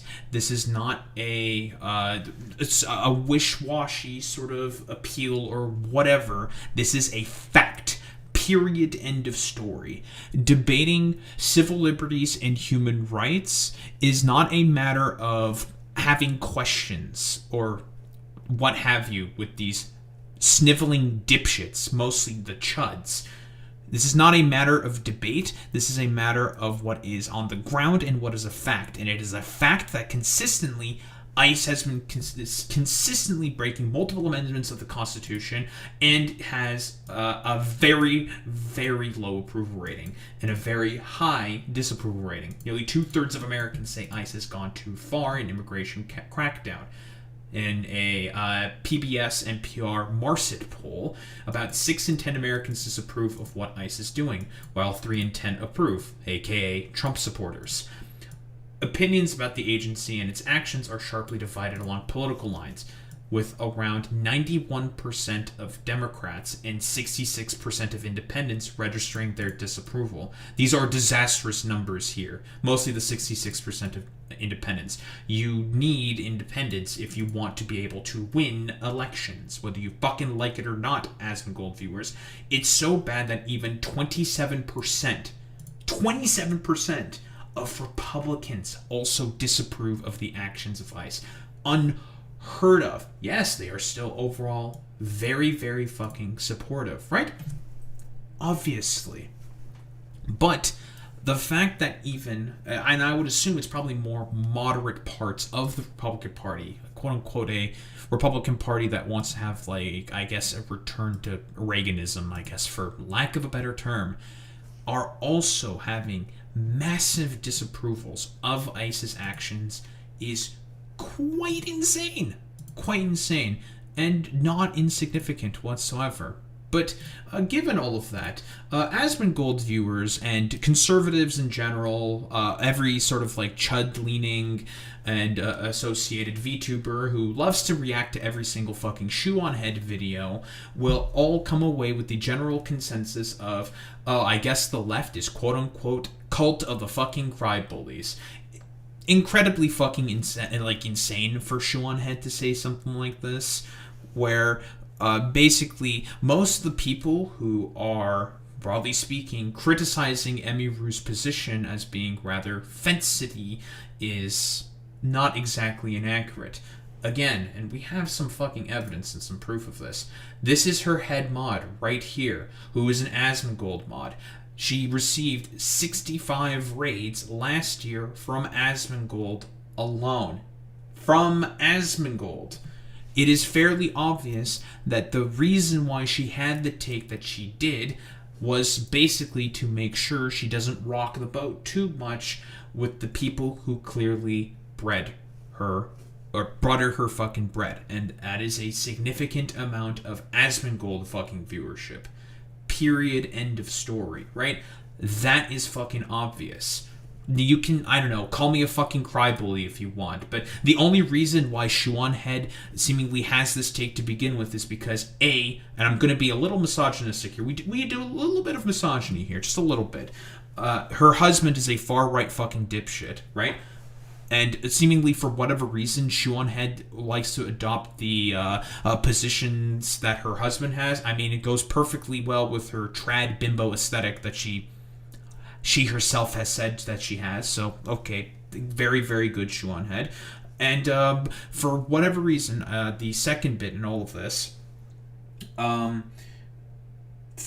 Shoeonhead, the reason why she also says and has a big problem with the quote-unquote crybullies in the left is because of her take, how many years ago at this point? Like 2 or 3 years ago, about the kink at Pride fucking discourse that she started herself during Pride of around, I think, 2023, with the whole Balenciaga sort of drama, right? Which was, again, a conspiracy theory ginned up by Shoeonhead herself. And obviously a lot of queer people, who tend to be on the left, were understandably pretty fucking pissed about this. Because all that it was, with that Balenciaga shoot, was just sussy. It's just weird. Period. End of story. Does that mean that Balenciaga was quote-unquote fucking pushing a pedophilic fucking narrative? No. It's just weird, right? Doesn't necessarily mean anything whatsoever. But Shoeonhead basically ginned up this cancel mob, for lack of a better term, and had to make all the discourse around Pride be about kink at Pride, which, again, should be fairly simple. Kink, broadly speaking, at Pride is not going to be openly shown at, like, the main sort of Pride festivals where there are going to be children more than likely present there. The only one instance these motherfuckers point to is at the Folsom Pride Festival, which is explicitly an adult-only festival. The fact that there was a parent who brought her fucking kid there to a kink event is the fault of the fucking parent. That is the parent, in that instance, being irresponsible, not the fucking organizers of the Folsom Pride event, which is explicitly about fucking kink, being the sort of, like, main sort of responsible actors there. And it's just like, dog, we make it clear that this is 18 plus and you're bringing your fucking kid here. What the fuck are we supposed to do? And they have this one screenshot to point to, see, all the queers, all about projecting their sort of, like, weird fucking kinks and fascinations upon children. It's just like, no, that's just a one-off fucking thing from an irresponsible fucking parent. Stupid. It means fucking nothing. Pride events, generally speaking, are a bunch of people walking around with a bunch of fucking flags celebrating, well, their fucking pride. That's literally it.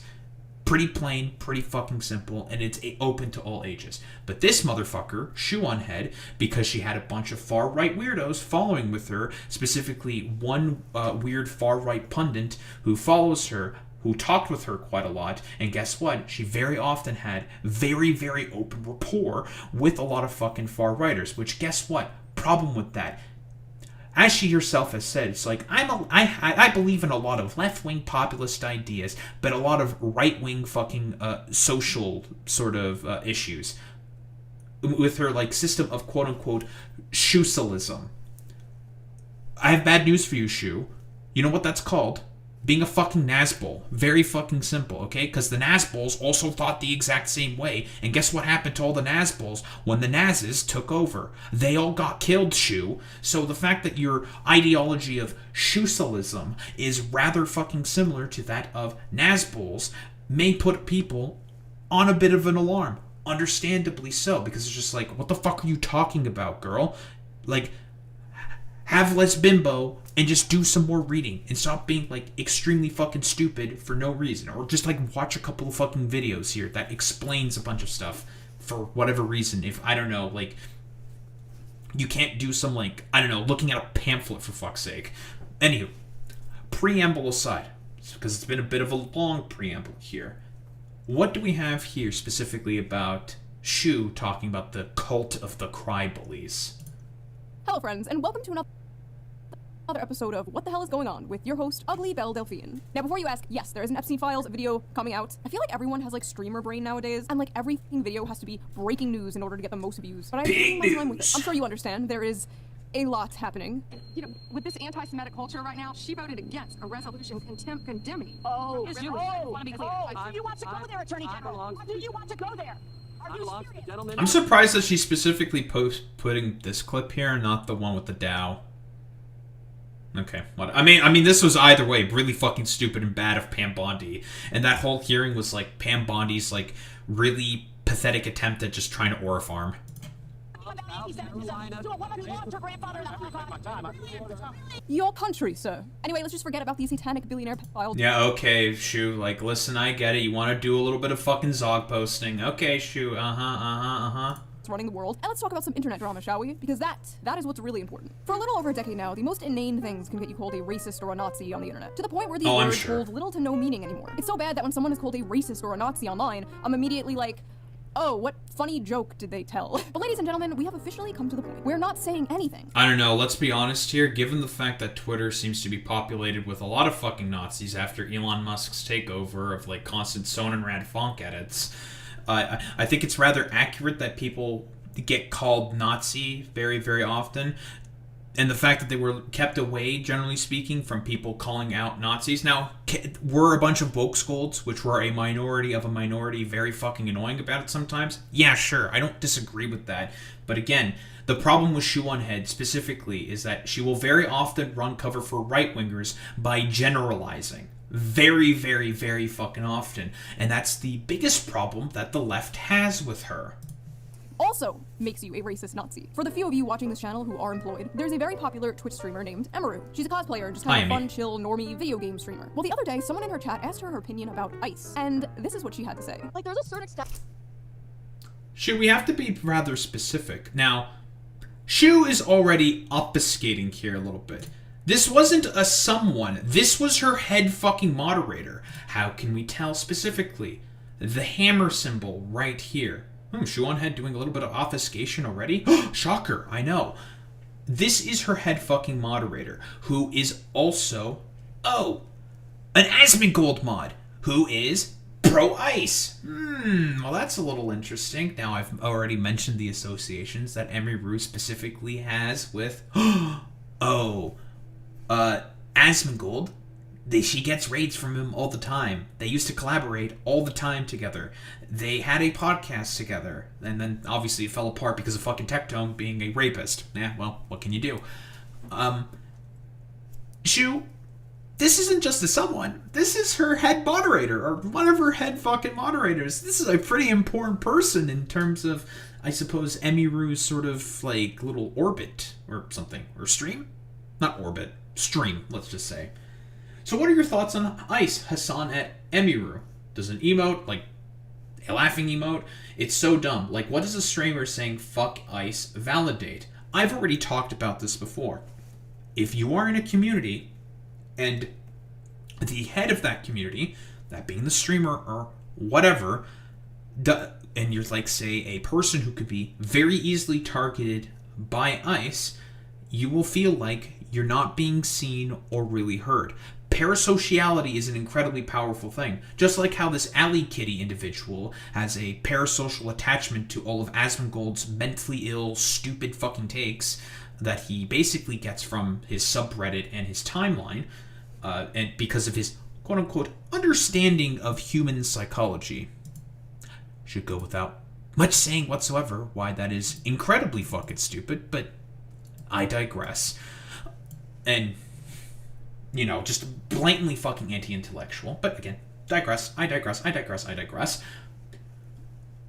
Being a minority in a rather scary time where you can just get grabbed at any point in time, your civil liberties completely fucking violated, your constitutional rights completely fucking invalidated, just because some schizophrenic, moronic dipshit decides to, like, grab you off the street because your skin is a little too fucking brown, is fucking terrifying, right? Yeah, 1000%. I wouldn't blame you there, Boy Meets Mini. Like, you have to deal with CBP when you are coming through the terminal. And guess what? I've seen what you look like, Boy Meets Mini. You look very, very fucking Hispanic. Because, again, since we're talking about all of these basically, like, complete morons with CBP or ICE or what have you, and the Supreme Court has basically given a carte blanche, let's just say, a carte blanche, sort of like racial profiling ruling, I guess, for lack of a better term. Let's just say ruling, to basically just racially profile whoever the fuck they want. It makes sense why a lot of people are afraid. And if you're in a community that is supportive of ICE and you're a part of that minority, you're going to be pretty afraid, and you're going to feel rather isolated, and you're just like, oh fuck, man, I thought I'd be safe in like this community or whatever, but like no one's saying anything about ICE. Like no one's really validating my fucking feelings and all of this. And again, like I've said before, fuck ICE at this point is, broadly speaking, very, very popular amongst Americans and is a majority position amongst Americans. This isn't some like weird minority position that this I don't know, fucking dipshit over here seems to think that it is. It is a majority position. Don't fucking let all the like really loud, annoying freaks in Asmongold's community, broadly speaking, just I don't know, lead you astray. Fuck ICE is, broadly speaking, an incredibly popular position amongst Americans, and for very, very fucking good reasons. That where I'm like, okay, sure, I get people wanting big content creators to like say their opinions on like important topics. I get that, right? But it's like, if you need a streamer who doesn't even know anything about politics to tell you about politics, you probably just need to get off the internet. In a world where it seems like every single... Okay, again, like I've mentioned before, Emiru is not wrong with this take. There's a big however. We are talking specifically about ICE and civil liberties, where there is not a fucking debate. The American people have made it rather fucking clear. Fuck ICE. They keep getting away with violations of multiple amendments of the fucking Constitution and destructions of civil liberties. And people are not particularly happy about that, Shoe. Yet for some reason, you seem to be perfectly okay with doing a little song and dance, validating the sort of grifters' positions on all of this for some fucking reason. Single celebrity is just screaming their political takes completely unprompted. This was a refreshing thing to hear. Seems like a pretty sane, rational, inoffensive thing to say, right? Also, why are you complaining about fucking celebrities screaming their political takes when they have just not been doing that? So, like, what the fuck are you talking about? Shoe. Also, that's a really good point there, Boy Meets Mini. Yeah, most of Asmon's audience will not be affected by this. I assume also Shoe's audience. So, yeah, they're all going to agree inherently with Emiru. It's wrong. This short little clip where she ironically tried to avoid controversy ended up being one of the most controversial dramas this year. I feel like decades worth of news has happened in the past like 2 months, don't you? Every day there's like a breaking story of the most insane shit you've ever heard in your life. And everyone is expected to have a fully formed opinion on every single breaking story. There's pressure to react, to pick a side, to condemn, to defend. But the reality is when a story first breaks, we're usually not seeing the full picture. And that's why for years now, I have been using today's sponsor, Ground News. Ground News. Thank you. Yeah, Ground News, blah, blah, blah. Thank you, Shoeonhead. Right here, or click the Ground News for sponsoring this video, and thank you, the viewer, for not skipping the ad as always. Sorry. Right. And now let's get back to the video. Cut! In this video, we are going to talk about the drama surrounding Emiru, the people trying to cancel her, the mistake the left is making by embracing cancel culture again. We're gonna read some insane, hilarious tweets, of course. Sorry, Shoeonhead. Woke 2 is here, and cancel culture's more alive than ever. Because let's be honest here, Shoe, given the fact that there are way too many fucking far-right freaks who keep espousing all of their blatantly ridiculous fucking opinions and neo-Nazi fucking opinions, I think it might be time to start cracking down on some of these motherfuckers. Like, let's be quite honest here, right? Like, generally speaking, yeah, I am for free speech and all of that. But free speech, if allowed to have all these neo-Nazis fucking fester and infest these fucking spaces, will make it such that free speech is impossible, right? We have gone over all of the quote-unquote free speech platforms that have existed in the past. Gab, 8chan, and all of these other like free speech platforms. There's like the two main examples that I come up with. There's another one as well. I think it was run by like Candace Owens' husband. I don't remember the name of it off the top of my head. What happened to all of these quote-unquote free speech platforms should be rather fucking obvious. Very, very, very obvious. They become essentially dens of bots, basically like sex bots, like sex robots or all this fucking bullshit. Porn ads are basically everywhere. CP is basically fucking everywhere, and neo-Nazis are all over the place. This makes it such that free speech and free discussion is impossible. You can't like have a discussion whatsoever. And guess what is a perfect example of that? Twitter. Neo-Nazis and fucking robots are literally all over the place, even though Elon Musk said he would try to do something about that. Whoa! He just fucking lied about that. course, and then we will talk about my personal experience with these people. And what do I mean by these people? I mean the cult of the crybullies. Oh boy.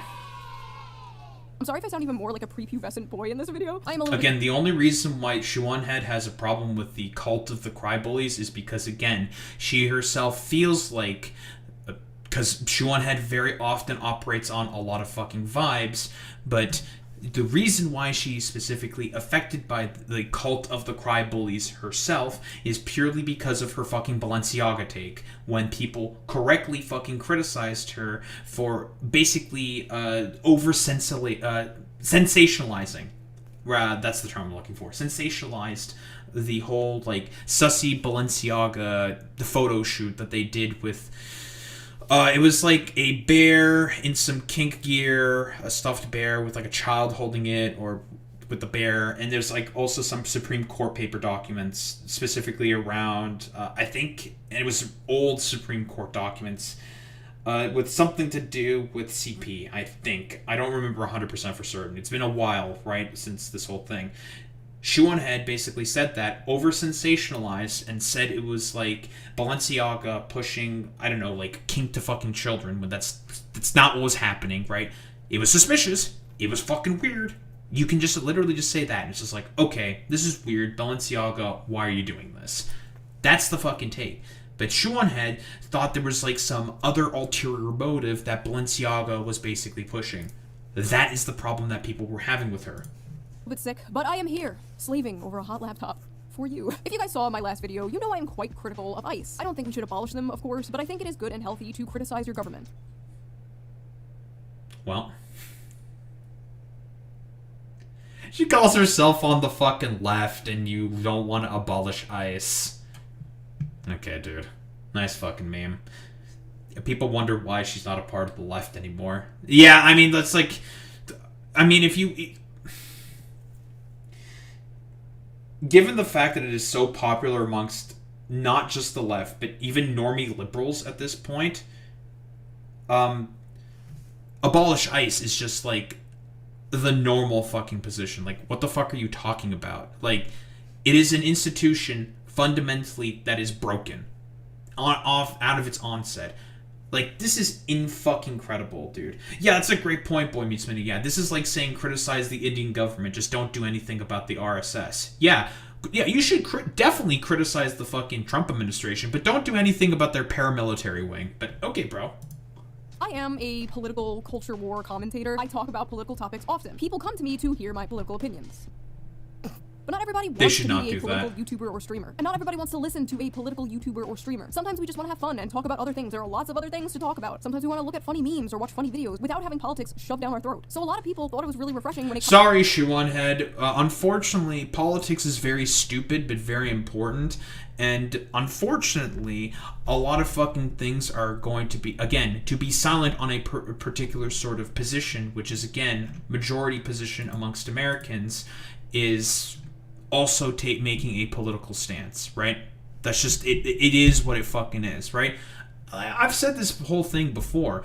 If Emiru just didn't address anything that her head mod brought up, which you didn't specify, of course, then she would have been fine, like, or more fine, like, whatever. Like, no one would have noticed that it was some Asmongold mod who basically asked her about ICE and saying like, oh, why should streamers validate the position of fuck ICE? I mean, besides the fact that most Americans fucking hate ICE, not to mention the vast majority of the people in her orbit also have said fuck ICE. So again, Sinha, who she has often collaborated with, said fuck ICE. ICE. Okay, but unironically though, fuck them. Straight up. Hey, fuck them.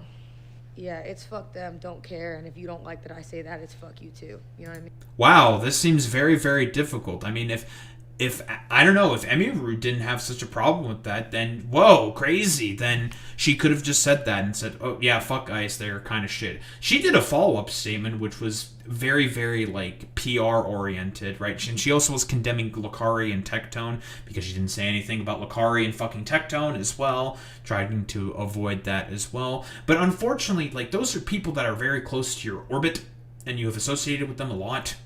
you kind of have to say something eventually because people are going to start asking questions at some point in time. It is what it is. You're in a public environment, and that's just how it fucking works, whether you fucking like it or not. And Emiru's sort of like position on ice that she had was like, it was fine. It was very PR oriented, and it was like, whatever. Nothing really there to sort of criticize. She said in so many words that ice is pretty fucking bad, actually, guys. It's like, okay, cool, whatever. Moving on with our lives. The problem that people had initially with the take is just like, dog, why the fuck are you saying this? And then everyone was just like, oh, because she has had a bunch of associations with Asmongold in his fucking orbit for a very long time, and she doesn't want to risk that by saying, yeah, ice is actually just kind of bad guys. They're not great. Like, she doesn't have to say fuck ice. She can just say, like, actually, they're kind of shit. Because, again, we're talking about people with, like people's civil liberties here, specifically. I mean, hey, it's fuck you too. That is that simple. It's really that easy for me. I'm telling you right now. True. Very, very easy. Again, here, Valkyrie also said, fuck ice, fuck this genocide, fuck pedos, fuck animal abuse, free Palestine, and congrats, Jason, for hitting 100k subs. I have no idea who the Jason the Ween? Okay, cool, whatever. Here, Cutie Cinderella also said she's against ice and would give fuck ice stickers to viewers. Very cool.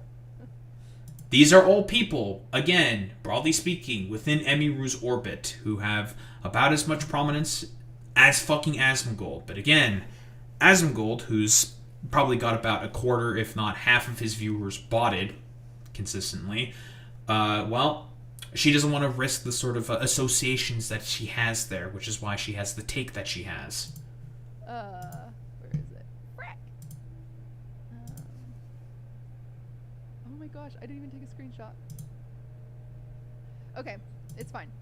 She made an incredible drawing of a bird destroying a piece of ice that says fuck ice, and I am commissioning 500 stickers of that bird. Many stickers. I am going to be posting a link in my Discord as soon as I have the stickers confirmed and printed. Guess who had a big problem with this take? Oh, Asmongold. He had a big problem with this take, saying that Cutie Cinderella is a virtue signaling bitch. Really? Is what 2/3 of Americans saying Asmongold for just a bunch of fucking virtue signaling? I'm just saying. From I Paint Burbs, and in those 500 stickers, I'm going to put a link in our Discord where you can essentially sign up and get a free sticker, because I want you guys to have free stickers that say that. So I think sorry, Daho. Unfortunately, she does a show with Hasten AB, Hank Pecker, Hamas Pecker, whatever.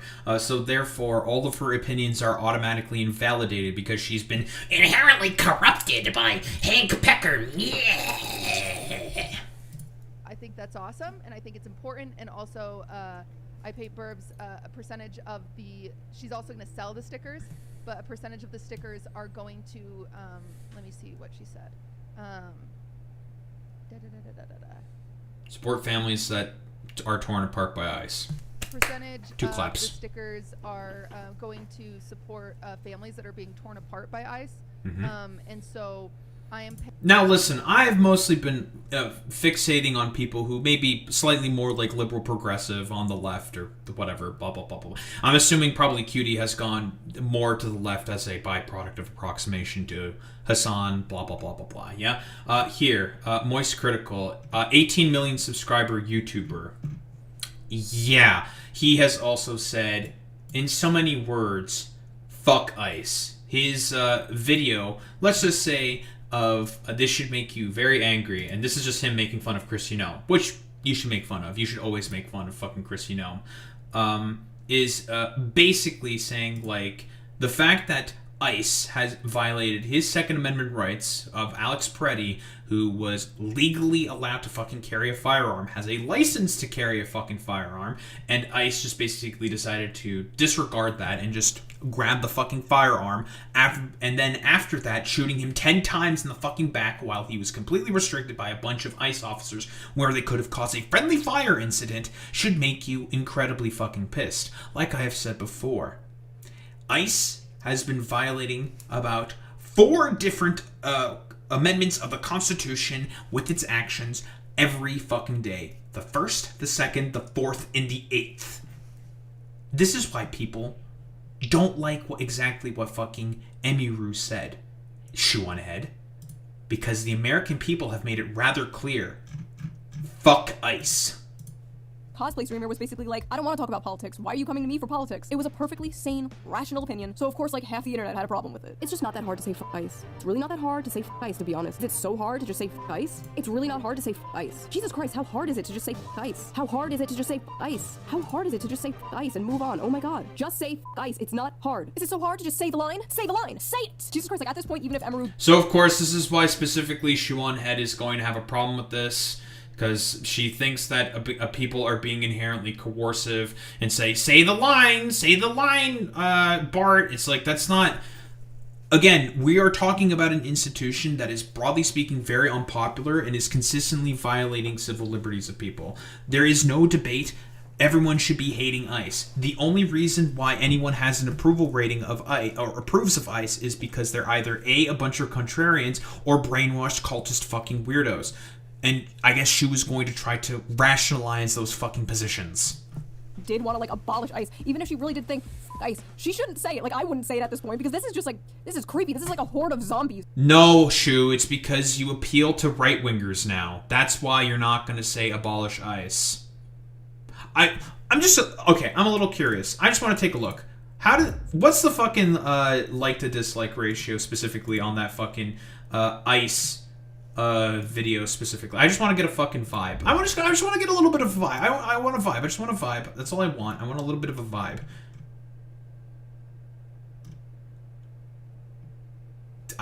It's Indian internet theory. Jesus Christ. Okay. I just want a vibe. What the hell? Mostly people just fucking memeing about it. Are we having people who are having problems with this ICE sort of take specifically? Or was this, like, mostly just, like, an overview specifically of about a ton of different positions that have been going on, broadly speaking, right? Talked about Nicolas Maduro. Did she talk about ICE in here? I mean, she said in this video that she talks about ICE. I see Kyle Rittenhouse. Where's the blurb on ICE? Here, Renee Nicole Good. I see here. Alright. Just a vibe check. Saying to you, just forget them. Just forget them, it's not worth it. Come hang out with us instead. But those friends are on crack. Those friends are on crack cocaine. But this Minneapolis fraud thing is looking pretty bad for Tim Walz and the Democrats. People aren't just gonna forget about this, and an ICE officer just shot a woman in the face in Minneapolis. You can hear the... Okay, I guess she decided to listen to the fucking schizophrenia of fucking Nick Shirley, who basically added absolutely nothing to the fraud investigation of Minneapolis, which, under Joe Biden, there was an investigation that already started about it. But okay, whatever. The agents tell the woman to get out of the car and approach the SUV. The woman then drives forward. That's when the shots are fired, the car crashing. As I was writing this video, an innocent woman was picking her kids up from school when an ICE officer jumped in front of her car and randomly shot her in the face. Or an angry protester was blocking the road and tried to run over an ICE officer with her car, so he shot in self-defense. Depends on how you look at it. Depends on how you voted, apparently. The way I see it, this woman was not trying to hit him. She was not trying to run him over. I think she was trying to drive away. And in an alternate universe, he dodges the car and she drives away. And it's easy to be like, oh, in hindsight, he should have done this, he should have done that. That's like so much of the discourse right now I'm seeing is just in hindsight this, in hindsight that. And it's easy for us to say in hindsight, you know, after the fact. It's easy to say he could have and should have. I'm surprised, by the way, that Shoeonhead is actually saying this, considering her fucking audience is filled with a lot of dipshit fucking goddamn right-wingers who basically will support ICE all the way. And we're saying that Renee Nicole Good got what she was coming to her. There we go. But all he saw was a car revving up and going towards him. This has been one of the most insane political Rorschach tests I've ever seen in my life. It really all comes down to how you view ICE and police officers in general. Many, not all, leftists view ICE as completely illegitimate. Same with the police, they want to abolish both. So you're not going to get a real unbiased No, Shoeonhead. Nobody on the left has said that they want to abolish the police. Unless you go to the... Because again, the main problem with Shoeonhead is that seemingly she just gets all of her takes from online and on fucking Twitter. No, again, the position with abolish the police is just... specifically about reallocating more of a lot of the funds that police keep getting into other sort of locations like social workers, and basically saying that the police should not be a catch-all solution to every fucking goddamn problem. She's inherently lying about the left's position here. with those people. Because why the f should a protester respect ICE in the first place? And many, not all, conservatives tend to be complete and utter f***ing bootlickers, completely unable to criticize anything the police do. ICE can do no wrong. Enlightened centrist Shoeonhead. Real fast. This is extremely aggravating discourse, and you should be questioning anyone who takes a really firm, hard stance either way and like can't fathom how the other side is seeing what they are seeing. The first episode of my By the way, that's not the position that the left was having specifically about abolish ICE, was also trying to like correlate it to abolish the police. Two completely sort of different correlative factors. Also, Shu, I thought you were on the left. You constantly say that you are on the left, yet you seem to have a big problem with one of the facts that, broadly speaking, amongst the Democratic constituency, normies, liberals, and leftists, they have all said, yeah, we need to get rid of ICE. Not rein them in, but abolish them. Again, it was what? 91% of Democrats have said that ICE has gone too far. Let me get the percentages on how many would want to abolish ICE. I'm just a little curious.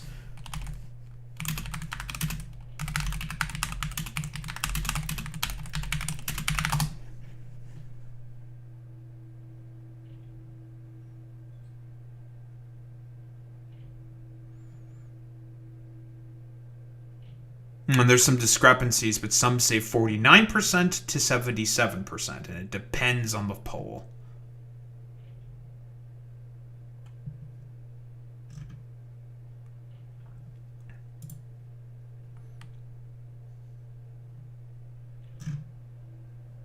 But what I want specifically is Democrats. I just want Democrats who support abolishing ICE. Because it's 46% of respondents of Americans. That's not exactly what I'm fucking looking for.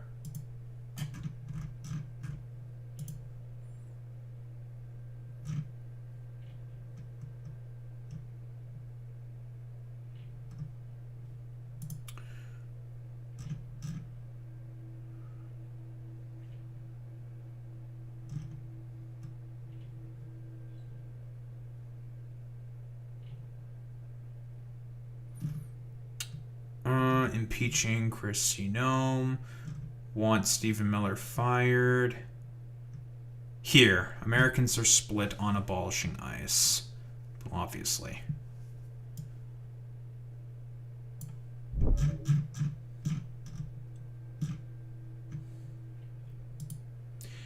Here, Shu, you purport to be on the left, a representative, or like you basically purport to be, I don't know, on the left, and the general sort of side that more represents the left, although not really all that much, that is that of the fucking Democratic Party. 74% of Democrats, and that is all Democrats, whether they are normie libs, just libs, whatever, support abolishing ICE. In fact, you are a part of the minority here, specifically, Shu. You are a part of that 21% who opposes abolishing ICE.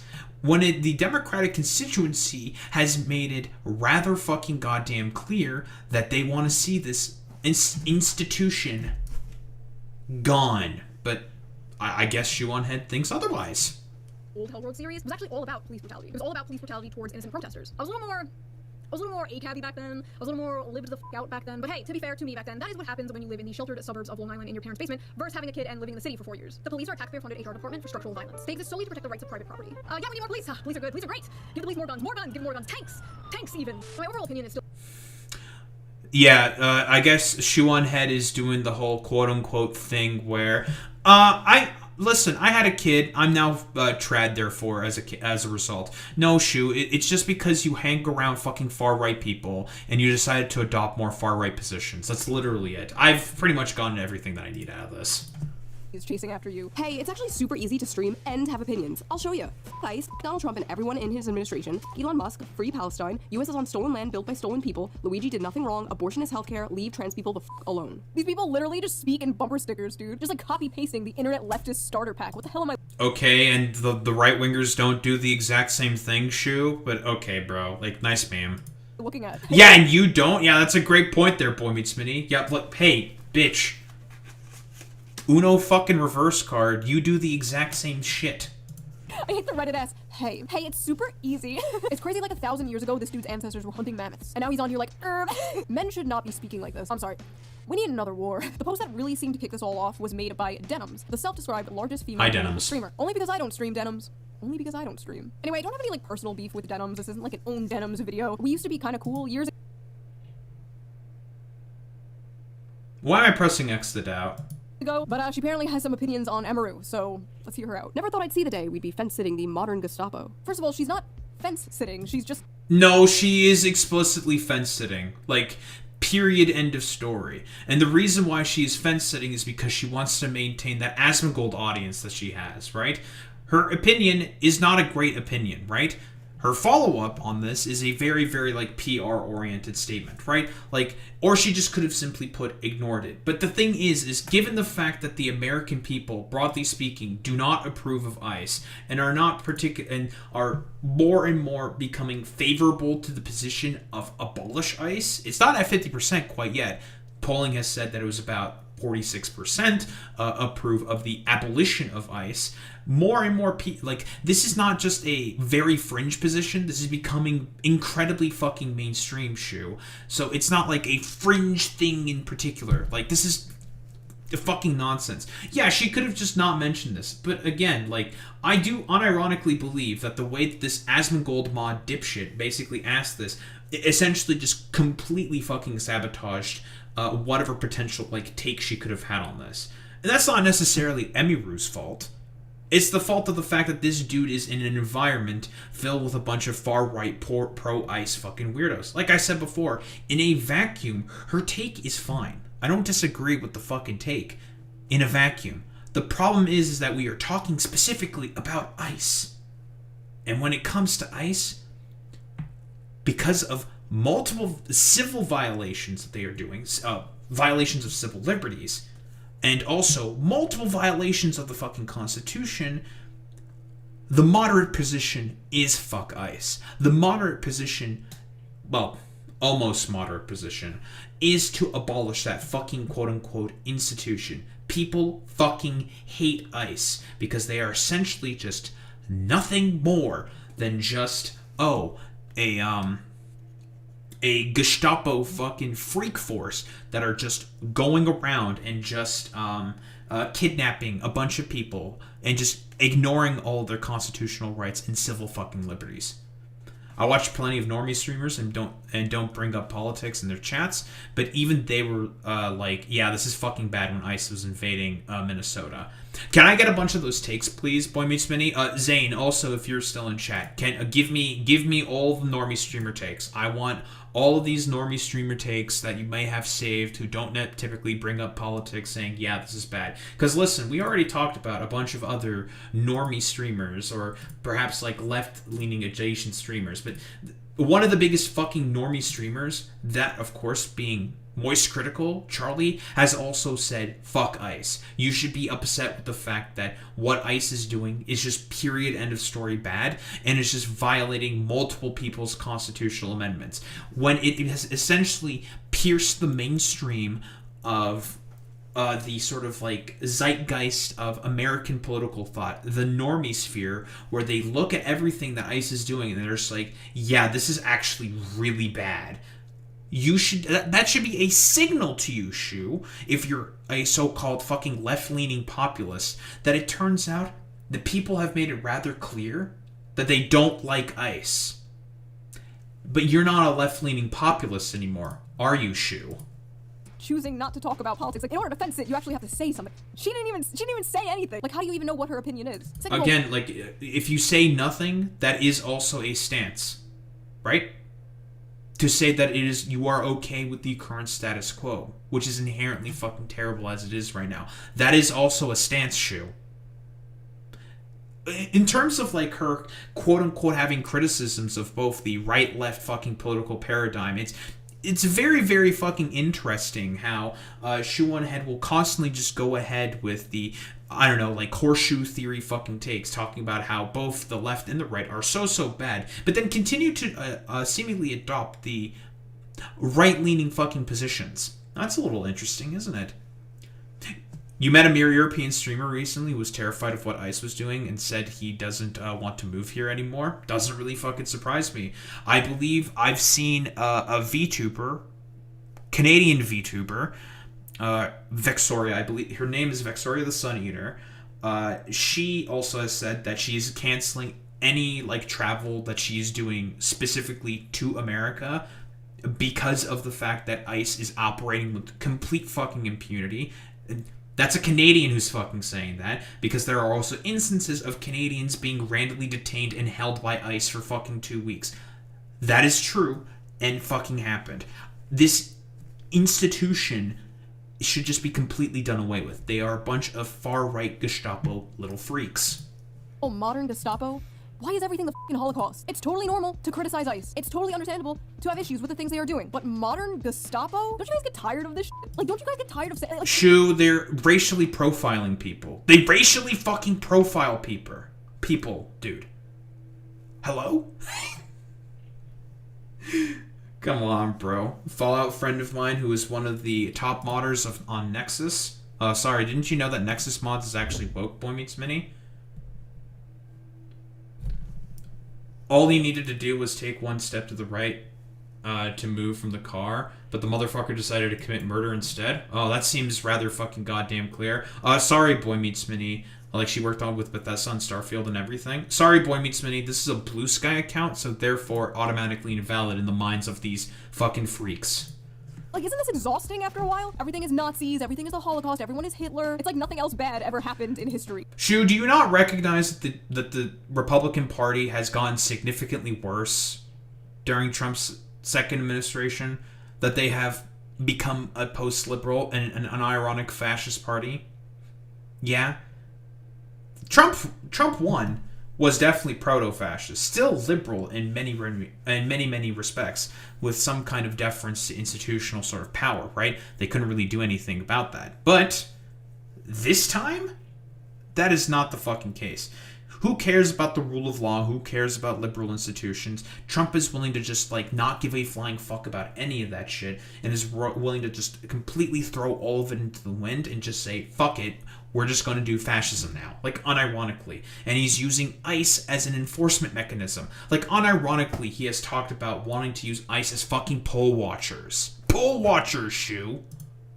Like, what did they used to compare bad things to before World War II? Oh my god, you're literally Napoleon. Also, I love this. Racist chud. Like, where did the racism part? Like, where did that come from? Listen, I don't get on camera and start talking about... Listen, I think, like, what Denim said there is ridiculous, right? Like, sure, whatever. Like, is Emiru a racist chud? I've not really seen any evidence for that to be the case, okay? Whatever. Who the fuck cares?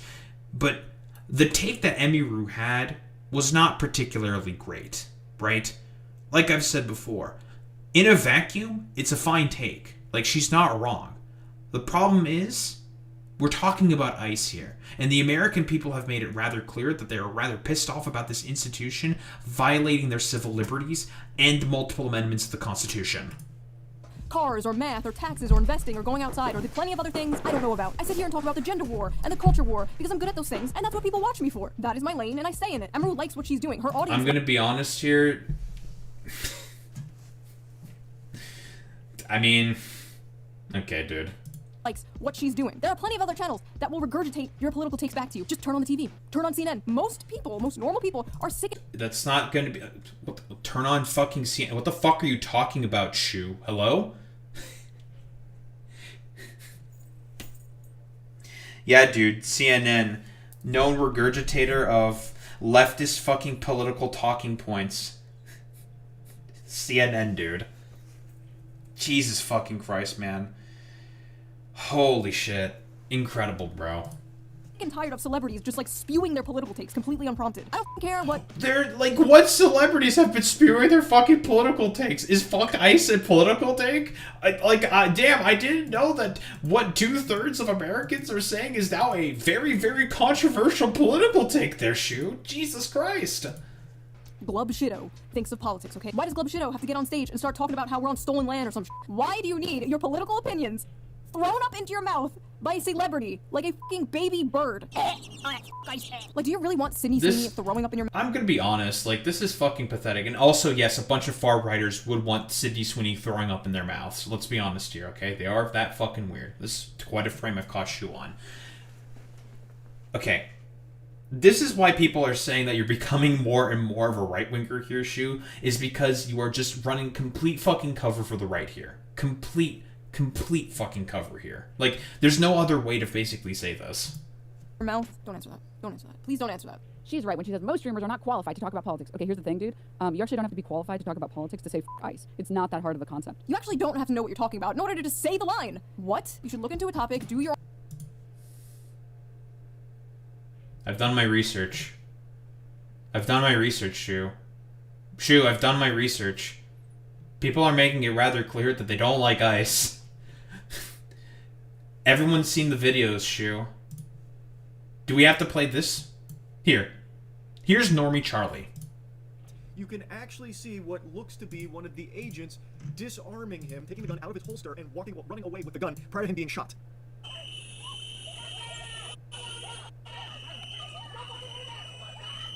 Nice pistol whip there.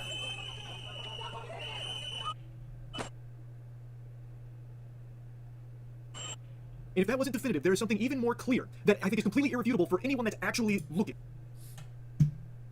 If Normie Charlie, after watching a 42-second video, can come to the conclusion of fuck ICE, and that you should be upset with ICE, so can you, Shoe. Your own research, come to your own conclusion, and form your own opinion on the topic. You should not just blindly, mindlessly say the line. You know who doesn't do political content? Cutie Cinderella. Cutie Cinderella literally never does political content, and even she's capable of saying f ICE. That's a very good point there, Zane. No one really needs to do research. It's public knowledge on normie media. Yup. Everyone, broadly speaking, has come to the same conclusion. Well, except for fucking right-wingers, who are all just a bunch of fucking cultists to the Republican Party, to MAGA specifically. And that is fuck ICE. You don't have to be a political creator to recognize that it's not hard to say f ICE. You don't have to be a political content creator to say the line. All your other friends are saying the line, Emaru. Why are you saying the line, Emaru? ICE. Okay, but unironically though, f them. ICE enough. Straight up. Hey, f them. Yeah, it's f them. By the way, this is a person directly who has collaborated multiple times with fucking Emiru, and I don't know why the fuck you're playing this clip, Shoe. This directly goes against your fucking point, you dumbass. Cinna barely talks about politics, to my fucking knowledge, at the very least. I've not really seen many of Cinna's political takes in the sort of circles that I sort of hover around, and she has come to the very obvious and easy conclusion in terms of normie media spaces, and that is a fuck ICE. I don't know why you're bringing her up here. This is a direct counter of your fucking point, you dumbass. Don't care, and if you don't like that I say that, it's f you too. You know what I mean? It's really that easy for me, I'm telling you right now. There's Emaru's roommate saying the line. Aren't we all proud of her? By the way, where are all her friends? This is fucking incredible, dude.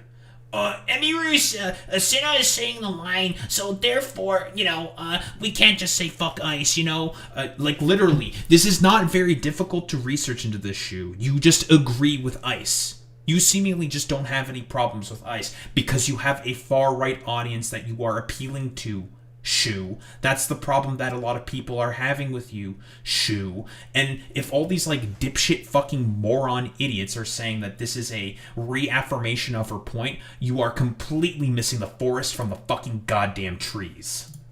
All of this. Where are all her morally righteous, good guy, big streamer friends while this is all going down? While she's being dragged by half of the internet for doing absolutely nothing wrong. This girl who literally just came out of an allegedly abusive relationship. This girl who literally just got assaulted, grabbed by some freak at a convention. Now this girl is— True, that's all fucking bad. Doesn't really have any relation whatsoever. Like, let's be honest here, right?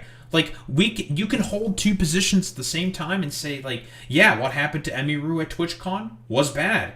What happened to Emiru between her and Miskiff? Obviously fucking bad. Duh, obviously. But you can also still criticize the fucking position that she was having there, man. It's incredible, dude. Through all of this, I guess it's fine to be silent when your friend is getting dragged by half of the internet, but don't you dare stay silent about current thing. I don't even know this woman, and I'm sticking my neck out for her because it pisses me off seeing this kind of shit happen to people who absolutely do not deserve it. If you're above the age— No, Shu, you just agree with fucking right-wing people. Like, you just agree with right-wing people, bro. Like, that's literally it. You just agree with them. Because of, again, the crybullying that you supposedly suffered under during the whole Balenciaga drama. That was really the turning point, honestly, for Shoeonhead, was the Balenciaga drama. Age of 18, you should care about politics in your fucking country. You don't get to be like, well, I don't agree with this whole taxes thing, so I'm just not going to pay for it. You can't say like, well, I'm just not going to care about all this politics stuff. When someone doesn't have an opinion on a political topic. By the way, like, what Denims is saying there isn't exactly wrong, right? Again, politics is very dumb, but it's also very important. A lot of decisions, generally speaking, have effects on, everyday people's lives. Shu, you live in New York. You're lucky that you live in New York. Let's say, hypothetically speaking, you lived in a red state. You had an unwanted fucking pregnancy, and you want to get an abortion. Now, luckily for you, you have a lot of money. You can go to another state, get that abortion, no fucking problem. Most people can't do that, Shu, and that is politics affecting their everyday fucking lives, Shu. Topic, people like you might get a little mad. When someone doesn't pay their taxes, the government comes and arrests them. Okay, so that's the difference between those things. There's this weird idea in America especially, where like you can just be an adult and be like, oh, I don't care about politics. What? Many people, most people, do not care that much about politics. I know to you and me that's like mind-blowing, that's like unfathomable, because our whole life is politics, our job is politics, like I get it. But most people's lives do not revolve around politics. They do other things other than fight with strangers online. Crazy, I know. But man, do I envy them. I was so much happier before I knew. Sadly, it is getting harder. No, dude, it's just, okay. Alright, the only reason why you're like this now, Shu, is purely just because of the fact that you are you think of yourself as a perceived fucking victim of the Balenciaga drama. That's like literally it. Like, if you just know any of the basic fucking history, like terminally online myself, okay? Because I am terminally online. I'll admit to that. Whatever, I don't give a shit. The only reason why you're like this is because the Balenciaga drama and you married a fucking far-right weirdo. That's like literally it. And you decided to become a fucking trad wife. That's the only reasoning. That's it. That's why I hate how the right treats politics as just a cudgel to maintain power for them. They just don't give a fuck about the issues. That's true, Boy Meets Minnie, absolutely. And harder for the average person to not care about politics because politics is seeping into literally everything. Politics will be bending you over and spreading your cheeks and going in dry whether you want it or not. And unfortunately, the people who are like, I just want to be left alone, are the people who are the most fucked by politics. Also, more importantly, Emeru wasn't... Well, no, the people who say that, generally speaking, are fucking right-wingers who are pretending that they don't give a fuck about politics when in reality they actually give a big fuck about politics. What did you send me here, Zane? What's this? An Instagram link. If you can load.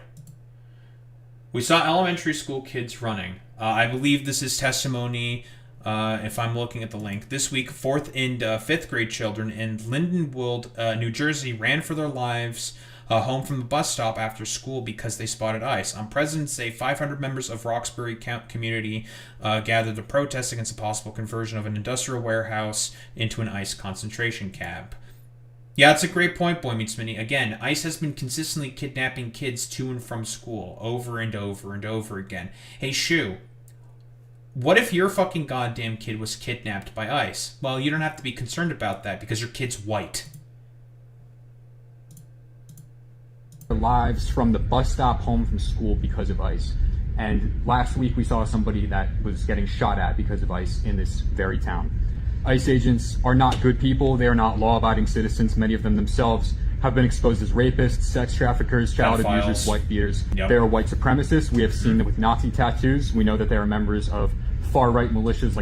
They are also have a bunch of criminal convictions. They are all a part of the pardoned people from January 6th as well. A lot of people who have, generally speaking, re-offended and have gone back to jail because of what this individual is specifically mentioning here: sexual assault, wife beating, assault and battery, yada yada yada. These people are fundamentally violent, period, end of story. The Proud Boys and the Three Percenters, the same militias that were at January. Yeah, aren't you tired of hearing Nazi? I wonder why Shoeonhead might be tired of hearing Nazi. It's because her fucking husband is far right, that's why. January 6th at the Capitol. That's why they're comfortable with tear gassing babies, with assaulting kids on school grounds, with raping a woman in their custody for months in exchange for allowing her to see pictures of her children. Oh, I've brought that one up consistently as an example for as to how how much of a terrorist organization ICE is. Hey, Shoe, you should be paying attention to this stuff, Shoe. This happens every single day, and it would happen right here in Roxbury if this facility is allowed to go through. Yep. So when you say... And again, this is about an industrial center that's about to be converted into one of these concentration camps. Say that you're doing everything in your power to prevent this, that you're against this, I don't believe you. There are ordinances that you could be discussing today, that you could be voting on today, that you're not doing. You could start by banning ICE from public property in Roxbury, which Mikey Sherrill has done on the state level, and many other communities are following suit. I have an ordinance prepared for you that has been good points there, implemented in Zane. After hearing this, Shoe, how hard is it to say, fuck ICE? Communities that would accomplish this, so who can I hand that to? Thank you. Very simple testimony, and trust me, I have gone over myself a bunch of congressional testimony and other city council testimony, specifically talking about the crimes that ICE has been constantly committing. Pretty fucking simple. Hey, Shoe, are you still sure that it's really difficult to say fuck ICE? Wasn't saying that she doesn't care about politics. She was saying she didn't want to talk about politics. I feel like that is a huge difference. I care a lot about, like... Damn, then she should not have fucking responded to the dipshittery that her fucking head mod sent her. The crazy, I know. Skincare, but I don't get on here and talk about, like, peptides and collagen to my audience because they don't give a shit. They're here to watch me say feminism is doo-doo and make silly little faces at the camera. Yeah, you like that shit?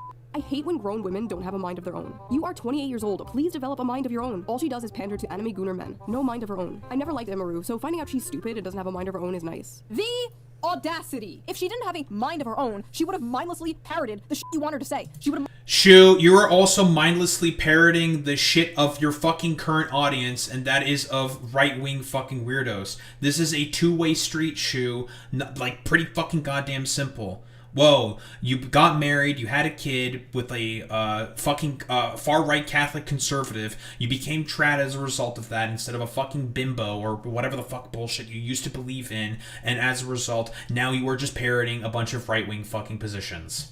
It's crazy. Like, listen, I don't know how many times this has to be said. Shoeonhead pretends to be, I don't know, like, on the left, or part of the fucking Democrats, and the Democrats, broadly speaking, of every fucking size and flavor have all said that they want to abolish ICE.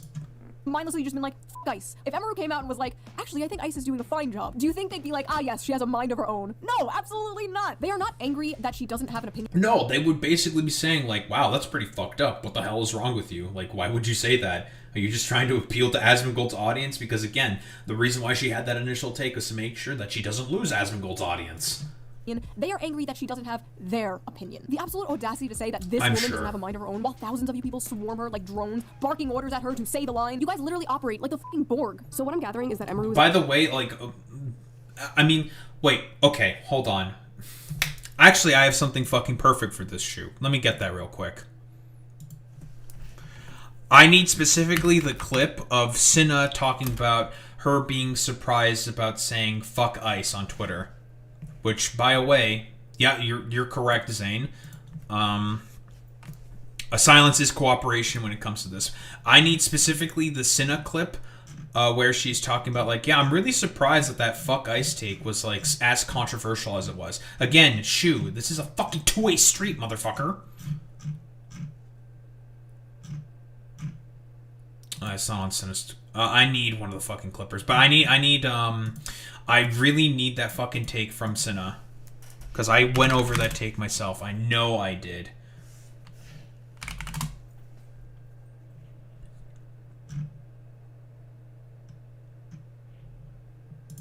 Here. Found it immediately.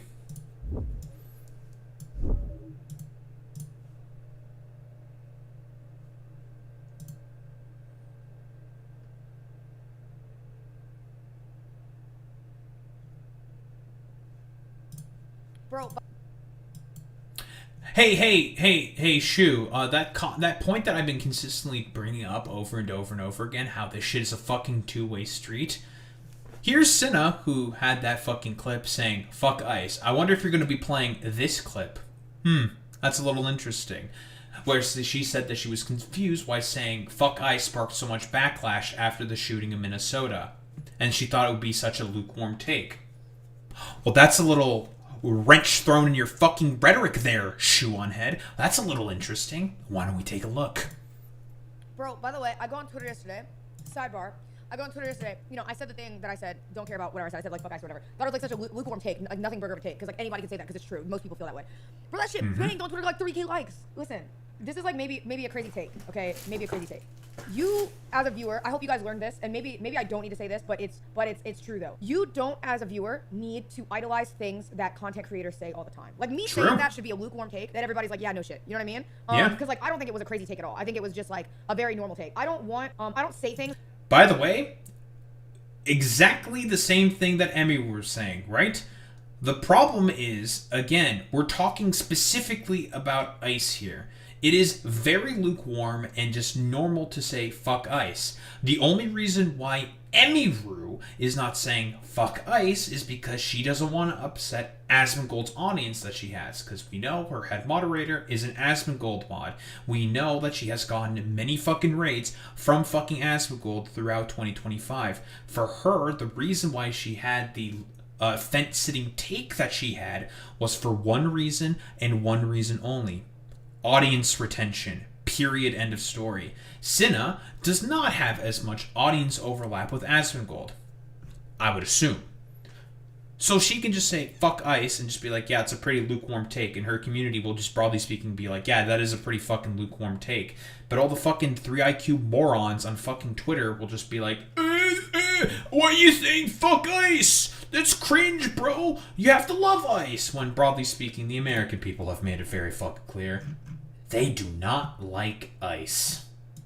Ever like for the props, and I don't like that. Like it's like a really big deal. Like you guys are like, oh my god, thank you for her standing up for this. Because I'm just telling you how I feel, because I don't think anybody should question how I feel about that. You know. But like I saw people being like, oh my god, like that's so great. I'm like, no, I feel like you just shouldn't have to question how I feel about that, because that's not like, you know, that's not really like a sides thing. That's like a human rights thing. Done. You know. That's like different. Like. Whoa, that's the exact same fucking argument that I have been making, right? Because again, the only reason why this is quote unquote a fucking debate is because the right wants to take away people's civil liberties, including yours, Shoe. That's the fucking problem. There is no debate to be had when we're talking about civil liberties. And this is fucking Cinna who is saying this. Again, someone who's basically the exact same as fucking Emiru. You know, I don't know if she's like a cosplayer, but she's like a normie streamer who also fucking streams on the internet to a large fucking audience and is in, broadly speaking, Emiru's orbit, who is saying the rather simple fucking position. When we're talking about civil liberties, it's not really a debate or an argument that should be had. But unfortunately, it is for the fucking right-wingers because, A, mainstream media and also the First Amendment has made it such that it is allowed to quote-unquote be a debate. Nonsensical, but whatever. One of the biggest RRL streamers, I think, right there with Extra Emily. Thank you, Boy Meets Minnie. Cinna's point is absolutely right here. The idea that civil liberties are up for debate because of problems within the First Amendment, because there are criticisms of the First Amendment, and the media making it such that it is a topic that can be up for debate to make sure that Republicans are allowed to, I don't know, have some form of, not relevance, but some ability to be able to participate within, I don't know, broader sort of discourse, has made it such that, oh, now we can ask a bunch of questions about people's civil liberties, because like I've said before, ICE has been consistently violating not only the First, the Second, the Fourth, but also the Eighth Amendments. Violating civil rights of not only that of illegal migrants, violating the rights of permanent residents, people that are simply going through the right process of the asylum claim system, but also of that of American fucking citizens. Like, we're not even talking about, like anything, like, I'm talking about like a human rights issue, and then we just leave it at that. So it's like, I just feel bad that people take some things I say, and they're like, oh my god, like, thank you for doing this. When I'm like, I think that in general, like, I think anybody could look at that yesterday and be like, yeah, like, that's not okay. Like, and just be done with it, you know? Like, that should be that shouldn't even be an idolized take, that should be a normal take. So I feel kind of bad, because, like, I know it's probably easier for me to just not bring it up. Somebody's gonna be like, oh my god, but like, you know what I mean? I feel like, I hope that you guys all, I don't ever try to force my opinions on other people or anything like that, but I also don't want anybody to ever, like, overly idolize my opinions, because I'm, at the end of the day, a streamer. You know, I'm a dumbass. Like, I know me, I'm a dumbass. So I never want anybody to idolize my opinions, but I also never want anybody to question where I stand, if that makes sense. Cinna making it rather fucking clear, I hope, Shoeonhead. This is a two-way fucking street. two-way street, Shoe. Just like how you purport that the left is so ridiculously fucking cancel happy, quote unquote, guess what? The right is way more fucking cancel happy and will do basically everything possible in order to make sure that you comply with their worldview. You are just deciding to eat up the conservative fucking sloppy toppies. Is a grown woman who acts like a frail, silly little girl to entertain fat, dirty, incel, Asian fetisher weirdos and is okay with that but draws the line at saying ice is bad? Emeru and Asmon's audience are the same. Incels love Emeru because she confirms the image of the anime bimbo stereotype that incels worship. She definitely cultivated an audience who, in the end of all things, are reactionary. She appeals to violent racists who fetishize Asian women. What the f is this Asian fetish thing? Are they just saying this because she's fucking Asian? Like, I'm trying to find a clip of Emeru saying sucky sucky. I'm gonna be honest here. There is a large faction of far-right people who, yes, do fetishize Asian culture because of the fact that Asian women are sort of seen as inherently humble, petite, demure, and basically not going to question a lot of the takes of the man, right? That's just, yeah, that is a stereotype that exists, that these people specifically fetishize, right? What is being said here is not exactly inaccurate. Now, is Emiru playing into that fetish? Questionable at best. $5 or something, but it doesn't exist. I don't know what to tell you, man. It's not a coincidence that she answered the question this way, and that her fan base consists heavily on Asian fetishes. I don't know where this is coming from. And this woman, the woman saying this is literally an OnlyFans, like an Asian OnlyFans model. Like, I'm sorry, are you really the person to be talking about fetishization here? The most insane part of all of this had to be when her ex-boyfriend, her allegedly abusive ex-boyfriend, posted his own ice in the middle of his ex-girlfriend being canceled for not saying that. Like, how? Okay, I will say that this is very funny, but Miskiv, I think, is the only guy who's grifting to the left. It's very, very it's just very, very funny. I don't think Emiru intends to play into any fetishes, but being that big on the internet, it happens in the audience, sadly. Yeah, like, it's just osmosis, right? Like, it just happens, where they'll just fetishize her because she's a humble, petite, demure, like, Asian woman, right? Like, it just happens. That's just a space, Shoot. That's the internet. You've been on the internet long enough, Shoot. You should fucking know this. Pretending to not know about that is silly. Petty do you have to be to subtweet your ex like that? Another character involved in all this is former booby streamer Casey Tron. Hi, Casey. Whenever Amarath started wearing a cowboy hat, because that's whenever she started going like full Nazi, basically. She started wearing the cowboy hat. It's like whenever these Texas girls in like these Austin, Texas streamer circles start wearing cowboy hats, that's whenever you gotta watch out. A woman in Texas wearing a cowboy hat? Lord, take me out. Take me out back. I don't even know, because this is the thing that Shoeonhead does consistently. She'll always bring up like a take or a post that's very out of context, and there's like a tiny sort of like account that just says this. The only instance, what is the Asian OnlyFans model? I think I know who that is. Mostly because I'm fucking terminally online. But the point is not 100% wrong there. But that's just, again, we're like osmosis of the internet, because 4chan, okay, we're going back to 4chan. We're going to do some history of internet, which you should know about, Shu, but you deciding not to talk about this is, I mean, it's very indicative of the fucking audience that you're looking to appeal to right now. But 4chan has had an obsession with Asian girls constantly before. Specifically speaking, with a lot of, I don't know, not like booby streamers, but like with idols, right? Consistently now, because they are heavily marketed in Japan, blah, blah, blah, blah, blah. And Japan is broadly seen as a patriarchal, very hierarchical, rigid structure society that is like the ideal for a lot of these, well, incels, generally speaking. They fetishize it specifically, right? Because they see the women are being incredibly fucking humble, very demure, not willing to sort of talk back against their husband, and they're very inherently respectful, and they will always be very, very, well, like, deferent to their husbands. When that's not exactly how that works, generally speaking. In Japan, it is a patriarchal structure, but it is more rooted in respect for both aspects of the relationship. Not a one-way street like a lot of these incels, generally speaking, think that it is, right? And a lot of this has been projected throughout, well, a lot of broader internet culture. A lot more people got on social media, it got projected onto more people, and now people see Asian girl on stream or whatever, and they inherently believe that she is going to bend the knee and be the model minority, bend the knee to the patriarchal hierarchy that these people inherently believe in, and they tend to fucking fetishize the Asian woman because of that. Yes, that's also a great point there, Zane. Passport bros. Very often, a lot of passport bros will go to Asian countries, Latin American countries, but slightly different reasonings for as to why they go to Latin American countries, but they go specifically to Asian countries because they want to enforce, well, patriarchal, hierarchical standards. That's like, it's literally it. Find the shed. Put me out of my misery if I ever become this politically brain rotted. Holy shit. Like, you know that she probably That's very funny coming from you, Shu. has like weird incels donating her hundreds of dollars. It's because, like, in my opinion, like, it's all a facade to appeal. Also, like, this has been Casey's sort of like thing for a very long time now, because for a very long time, because Casey's been around the block, man. She's been here she's an OG, okay? Like 12 years. She started like in 2012, okay?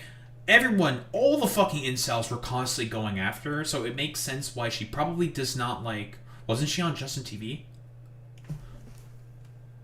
I think she was.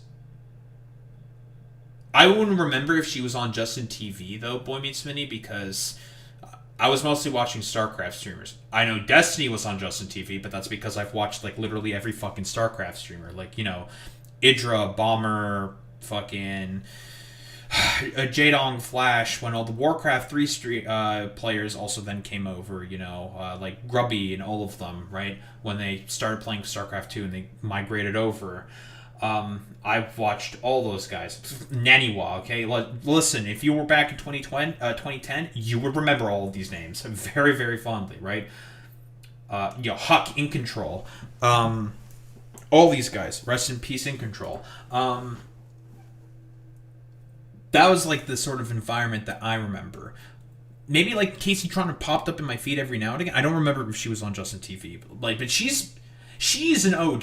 She has been here for a long time and has been, generally speaking, getting the same bullshit from all of the, like, because she even streamed through fucking Gamergate, and the same thing fucking happened to her. Incels would always fucking come into her in her chat and just like harass her and be really fucking goddamn annoying. So it makes a lot of sense why she would develop the take of just being fuck incels. Anything they do is inherently dog shit and completely just fuck these motherfuckers. Also, she's like, she's like not a T streamer, girly pop streamer. That's the fucking goddamn term I'm looking for. Yeah, she's very, very like girly pop adjacent. Does like girly pop shit all the fucking goddamn time. And from what I understand, that sort of environment is generally pretty left leanings, which makes a lot of sense why. It's predominantly woman space. A lot of people don't like incels with women, generally speaking. Like, a lot of these people are going to be like the kill all men, fuck men kind of archetype, like misandrous types. A lot of those people are going to be that. Not saying that Casey Tron really agrees with that. I think she has like a husband, right? Like, I don't think Casey Tron agrees with like the misandry sort of stuff, but like, you know, those kind of circles. The worst type of men, because like really misogynistic, shitty incel like men, they like a woman that doesn't have any opinions. I think that she also plays into how a lot of incels will fetishize Asian women. Her whole platform is just like appealing to. Now, I don't know if I 100% agree with that. Again, it's just cultural osmosis of the internet, that they're just going to inherently fetishize an Asian woman. That's what it is. And I mean, Emiru has also had problems in the past with stalkers as well, stalking her, who broadly speaking fetishized her. Like, I don't know if she's 100% playing into that, and if it's just like, because if she's playing into that, she's playing into that, or if it's just like general sort of cultural osmosis of the internet, and this is kind of how it is. To like the worst fucking men. She's like basically like, she's like a pick-me for like incel freaks. Oh, this fucking pick-me shit, dude. It's gonna be the death of me. Before making this video, I watched a bunch of Emiru stuff, and I saw no signs of like pick-me behavior at all. At least with some streamers or some YouTubers. I'm just gonna be like, did you watch a lot of that stuff? Given Shu's ability to fucking research particular topics, I have a little doubt on that one. People could be like, oh, they criticize women, so they're trying to be like one of the good ones, and they're a pick-me. Like, okay, sure, like, that's retarded. We all know that's retarded. But at least I can like kind of see how is Emeru a pick me? She doesn't even do that shit. Like, where is the pick me thing coming from? No, really though, what makes her a pick me and not the booby streamer or OnlyFans models calling her a pick me? You are literally selling your body for men to consume. If men do not. Does Casey Tron even do OnlyFans content? Does she do that? I mean, she used to, again, like, push up her fucking boobs a little bit more, like, back during the early days of streaming on Twitch. Like, yeah, she used to do that, and that was, like, a whole controversy, which is, like, whatever, but, like, Yeah, like you're saying, I don't think she plays into it, but also does not to play into it. Yeah, it's cultural osmosis of the internet. Like, she can't help the fact that she's, again, attractive Asian woman. People are going to fetishize her, right? Like, that's like, it is what it is. Like, okay, that's just the internet, right? Like, does Casey Tron do OnlyFans stuff? I'm just curious. I need to look this up.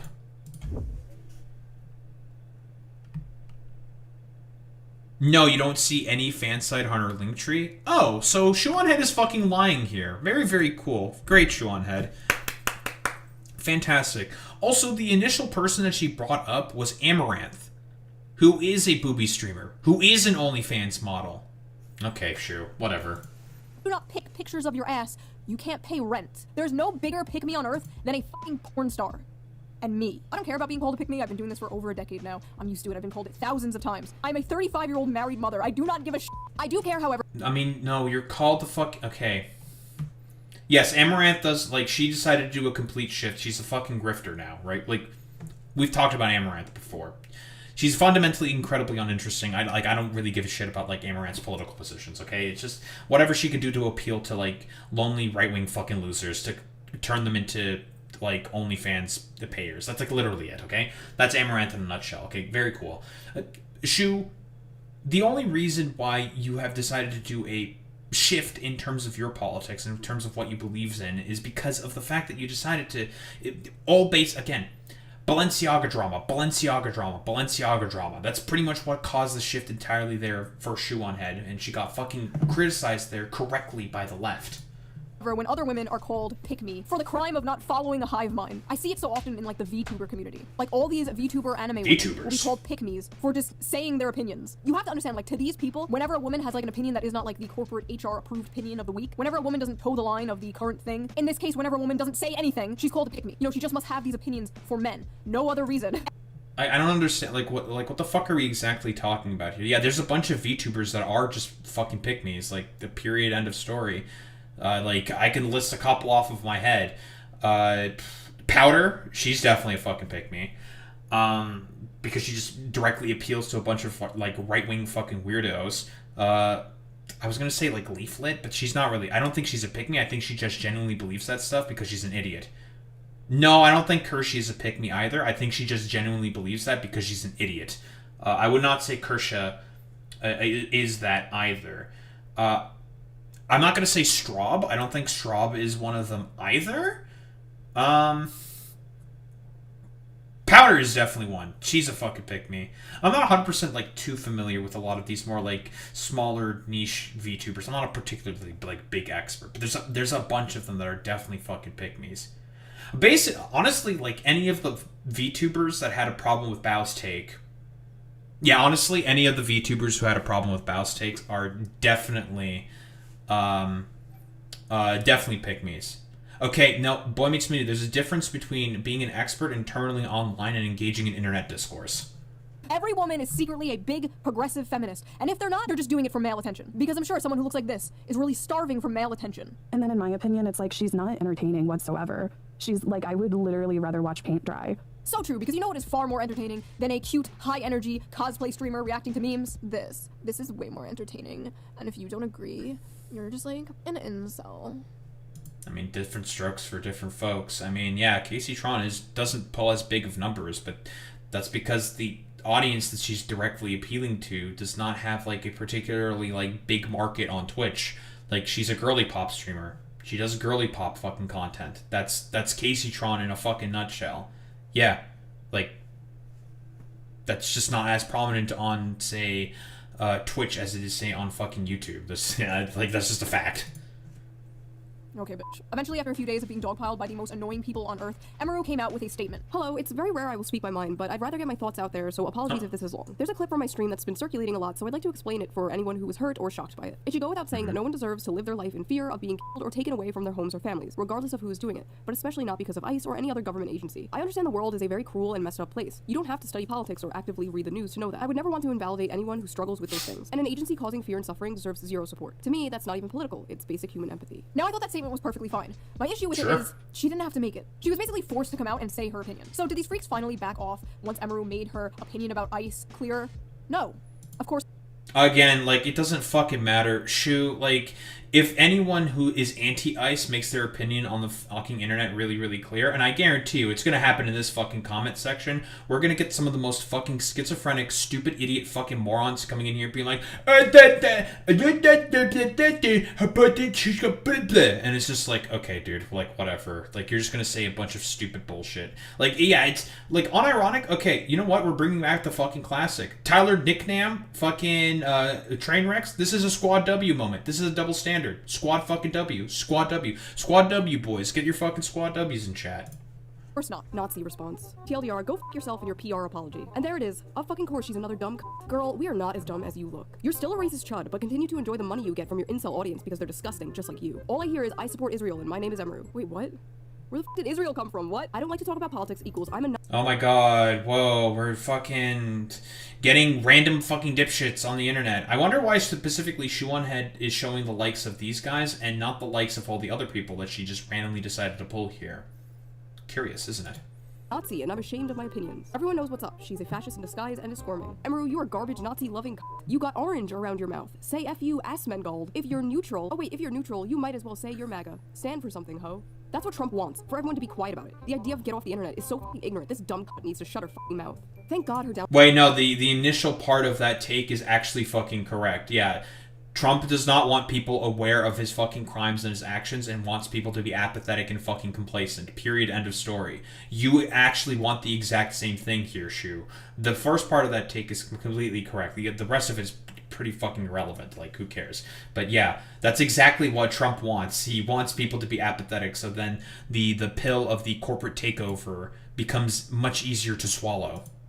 Which you seem to be okay I've been hating with. on her since day one and knew something was off about her. Not a good statement. She implicitly disavowed ICE, but not so much the actual Trump admin. Yeah, you disavowed ICE, but what about the whole Trump administration? They're like literally the mouse from If You Give a Mouse a Cookie. I was like reading that book to my toddler the other day and I was like, oh my god, this is literally Twitter. You cannot give them an inch, dude. Of course are incel fans. I mean, we can't give people like you an inch either there, buddy. Like, what the fuck are you talking about? Like I said before, with the fucking Cinetake, where she was talking about this. Again, this motherfucking shit is a two-way street. You may want to look in the fucking mirror there, Shu. Swooping in to protect a poor little 28-year-old. Ah yes, incels. Known for defending women online. What? What the f does the word incel even mean anymore? Does it just mean man now? Well, I'm gonna be quite honest, Shu. A lot of, like, fascists and incels, broadly speaking, like any other fucking goddamn fascist, will always have, like, inherently fucking contradictory takes. It's always inherently fucking contradictory. I thought you knew about this, Shu, because you purport to be on the left. But okay, like, whatever. Yeah, that's a really good point there, Boy Meets Mini. Yeah, Cinna did make this way less of a deal than Shu is. It means man. Man I do not like. I had no idea this was a thing until yesterday. How come no one told me Emaru low-key a feminist? Yes, that's a good... Again, Zane, you're right on the money. People are mad because she was silent, and we know why she was silent. Silence is cooperation. Exactly. Because, again, what the Donald Trump administration, and you also seemingly want, Shu, is for all of these people who are rightfully so upset about ICE to be silent, because that would mean that they are complicit. Because you yourself are also fucking complicit with the current administration. Like you yourself has said, I don't want to really abolish ICE. I'm a 35-year-old woman with a fucking kid. Give the police fucking tanks now. Like, okay, bro. Like, nice meme. But Daho, she's just engaging a little bit of hyperbole. Is it really hyperbole when the police have gotten a bunch of old military equipment as a byproduct of the fucking war on terror? I'm just saying. Femcel! Emaru's a femcel! Oh my do people just not know what words mean anymore? How are they coming to these conclusions? I mean, have you looked at her? I mean, look at her. Look at her. Just look at her. Look at her. Yeah, sorry, I don't see it. I think you guys just might be mentally ill. We need to do something about these male I think you might also be mentally ill on this one, fucking Shoeonhead. We're all a little fucking mentally ill, okay? The economy sucks. Everything is too expensive. Everyone's fucking depressed. No one can get fucking healthcare. Therapy is, like, basically impossible to have now. Like, everyone's fucking mentally ill, okay, buddy? Like, you're the one who's going over, like, random fucking Twitter takes and trying to impose, like, dumbass fucking double standards consistently, Shoe. Like, okay, man. Sure, dude. Centered women. Okay, first of all, nothing is more male-centered than centering your life around hating men. Men just live rent-free in your fucking head. Take it up with God. Go to therapy. Do literally anything else than make it our problem. F her, and especially f her bestie Asmongold. I hope they get kirked. 30-year-old woman too scared to say f ice to keep her incel audience happy. Let's hope she gets abused again. Couldn't happen to a better person. Next time this cunt is assaulted, I'm gonna laugh and laugh. F her and f ice and f you if you support this cunt. Emerald deserved what Miskiff did to her. Listen, I'm gonna be honest. These are pretty bad takes. I'm gonna be honest. But it's understandable that people are really fucking mad. Like, yeah, like, these takes, unhinged. Don't disagree with that. But again, people are pretty fucking pissed, man. Like, I don't know how many times this needs to be fucking brought up. Again, oh, the people on the left really want to abolish ICE. Broadly speaking, most Americans agree that ICE is really bad. They don't like ICE a lot. Like, it's not like, again, the moderate position is now to just say, fuck ICE. The broadly speaking, the popular position is to just say, fuck ICE. When people like Normie Streamer, fucking Moist Critical, Charlie over here, made 2 videos, one of them making fun of Kristi Noem, and the other one saying, what the government did to Alex Preddy is unironically fucking insane and should make you very angry. It makes it really, really, really rather clear that there may be a little bit of a cultural shift going on, Shoe. Emaru for supporting ICE. I genuinely hope this bitch gets. Oh, okay. I reported that one. Holy shit. What is wrong with these people? See, you don't understand. I'm good guy, which makes. Yeah, but you're not going to report any of the fucking takes specifically about all the people saying that Renee Nicole Good got what's coming to her, or got what was coming to her. You're not going to report any of those. Again, this is the problem. Like, Squad W. Like, Squad fucking W, dude. Like, Tyler Nicknam was always correct. Double fucking standards. There are no standards here. It doesn't matter with someone like fucking Shoeonhead because, again, she's just married to, like, a far-right weirdo and has started adopting a bunch more far-right fucking weirdo takes as a result of that. That's literally it. Makes it okay for me to say f***ed up things about bad guy. You think saying that to someone is f***ed up? Well, you should be abused too, because you're probably also bad guy. It's called being on the right side of history, Chud. Look it up. Nazis deserve death, and silence is compliance. May I just remind the audience that this is what she said. If you need a streamer who doesn't even know anything about politics to tell you about politics, you probably just need to get off the internet. Ladies and gentlemen, a Nazi that deserves death. What? After making... Again, like...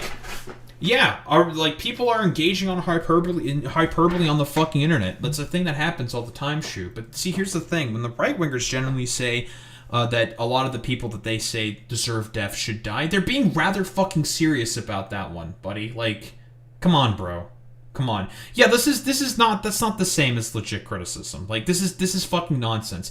But this is the thing that Shu does all the fucking time. She'll just take, like, random takes of, like, insane random weirdos on the internet and just say, like, oh, let me fucking broadly speaking generalize all of the fucking takes here. This is what all of the left fucking thinks. It's like, no one... Most of the left didn't fucking really engage with this. It's just mostly like terminally online fucking people. Like, that's literally it.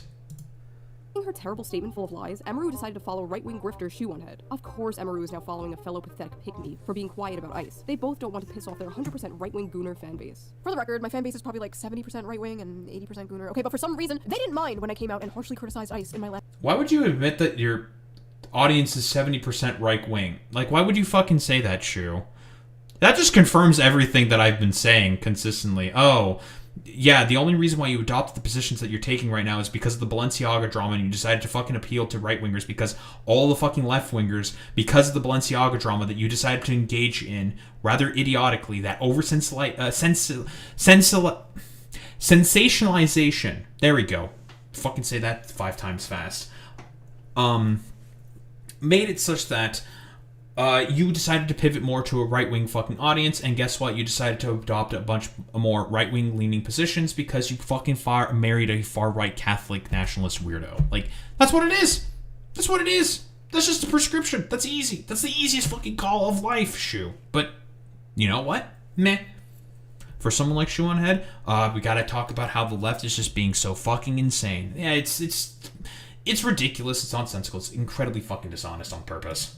last video. Yes, some disagreed, but for the most part, they didn't care. As long as you aren't preaching from an ivory tower with no nuance, rhyme, or reason, people don't care. I'll say some shit like, we should decommodify housing, and the right-wingers in my audience are just like, okay, commie mommy. These people cannot fathom a universe where people just disagree. Oh, you're just scared. You don't want to upset your chud audience. I upset my chud audience every goddamn day. You're the ones terrified. I don't believe her. We took a look at where she was talking about what ICE did. I didn't really see much disagreement in there. I'm gonna be honest. I didn't see much. I took a look through that fucking comment section. Did I see the entirety of the fucking comment section? Do I really want to take a look through the entirety of a fucking comment section of a big-ass Shoeonhead video? I don't necessarily think so. But most of the fucking top comments and most of the people engaging with that fucking video was not really people disagreeing with the fucking ICE take. Like, no one really gave a fuck about that, generally speaking. Like, it's really fucking stupid.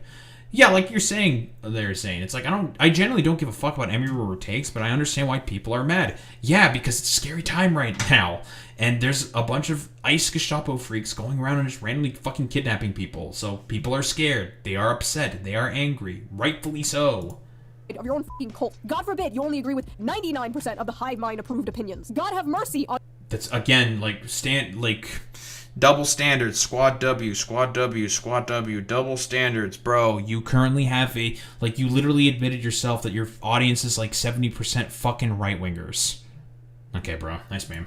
On your soul, I do not envy you. Once you bend the knee to these people, once you apologize or capitulate, it's over. These people don't actually want an apology. They want to humiliate you. They want to drag you down. At the end of the day, they have found a— We can say the exact same thing, by the way, for what Shoeonhead is saying specifically with, right-wingers as well.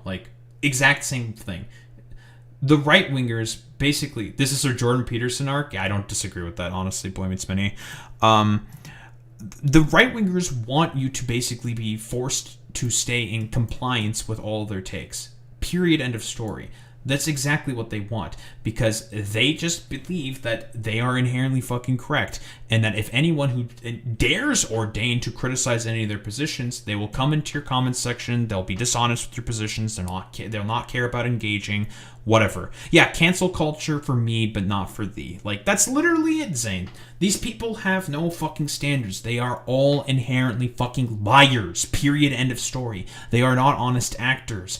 There's no point in debating with any of these people. The only thing that you can do is just insult them and call them stupid and tell them to, I don't know, be socially ostracized. Because again, we're going to pull up the fucking Jean-Paul Sartre fucking quote, okay? Because it applies to both fascists and anti-Semites, right?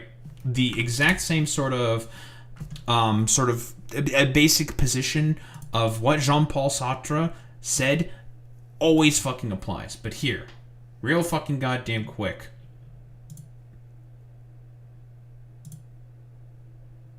Okay, there we go. Never believe that anti-Semites are completely unaware of the absurdity of their replies.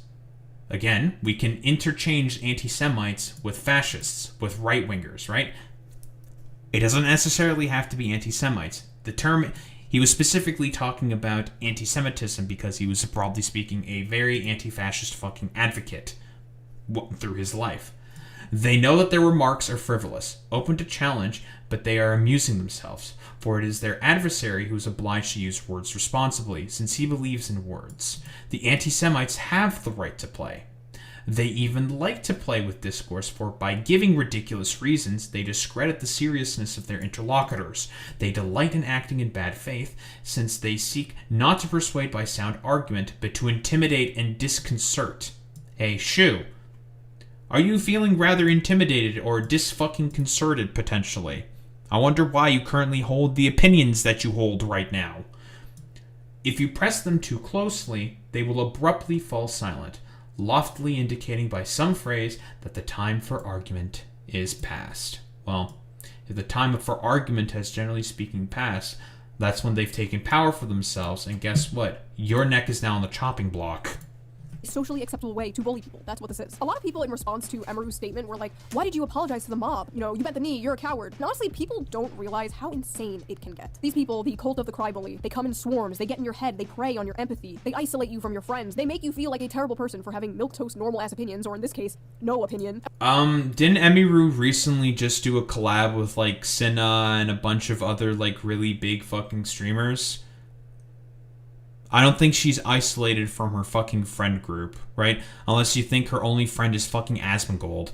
Because keep in mind, also in that take, you want to know what she also did? And Shoeonhead's not talking about this specifically. She disavowed the behavior of Lakari and Tectone, people who were formerly a part of her fucking friend group, Shoe. So is she really feeling isolated from her general friend group? Like, she literally did a collab with a bunch of big streamers, like, not that fucking long ago. Like, let me actually fucking get that. Let me see if I can find it real quick.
Oh.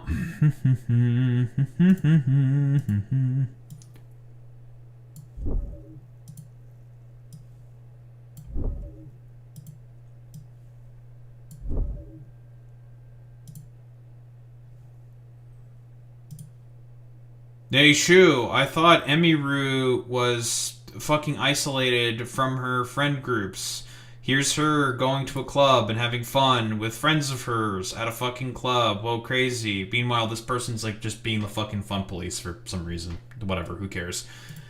Here's her at the fucking Streamer Awards. Guess who wasn't invited to this specifically? Oh, Asmongold, because he's a piece of shit. Whoa, wild, crazy. Here's her just today doing a fucking collab with another big streamer, an MP. Oh, crazy. And I guess this fucking paper towel caught on fire and she put out a fire. 2 claps, she put out a fire. Good job. Damn, I thought Emiru was being isolated here, Shu. Huh, I guess not. And when you are someone who is not used to dealing with these types of people, or you are someone in like a vulnerable state of mind, it is very easy for these cult-like tactics to work. This shit works especially well with— Okay, bro. Yeah, totally.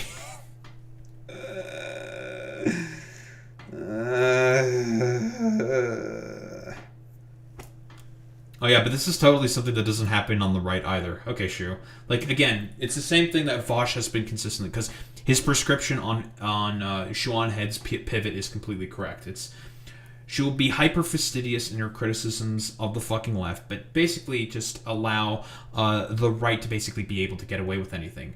And you have been around them for so long, so long. Let me see if I can actually find the fucking clip. But since you've been around them for so long, they're picking up on this, and they're noticing, and they're basically saying like, oh, you know what? Actually, Shoeonhead might be one of the good ones. Actually, let me see if I can find that clip specifically.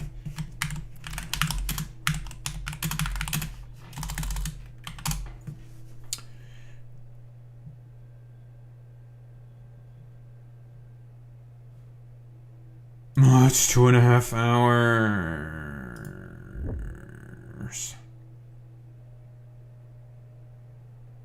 You want to know what caused him to give up on that? Literally. It was the Balenciaga drama. That's what made him fucking give up on pulling Shu on the left. That is it.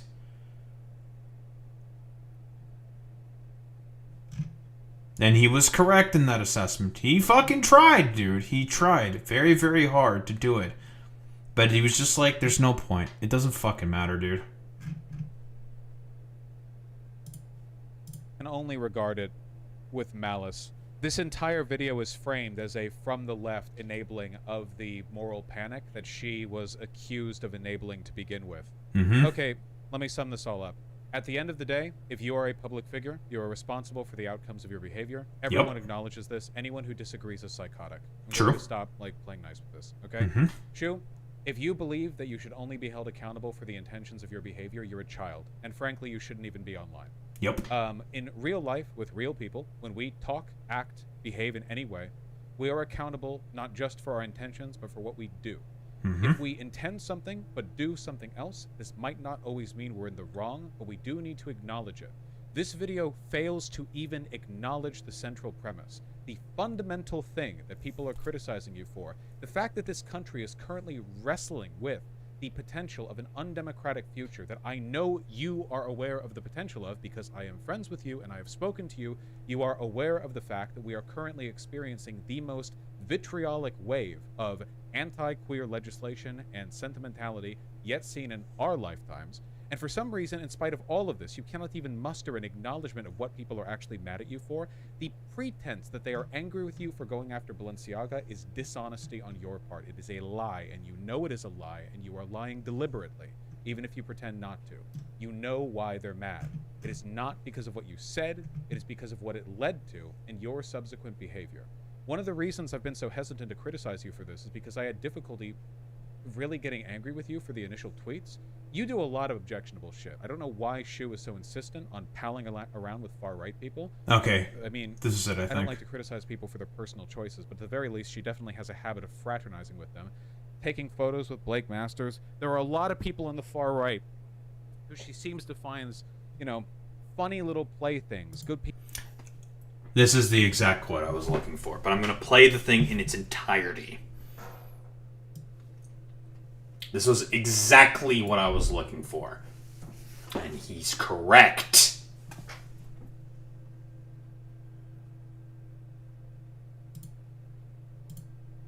This is a disgusting video.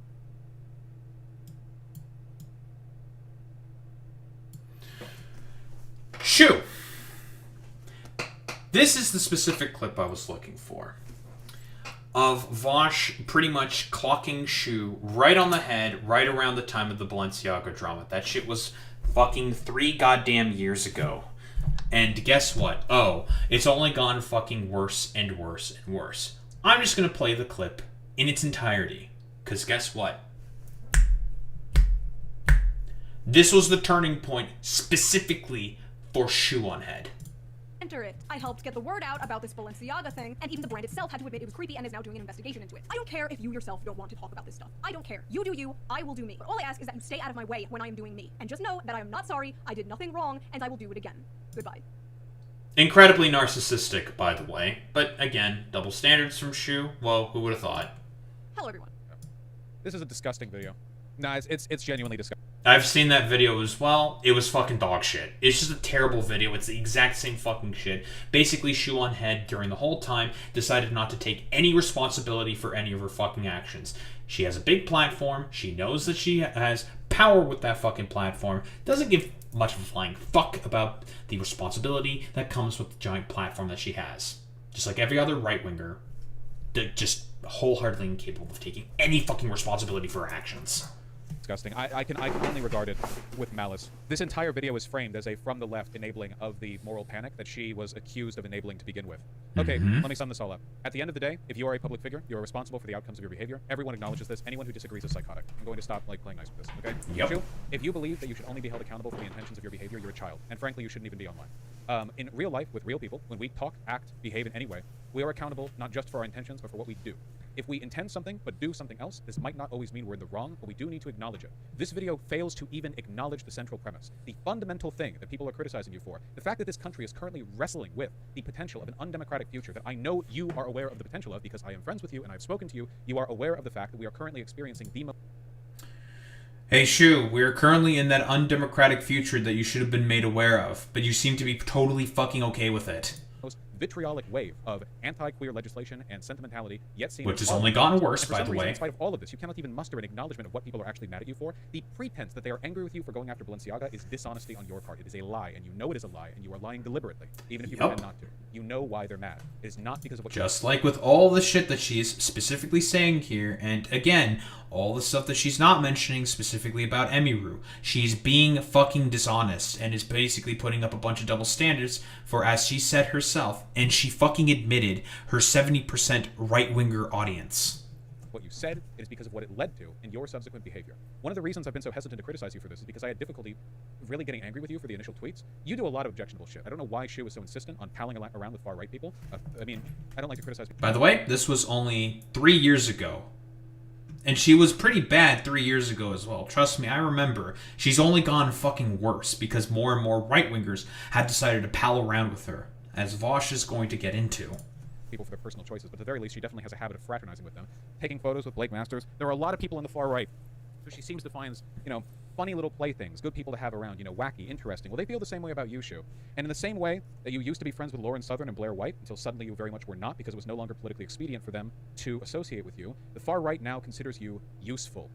Because you are. Because not only will you post something that enables their moral panic, again, we all make mistakes, but you will then go to reaffirm their moral panic in what is, let's be clear, a video that exists to do nothing other than defend your ego and further stigmatize the left, to frame them as defenders of Balenciaga, as unwilling to call out pedophilia. It's so curious how all of your condemnations seem to just weirdly avoid making the right angry, especially when their eyes are on you. I have no idea.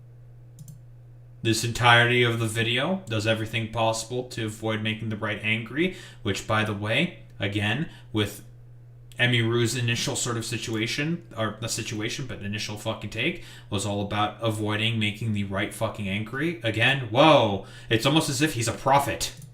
Idea what kept you from acknowledging the far right reaction to the tweets of pretending that people like Zan were themselves making up the association with queer people, as though there wasn't, people with tens of thousands of likes in your replies directly making that connotation. I don't know why you would do that. I don't know what else would motivate that. I have no idea why you would take a look at all of this and genuinely fully believe that Pedro Gonzalez, by the way, that is the name specifically of one of the far-right people that she was fraternizing around. And Vosh, I believe, did a segment on him on Fox News where he was doing the whole idiotic fucking moral panic shit over the fucking Balenciaga stuff. And guess what? Shoeonhead, first name basis with this far-right fucking weirdo. With your power, your priority here was going after the people who are on the target lists of the people who were affirmatively responding to your tweets. I don't know why you didn't reply to those tweets with something else saying like, why are the far right so agitated about this? These are like billionaires. You should tax them more amount. I have no idea why you spent this entire video constructing a narrative in which you are the victim of some kind of protracted left effort to silence pedophiles, as though the left has not been calling people like Matt Walsh a pedophile more loudly than they've ever said anything about anything. Like, you really think the left has an issue with going after pedophiles? Do you seriously, genuinely believe that's a thing that's happening? I don't know why you would frame the whole cuties thing as though like a bunch of liberals came out to defend it, but somehow ignore like a hundreds of thousands of sub YouTuber Sneeko. I actually do. I actually do. I can't believe I've been ignoring it. It's because you're fucking lazy. It's because you get your info from the people you spend time with, and you spend time with the people who don't criticize you. And the far...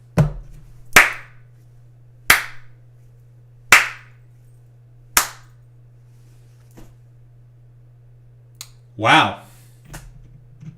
Pretty fucking clear, isn't it, Shu? With women in particular, not to be sexist, but it's just true. Honestly, now that I think about it, the only people who are immune to this are, like, autistic people. I swear to God, people on the spectrum are immune to the crybully tactics. What happened is Emiru just saw, like, a shit ton of people who were mad at her, and she wanted to do the correct thing. Unfortunately, this is just gonna make it worse. And they're moving on to one of their favorite tactics. The big question in everyone's mind is, well, are you still friends with Asmongold? While it is appreciated that you are taking a stand and clarifying the clip, you do continue to be vague about how deep your associations with Asmon are. So hopefully you've cut ties with that hate-mongering Nazi troll Asmon, right? Glad you made this and owned up to it, but you're still friends with Asmon. I don't know how many times this needs to be said, fucking Shu. She has other friends besides fucking Asmongold, dude.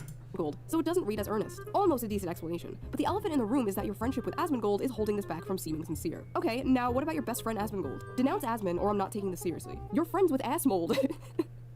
Asmongold? I'm pretty sure she's still friends with Asmongold. Now, whatever you think of Asmongold, he is friends with Emeru. They are friends, even though they disagree with each other. Crazy, right? I literally said, like, I don't agree with the things he says. Like, what do y'all want me to do? Like, fucking shoot him on stream? Okay. Yes, that is what they want you to do. Yes. Around 2018, I mean, considering the fact that fucking goddamn, like, Asmongold is probably the predominant force for as to why every fucking platform is seemingly getting worse and worse and worse. I'm not saying to fucking shoot him on stream, obviously. That's fucking ridiculous, right? But he should be fucking socially ostracized. I have no problem, unironically, with advocating for the deplatforming of fucking Asmongold. Period. End of story. He should be fucking deplatformed. The correct position is for him to be deplatformed. He, unironically, is a nexus point of more and more annoying dumbfuck right-wing creators creating more and more fucking goddamn idiotic slop that more and more dipshits keep adopting and just inherently fucking defending. Period. End of story. The correct take is to just deplatform him. Period. End of story. Like, yeah, Asmon is a massive reason for as to why, like, streaming is just so fucking off-putting now. It's because it's all just slop, and he is just making a ton of it. Facing nearly daily harassment for being friends with someone who was on the right. Hundreds of people were on my ass like every day. They were calling my job. They got emails of my family members. It was like nonstop. Now, this person was a good friend of mine, but in order to get all these people off my back, I did probably the cringiest thing ever, and I publicly disavowed her. Publicly disavowed a friend of mine over political differences. Now, for those of you who are new here, I'm gonna guess that's Lauren Southern, right? Lauren Southern, who unironically went on a ship in order to shoot flares at fucking migrants, who has had material fucking consequences to what she has done. But okay, whatever. here, that sounds like something I would never do, but I did it. I bent the knee to a faceless mob of people who hate me. And in return, I received nothing. The harassment didn't stop, the hate didn't stop. Well, needless to say, karma is real, and the same thing happened to me years later. I was publicly disavowed by friends over political differences. This story ultimately does have a good ending. Me and my friend from 2018... I mean, again, like, Lauren Southern, unironically, has committed acts of terrorism on refugees. I think she's also been friends with Blair White as well in the past, as Vosh mentioned himself. Again, the Vosh clip is perfect fucking summary. And again, the only reason why she did this pivot is just because of the Balenciaga stuff. That's it. That's the nexus point for all of this. It's all Balenciaga and the fact that she married a fucking far-right weirdo. That's it. And interacts with far-right weirdos all the fucking goddamn time. And they think of her as fucking useful, which they do. But eventually, like any other tool that the far-right deems unnecessary, you will also be discarded. Same shit happened with Charlie Kirk. Same fucking shit has been done with, like, Dave Rubin. All these people, they are tools that have been used and have been discarded. So many fucking right-wingers have discarded a ton of their fucking content creators when their use is gone. And guess what? Eventually, you'll be discarded as well, Shu. At some point, it will happen. We made up years ago, but looking back on all this in 2026 is extremely embarrassing. And if I knew what I knew now, I would have just told those people to go fuck themselves. But in the moment, it's incredibly stressful, and you just kind of want it all to stop. And you will do whatever you can to make it stop. So I understand why Emeru came out and made a statement. I just really hope she doesn't wind up disavowing friends over political differences like I did. It was... I don't think she's disavowing friends. I don't think she's disavowing friends. I don't think she's disavowing friends. Like, again, like, her friends aren't fucking socially isolating her. Like, no one socially isolated her. She literally did a fucking goddamn, like, recent collab with fucking Sida and Valkyrie. Like, not even that long ago, dude. Like, no one disavowed her. Like, it's just stupid, man. Complete projection here by Shu. It was a huge mistake, and it is not worth it, because you're going to find yourself surrounded by people who see you as a temporary ally and not a real friend. Don't get me wrong, I'm not a never apologize person. You should apologize if you actually do something wrong, if you actually wronged someone, but you shouldn't apologize. That's hilarious coming from you, Shu, who unironically had a hand to play in starting a moral panic about Balenciaga 3 years ago, and never fucking apologized for any of your actions in a video response where you reaffirmed your own narcissistic fucking positions. Never fucking apologized. In-fucking-credible. To like a nebulous, faceless mob of people while facing down a barrel of a gun. There is nothing that she could say and no amount of money she could donate that could convince me she's not a soulless ghoul like all the men she's happily surrounded herself with for years. There is nothing you could ever do to please these people, so why bother? They will not be happy until you kill yourself, and even then they will dance on your grave. And I know, like, with everything going on right now, like, is this really a video about cancel? I don't know how many times this has to be said about, like, fucking right-wingers, dude. Like, again, this is...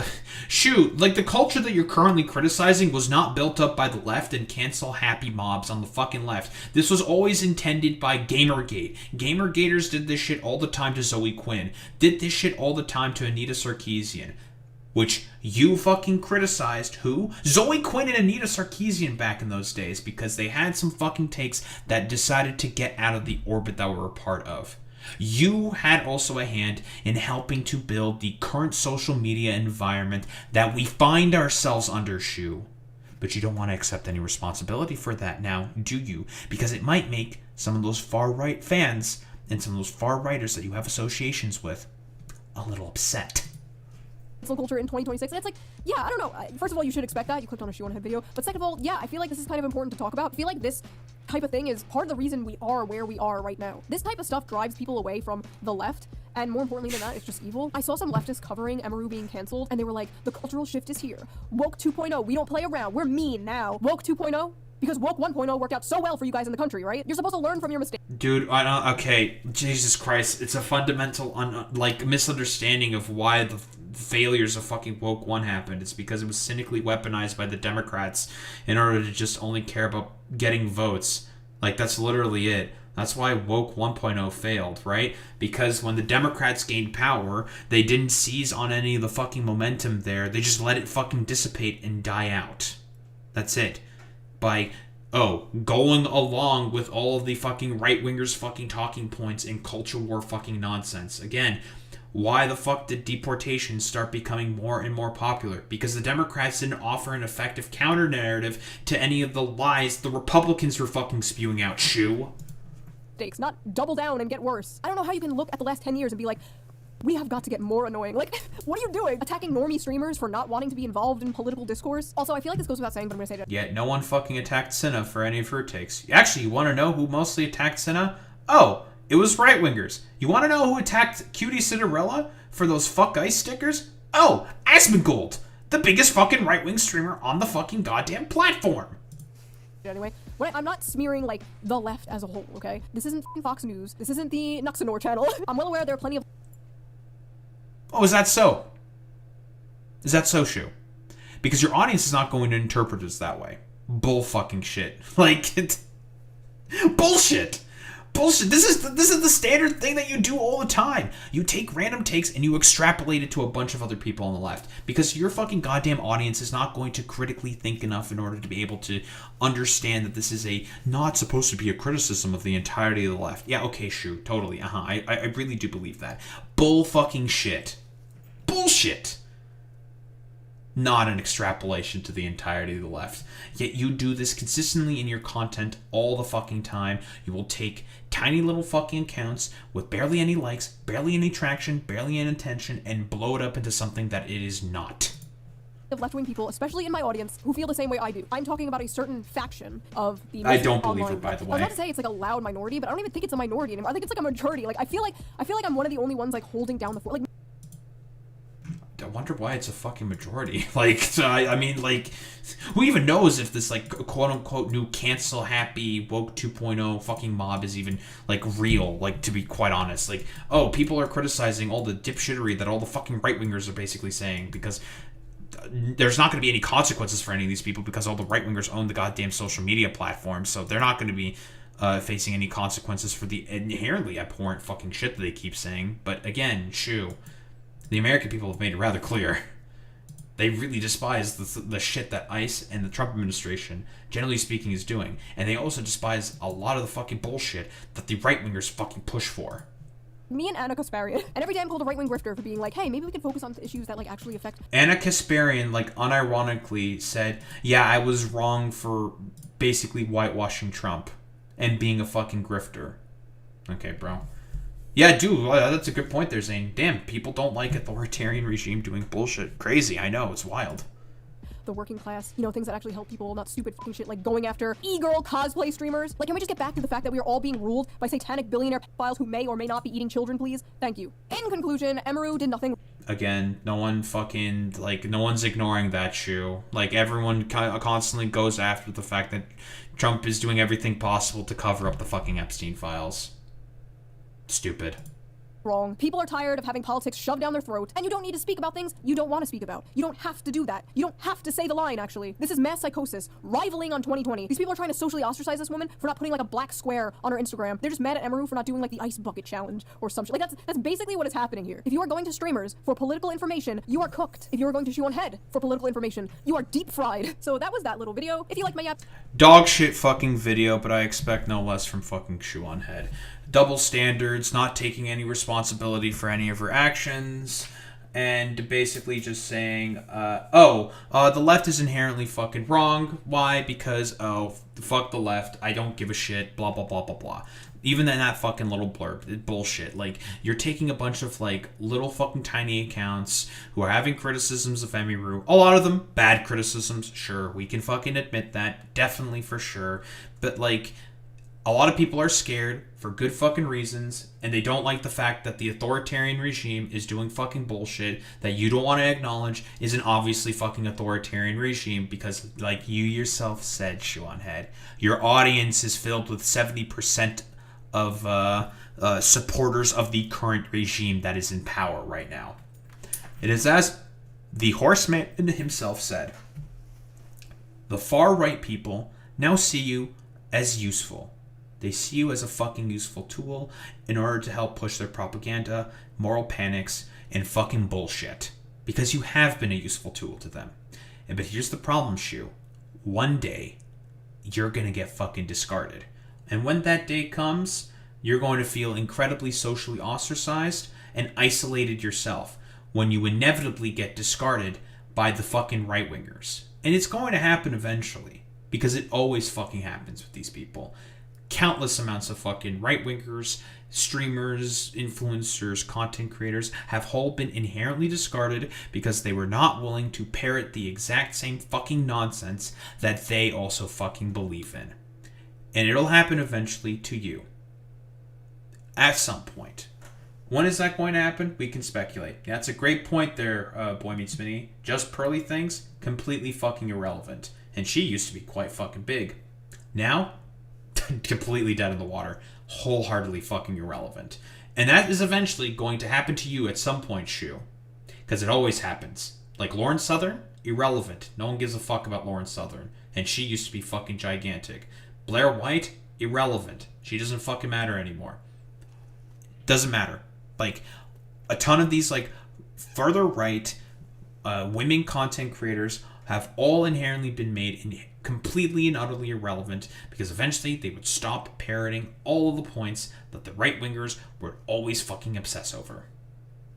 And that's eventually going to happen to you, Shoeonhead. And you will be completely and utterly socially ostracized, not only from the left, but also from the right. And then you're going to also be completely dead in the water. But will Shoeonhead recognize any of this? Absolutely the fuck not. Don't think there's really anything else to say besides that. Yeah, Ariel Scarcella as well. That's a good point, Boy Meets Minnie. She's also completely fucking irrelevant. It's 5 in the morning.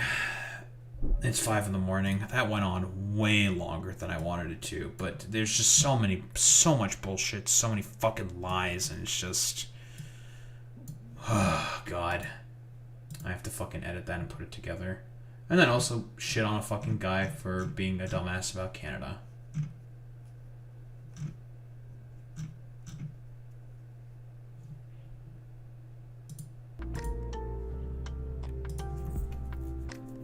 Also, that video, when it gets put up, is more than likely going to get fucking brigaded and fucking reported by the right. So we need to be wary of that.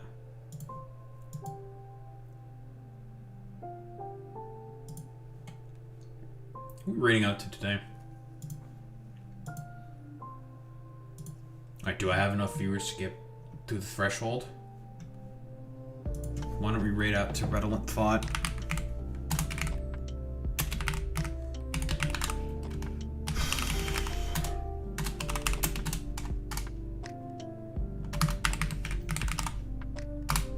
Raid messages. Dorks, you know what to do, you know what to say.